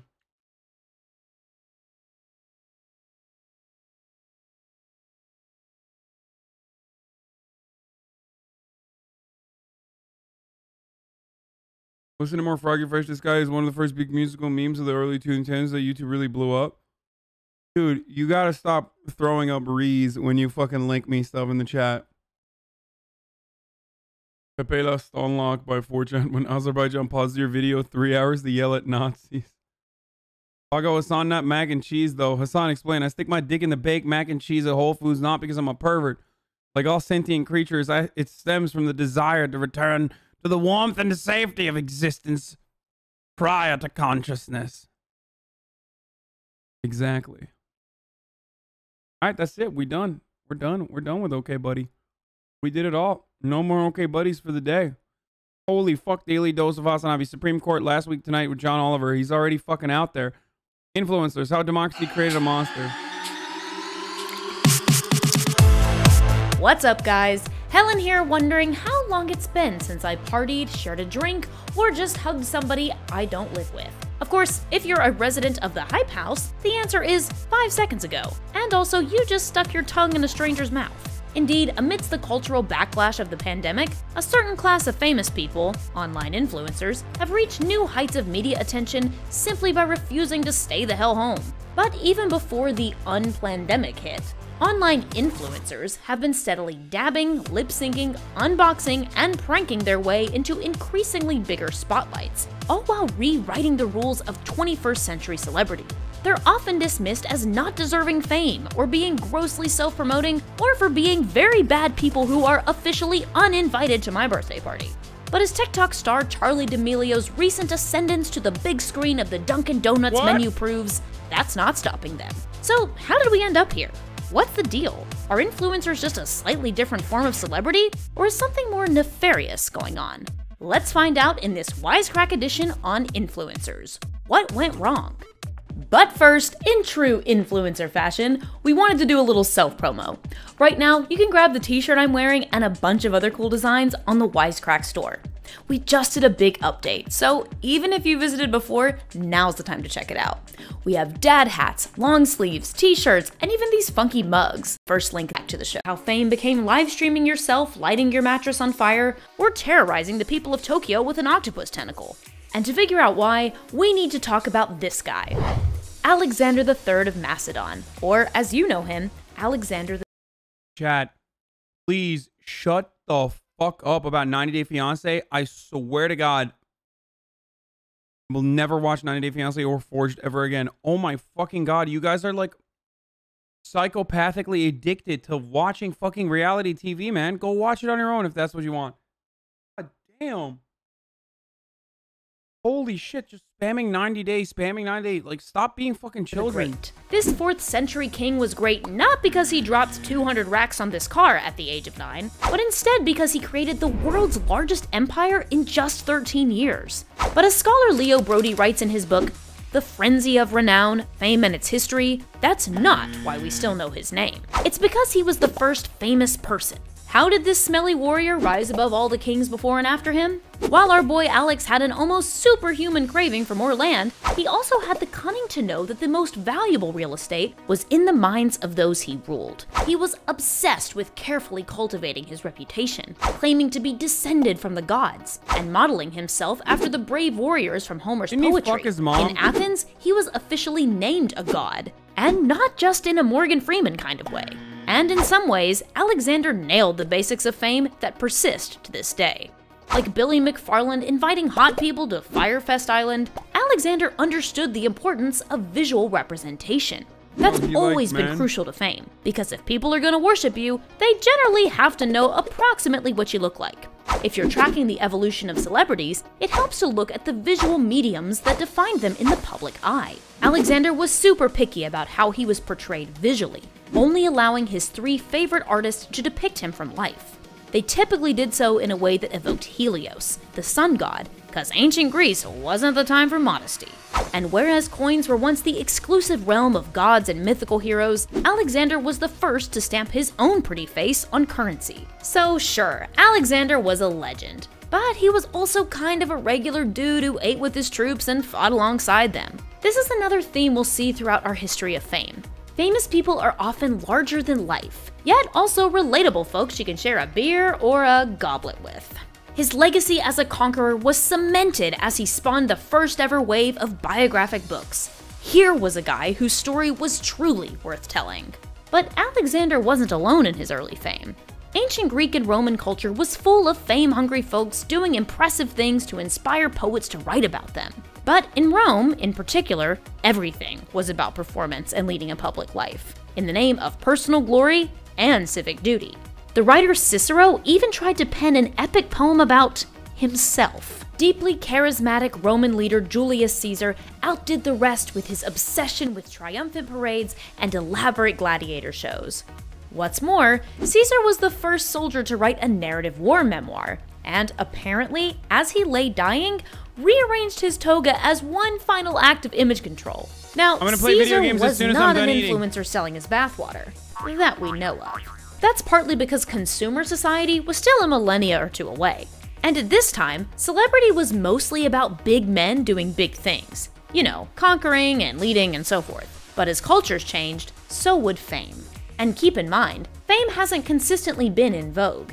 That's thanks mostly to this guy, who switched things up in the 1st century AD by living humbly, avoiding publicity, and promising mad glory in the afterlife. Naturally, celebrity culture took a bit of a dip, but certainly didn't disappear, and fame would eventually smash through the confines.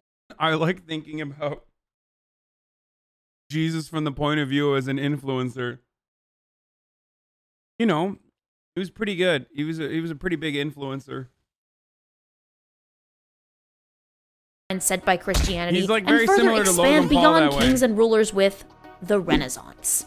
See, the Renaissance brought the rise of portrait painting and the printed page, both of which began circulating images of people all over Europe. This moment was all about the individual, and with that, his or her fame. As Brody puts it, everyone who made a career in public was being made to realize how both art and printing could make him more symbolic, more essential, and more powerful. What's more, portraits seem to scratch that itch that everyone has to be remembered, and to have their individual essence captured. As Leon Battista Alberti wrote in the 15th century, the face of a man who is already dead certainly lives a long life through painting. This frenzy meant the rise of more and more people being memorialized with a paintbrush. The best example, though, still comes from a monarch. Yeah, we talk about Jesus as an influencer, but why is nobody talking about Hazrat Muhammad? The GOAT, dude. I mean, think about it. Back in that era, there was a lot of chaos in the region, and Muhammad was like so good at fucking uniting. Like, people were just, they loved his content. Like, they loved what he was about. And they literally were just like, yo, we'll follow you. So much so that they followed him all the way to fucking Spain, dude. And it's unique because, like, Muhammad hated photos of himself. Like, he was so not a narcissist that he, like, didn't want any photos. Can you imagine being a fucking influencer without a single fucking Instagram post, dude? Crazy. Queen Elizabeth I of England, who was self-consciously curating her brand more than 400 years before you downloaded Visco. In a turbulent time, Elizabeth fiercely controlled her own image, sending out pre-approved portraits all over the kingdom to be copied by artisans. She even issued a proclamation to have all unapproved paintings destroyed, though it apparently wasn't enforced. While monarchs weren't sponsored by Red Bull, the bold fashion choices of royalty certainly trickled down through the aristocracy. If the Renaissance expanded access to fame beyond kings and queens, the 18th century absolutely exploded it. The combined French and American revolutions trumpeted the democratic man, and a slew of such men, like the founding fathers, were thoroughly obsessed with their legacy. Likewise, post-Revolutionary War Americans were eager to celebrate them, with dumb legends like that cherry tree thing. In America, celebrity has always been far more democratic, centering itself around the individual who seemed to possess that special spark. A spark which, simultaneously, the spectator could believe that they too possess. What? And so, not unlike any given selfie challenge, portraits depicted the so-called democratic man, via images like this of the low-key homely Ben Franklin. Meanwhile, books, pamphlets, portraits, and caricatures circulated like mad, bringing ever more faces and writings to the masses, and providing ever more avenues for fame. Concurrently, fandom as we know it really started to begin. As philosopher Jean-Jacques Rousseau grumpily recounted, people who had never read his books would come from miles away to gab with the man famous for his intellect, strangeness, and striking adoption of Armenian fashion. Needless to say, Rousseau never enjoyed these conversations. Still, imitating the look of your favorite French philosopher wasn't possible for most people. Until the 19th century, when the Industrial Revolution brought the fast, cheap mass production of imagery and of ready-made clothes, shoes, cigarettes, etc. Fashion suddenly took on a whole new layer, that of personal identity. And folks often dressed to impress by copying images of famous people. They'd get their hair cut like Lord Byron, or wear gloves like Prime Minister Benjamin Disraeli. Uncoincidentally, this brought about, first, the rise of the dandy, due to dress like famous aristocrats even though they often weren't, and second, a huge number of people being brought to insane asylums for claiming to be Napoleon. Still, when it— Am I crazy? Or is Wisecrack videos just getting worse and worse every day? Like, the last two Wisecrack videos I watched were literally unwatchable. Whoa, what is the future of evangelicalism? I kind of want to... Whoa, Calvin Breonna Taylor, please not guilty. Timcast. New uncommon Twitch clips. The following video has been approved for React streamers. Put your cam here to avoid needing to move it around. Just kidding, I don't need to do that because I don't do full screen anyway.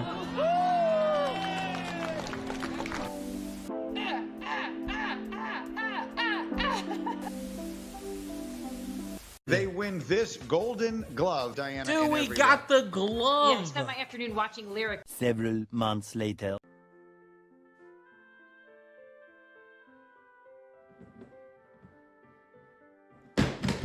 Oh, shit.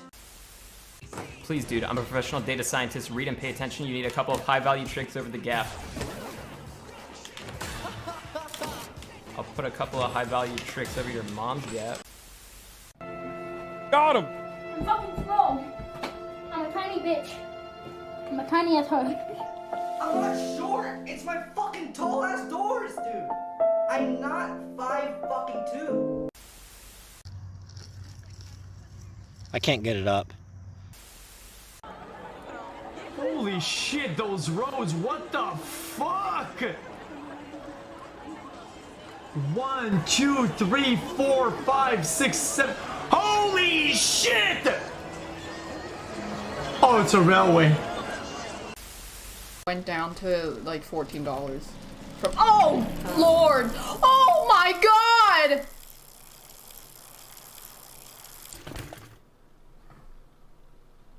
Got a dab But yeah, on that. As I was saying, Oh no! Anyway, last week. That's gross. I want to suck it without getting shit in my mouth. Are you nervous about tomorrow? What's tomorrow? Nervous? What the fuck?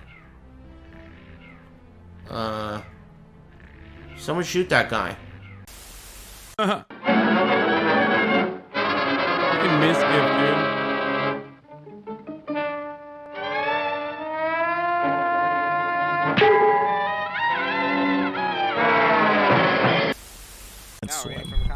Oh, I should have joined the lobby as Mysterian. I'm gonna learn how to swim one day. Green. Hey, you're black. Like I knew it was red and black. I didn't read your name. I just looked at it really quickly. Oh, she's not. Never mind. Why'd you sus him? I don't get it. Because it was me, him, and Jelly Peanut were the only but people I in the literally room. ran through. I love that.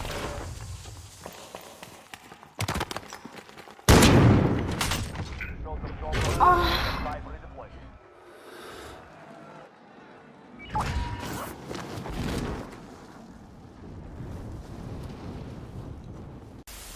Thank you, thank you. I really like your outfit. What the fuck was that, dude? What? My man was like, I'm dead, but I just made my girlfriend come. How about you?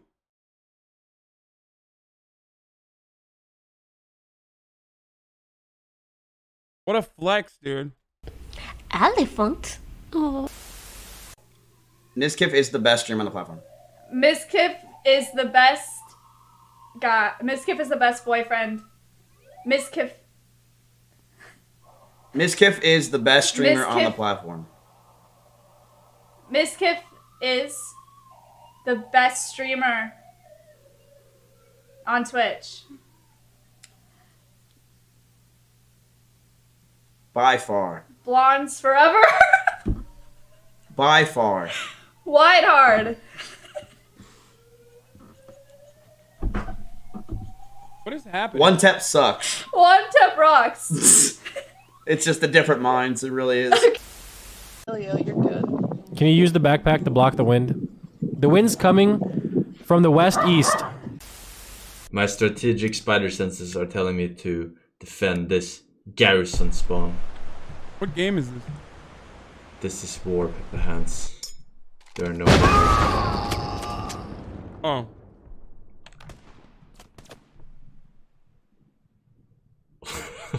What the fuck is this? Yeah, yeet. When did she do an IRL stream? Watch your language. Everything you type is being broadcast live all over the world. Yeah?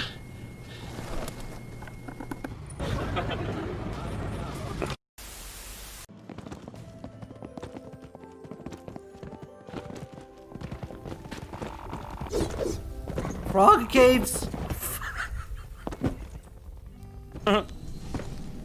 Frog.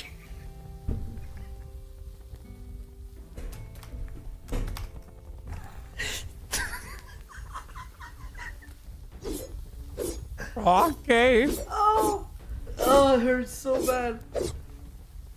Why is my voice crack like that now? Did you hear that? Frog caves. I fucked my sister. Okay, Nick, stop me. I can't stop you. Nick, I have a noose in my mouth and I can't get out of it. I'm gonna get dizzy and die. It's hurting my dick every time I bump on that. Don't push me more. Dude, I'm gonna fall. What? Wait, actually. Karma.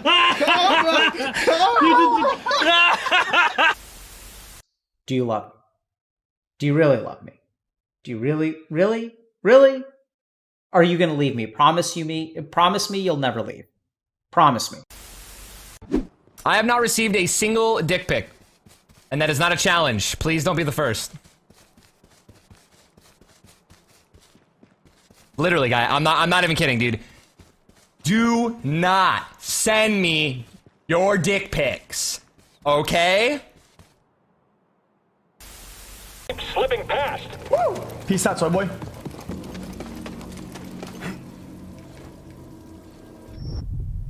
I'm on him. After him, together. Listen to me. I know what I'm doing. This is already going so well. What? Eric? Now I gotta like match stuff, right? What'd you just do? Nothing. It's like you just 24 chins in. It's 20. Oh my god! Oh my.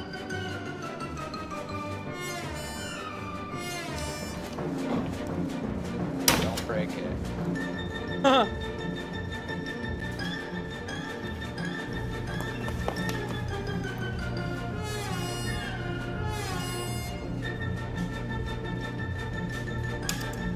What just happened? I just saw. Is that bad? What is? What does it say? Save date from the speedrun forums of Super Monkey Ball. Today Oh. I'm going to be showing you guys some beginner strats for floor 18. Please. So the main thing I see a lot of people make their like first major mistake is they don't pick the right monkey. You need to pick the stinky monkey. Uh-oh.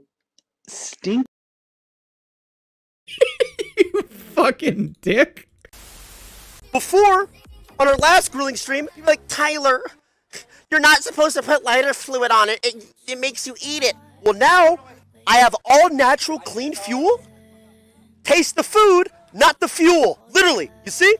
So go fuck yourself. I'm going to top my meat with this. Don't use that one. It's not. What? Wait, did you use that one? Yeah. It's not the. We know that team's down there, right? I also know there's like 5 or 6 guys in this lobby. Desperate for just a hint of love.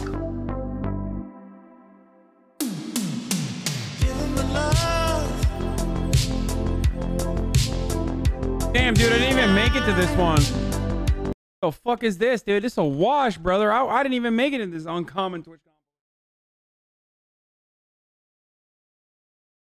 Sing it? I don't know what the fucking song is.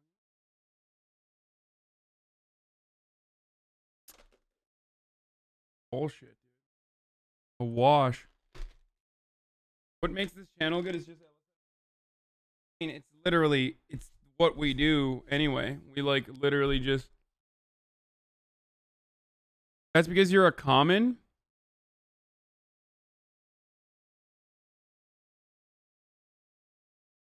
Margot did, but you didn't? Well, I guess Dean.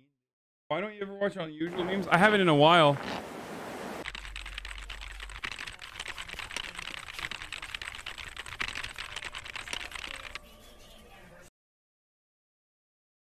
It's literally you in the chat when I say white supremacy is real and a fundamental part of American development. It'd be a dream if I could take you up in paradise up above. If you would tell me I'm the.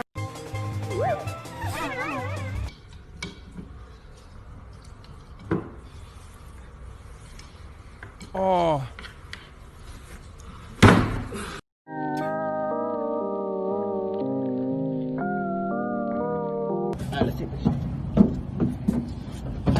Playing Minecraft.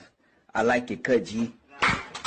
And a double quarter pounder with just ketchup and cheese. Double quarter pounder, only ketchup and cheese, okay? What the fuck? Any sauces, nuggets? Sweet and sour.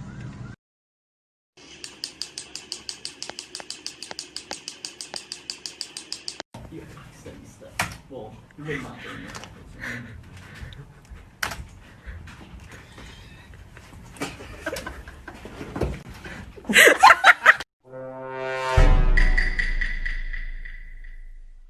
I better do it. Yeah, you'll do it.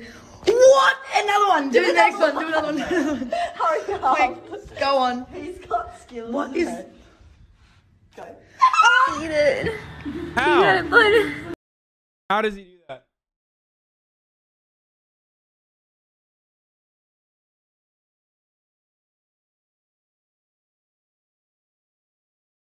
Negative pressure? Wait, hold on. No, bro. Oh!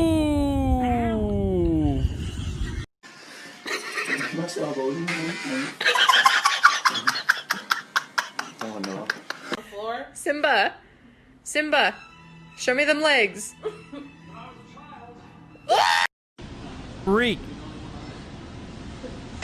Oh! How?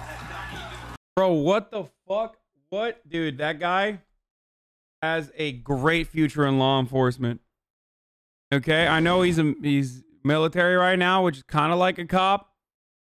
My man has a great future as a career in law enforcement.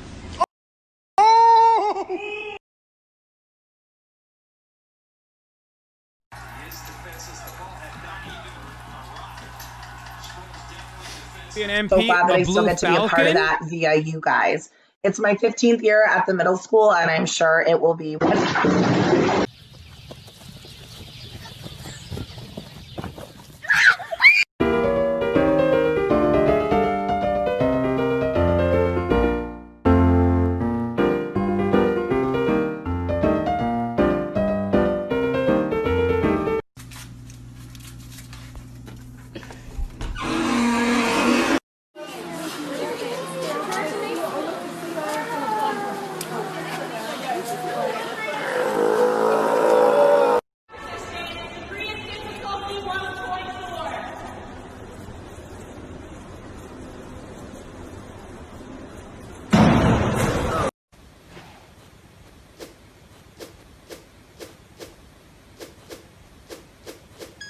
Holy shit. There's no way. That's a green screen.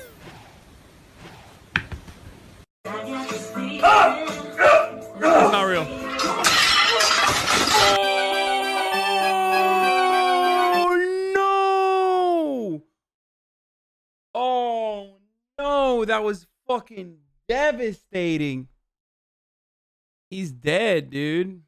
Oh, I'm so afraid that that shit might happen to me one day. I'm fucking working out. God damn. Oh, okay. Always lock your weights. Yeah.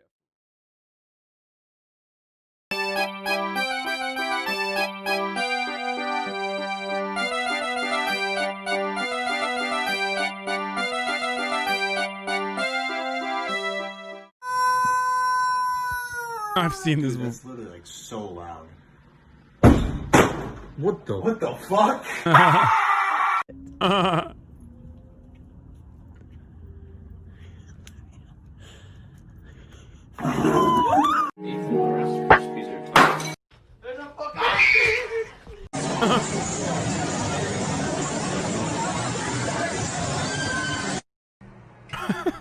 Oh no.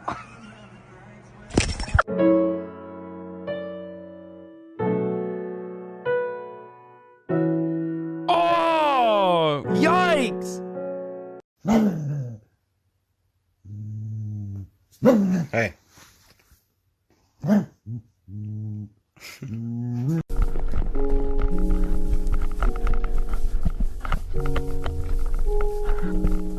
This is so sick.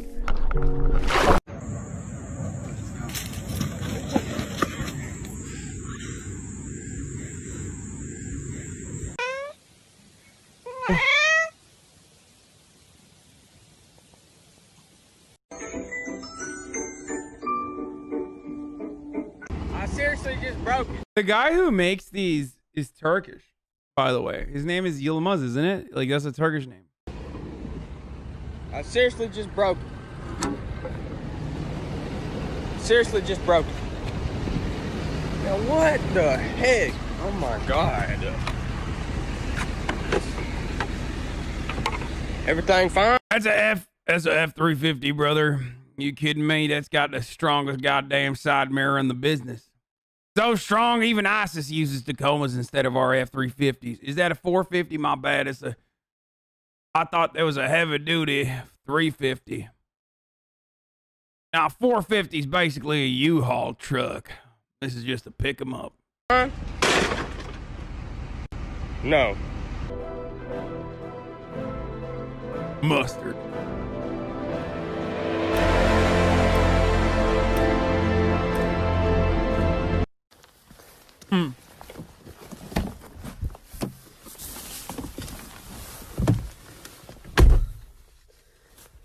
Been busy tonight? What? Hey. What the fuck was that? Is it dead?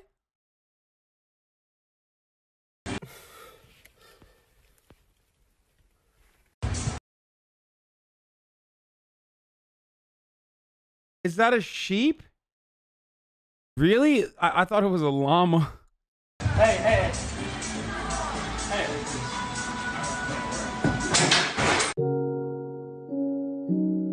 Christ.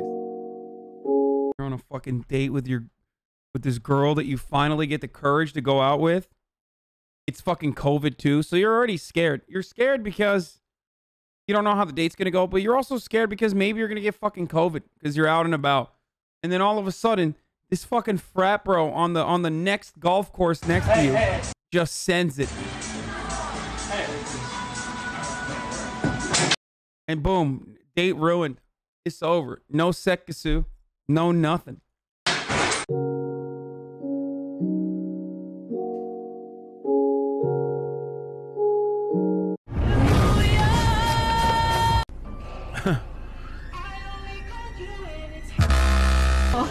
Oh no.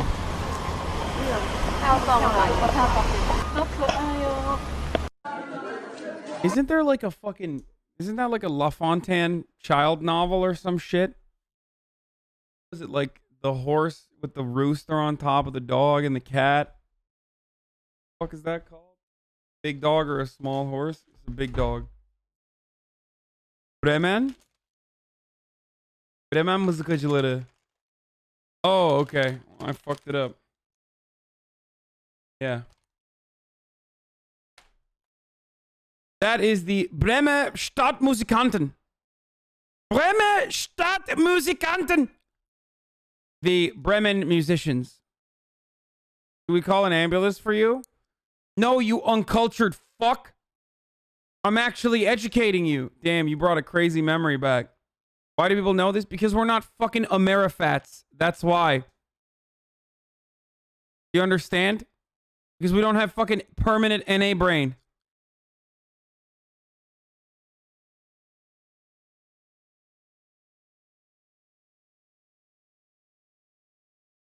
It's a Grimm's fairy tale. Yeah.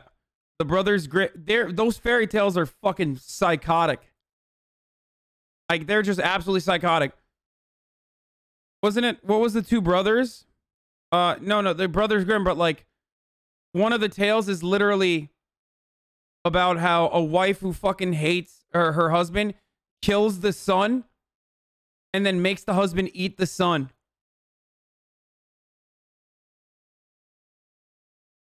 Not Hansel and Gretel.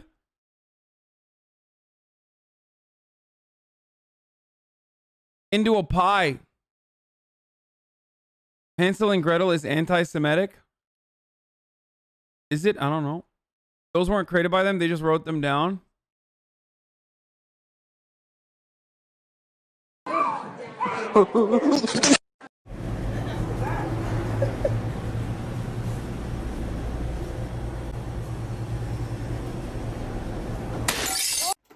Huh.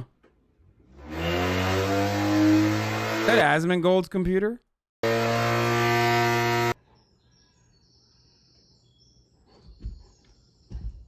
Dude, oh! No.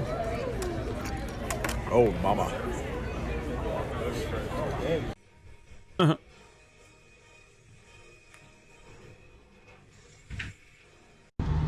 Why is this guy keep saying, imagine being a Toyota Camry driver, dude? What the fuck is wrong with you, dude? Why do you keep saying that? Can I give you Chad Young Turks Poople Piker? Imagine driving an old Toyota Camry. Keg W Toyota Camry driver. Imagine being a Toyota Camry driver. What's wrong with Toyota Camrys, bitch?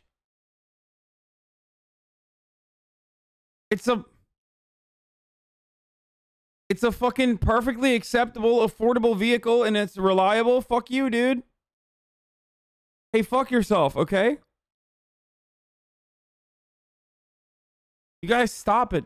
Stop making fun of my Camry. Why the fuck are you holding? Why do you eat a burger like that? Damn, dude. How dare you? You have a cutie girlfriend? Fuck are you holding?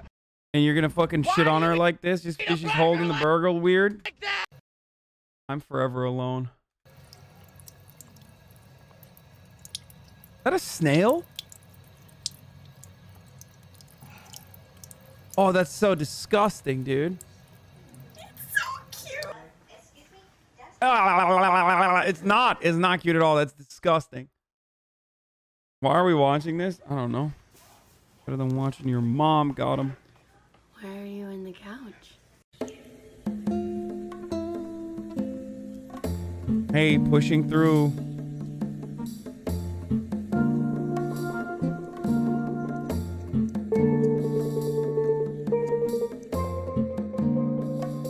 Did we watch a documentary on Leon Trotsky? No.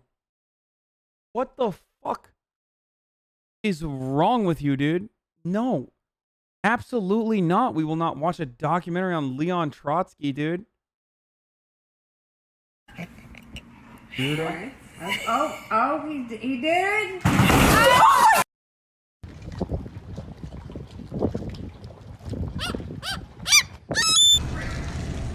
Hello? Are there a box of tissues in the back of your Toyota Camry, yes or no? No. Gonna make some Crunchwrap Supremes. Oh, we need the crunch Sour part. cream. Well, the crunch part too.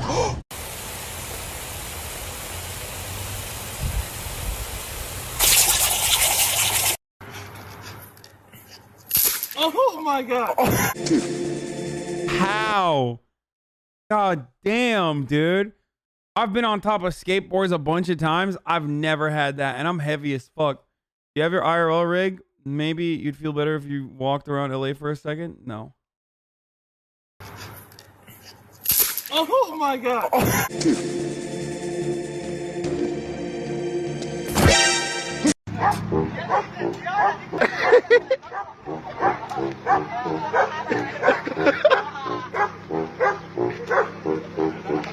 At the store with my woe, going grocery shopping. Damn, Zoo, that's where you going. Told you got to. Bro, Hasan is really trying to squeeze out the last few drops of Fun Day before the debate starts. Dude, first of all, the debate is tomorrow night, right? It's not tonight. Am I crazy? Isn't it tomorrow night?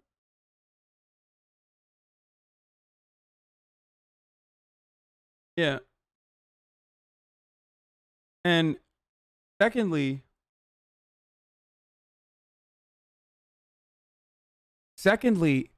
I've done so much politics today, man. I'm just reacting to some fucking... Will Biden be able to string together unscripted answers? See, we're about to find out. How many times a week do you go to the lacrosse field in Kansas City? Dude, I hate to repeat myself, but I go there to fuck your mom. Okay? I fly out every night after my stream is over to Kansas City in a private jet just to fuck your mom at the lacrosse field. Yeah.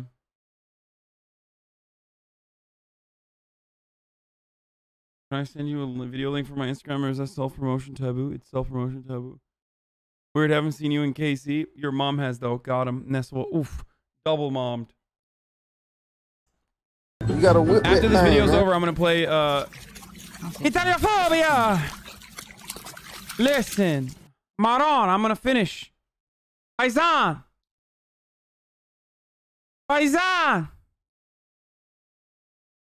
Ugats. I'm gonna finish Mafia tonight. I got a couple more missions left. You know, hey, you're gonna fucking grab the gun, leave the fucking cannoli over here, over there. All of a sudden, we're everywhere. You know, gabagool, fucking ghoul over here, over there.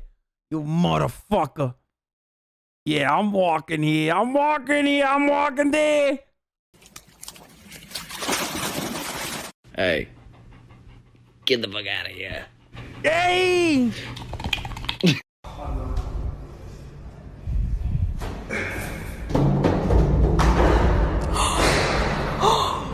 Oh my god! Stop using the dog as a puppet! Bring me a sandwich, bitch!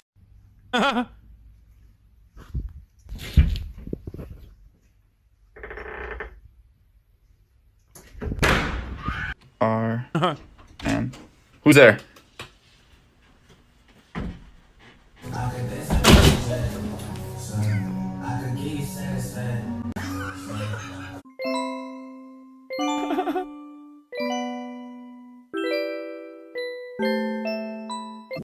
White girls be like. Is this Nessua? What the fuck? Like.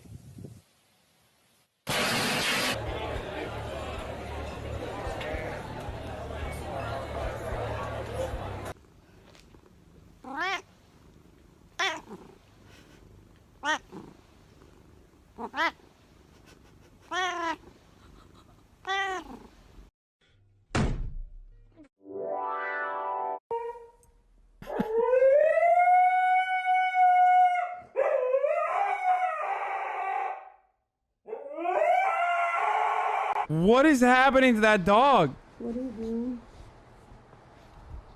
Babe. Eller vores frø og Bjarke, hvad fanden laver du det der?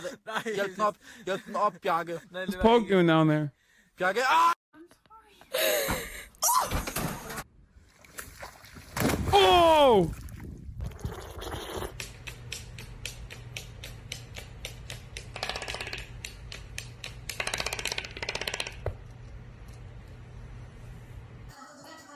Bro, toucans? That's a toucan, right? Isn't that what it's called? Those things are so weird looking, dude. Like, they look pretty, but they freak me out.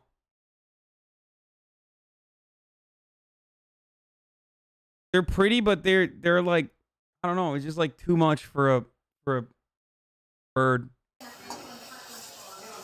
Chill out.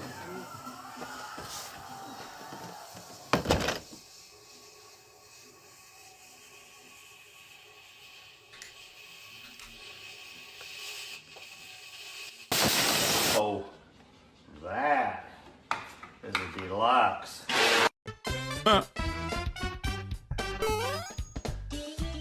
Hey, it's a me, Mario.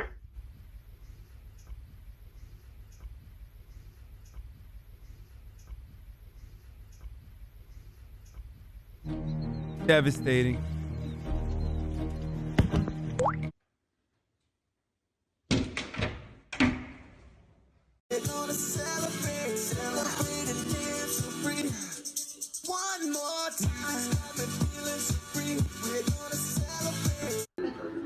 Cute as fuck.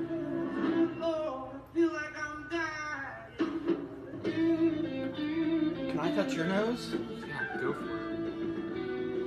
Oh,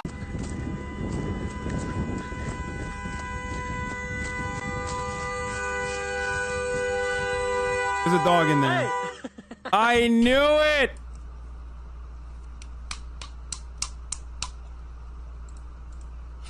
Wahoo! It's me, Mario.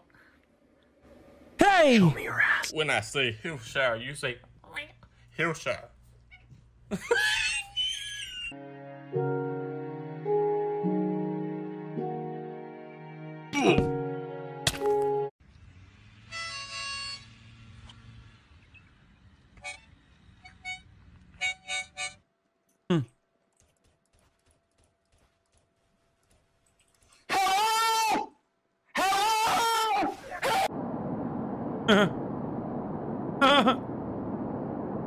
What the fuck?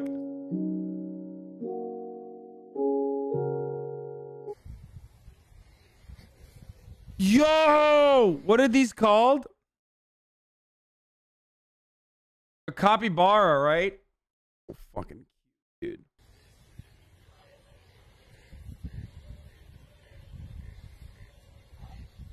Are they violent? Oh! Oh! Oh my god, dude. Oh, we gotta run that back. Oh, what the fuck?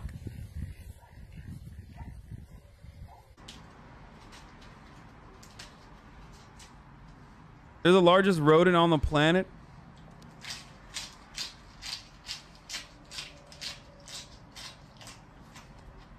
I'm with the coolest mom I've ever. Oh! What? What?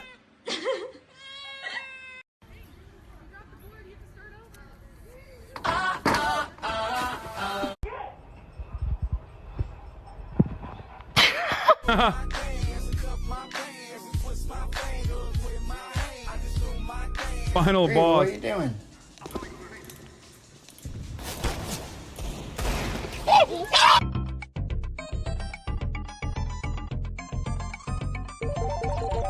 Ooh. Oh my.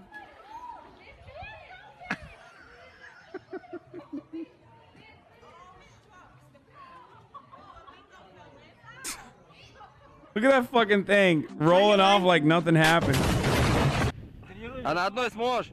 Oh, this is an old classic. Ага, может ты еще, блядь, без рук можешь, нахуй.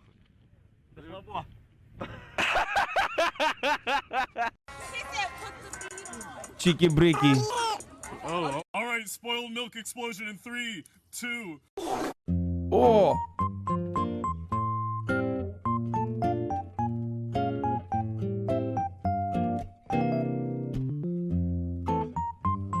This guy always has to give you like inspirational shit in the end. Okay. Okay, you need to learn more Italian words before you start. Okay, last Hey, how one. you doing? I'm Stevie B, and the Italian-American slang word of the day is mammarel. Mammarel. So, When the moon hits your eye, it's like a big piece of pie. That's a mammarella. for a nice romantic weekend with my long-term girlfriend, soon-to-be fiancée, Josie. I reserved the jungle room in the Poconos Mount Airy Lodge. I bring a nice sparkling wine, her favorite perfume, and flowers. I'm ready, sitting in the hot tub waiting for my love to appear. When I think I see my Nonna come in the room, then I realize it's Josie. And she's wearing an oversized, long, black, loose-fitting nightie. And she looks like a real mammarel. American. I plan a romantic weekend getaway with my lovely Josephine. I reserve the jungle room at the famous Poconos Mount Airy Lodge. On said night, I have a bottle of Prosecco on ice. The picture with Jesus side by side with Sinatra makes this an authentic Italiano video, you know. It's like a Italiano certified, you know. It's like this thing. You see sometimes you have inautentico is how you say fugazi. But this guy, a very real Italiano Americano, because he's got Jesus side by side with Frank Sinatra. It's a real and not a copy. Copia. You sound like Furio with your Italian accent. Who's Furio? I lay gifts on the table. Look at him. He's got he's sweating from his nose and his mouth and his lips. It's also very Italiano. It's very good. And I am sitting in the jacuzzi waiting for my love to join Maybe I'm full Italian and this accent isn't it. I think I see my grandmother come in the room. Then I realize it's Josephine. She's wearing an ill-fitting nightgown. And she looks like a real old lady. Mammarella. Mammarella. Very good. Very good. Cagata sotto. Hey. Risotti. Cristobal. Okay, very good. All right then. It's a time. Chat. It's a time to play. Mamma mia, it's a time to play the new Mafia game. You know, remastered. Very good. Very good. Very good.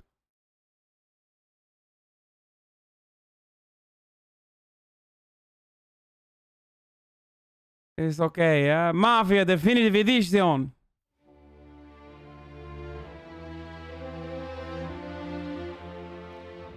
It's a time to do a little bit of Fredophobia, you know? Hey, okay. Olive Garden.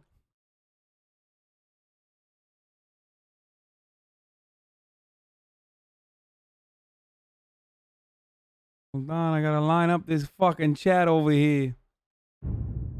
Over here, over there. Hey, how you doing? Fuck you. This big time Tommy. Tommy Angelo. We got fucking Tommy Angelo still trying to do a gabagool. He's trying to bust the cap. $5. This thing doesn't know how to pronounce mozzarella. Mozzarella! Fucking. Olive Garden versus Taco Bell. Italy versus Mexico. Mozzarella Penre. Mozzarella. Molto bene. Very good. Hey, very good. Okay, let's get started. How you doing? Fantastico. Are you fucking kidding me? Have you never watched Sopranos? No, of course I've watched Sopranos. What do you mean?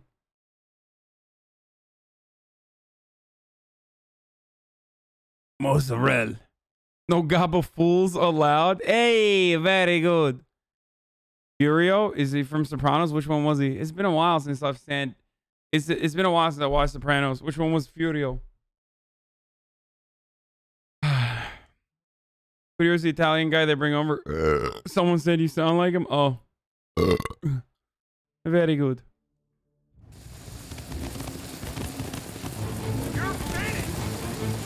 Hurry in! Reloading!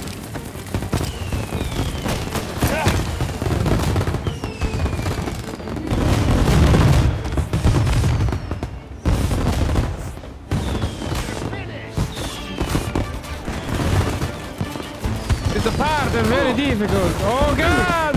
Ugat! It's so good at the shooting.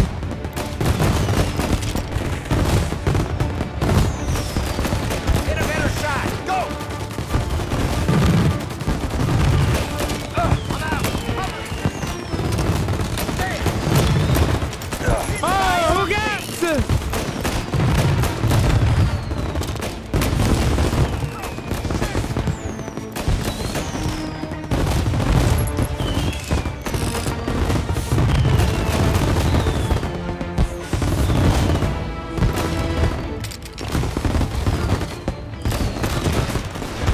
Molto bene! Oh, I got you! Idiota, you got a headshot. How you doing?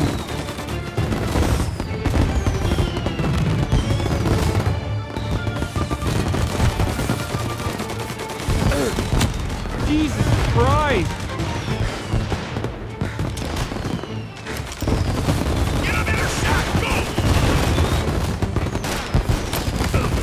Okay! What was that yelling?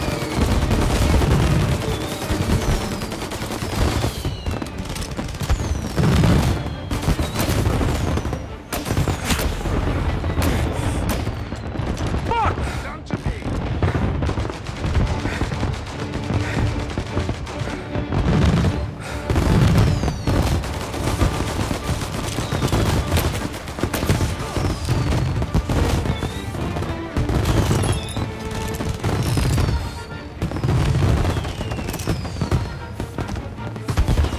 Where's he shooting at me from?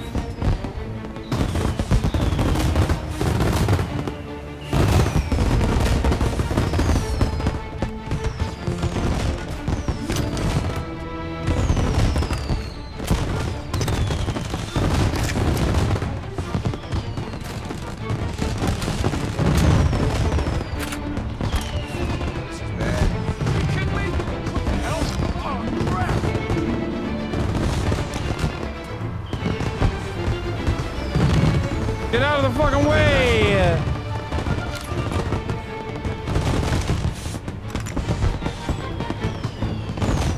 Okay, I'm scared to go down there because they're gonna fucking clap my cheeks. Who got?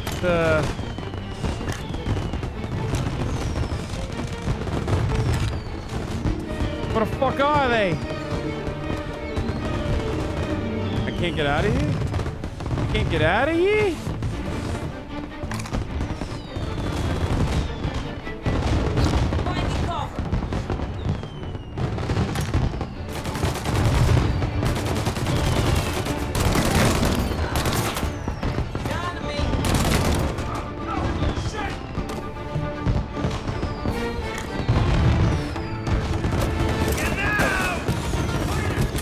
Shit! No!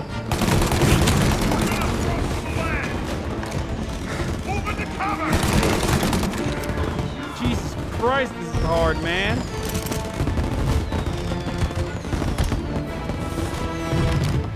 Who got? I'm trying to get on the fucking boat. See him?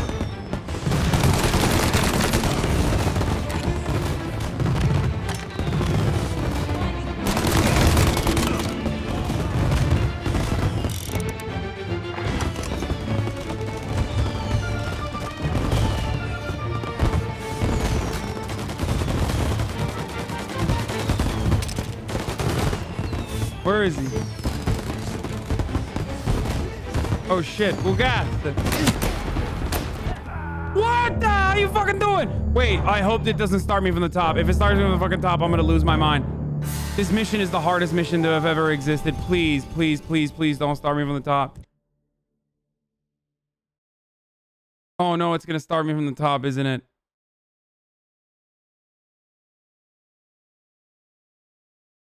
Oh Oh, that's such a fugazi, dude.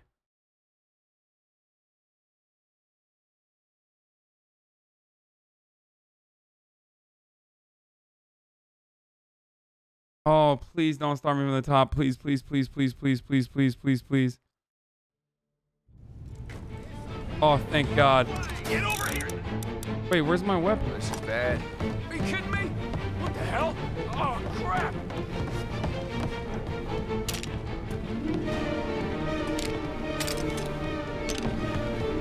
I'm getting out of here.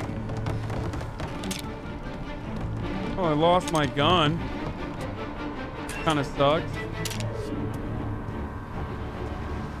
Get cover. No.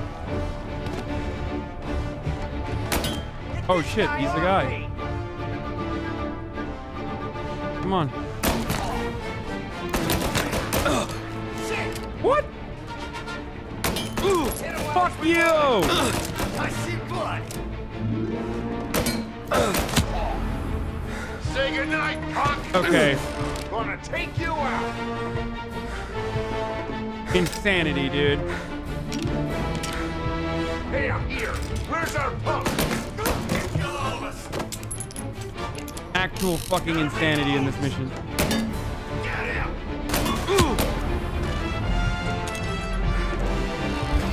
Jesus Christ.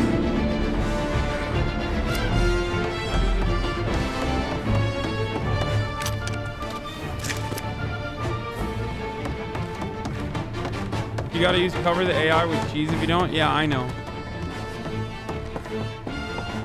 You're right.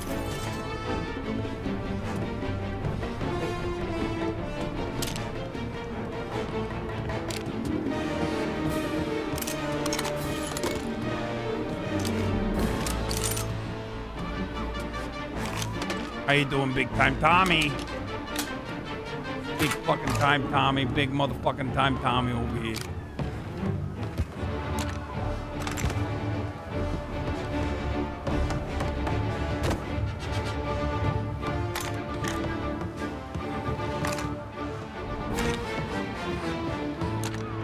Found it.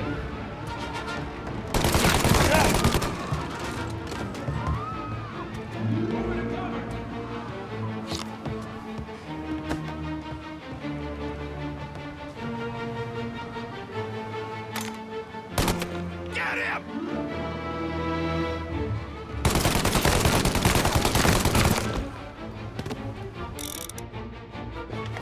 I just railed pre-workout and drank a mixed tea with creatine. Shit, brother. For you.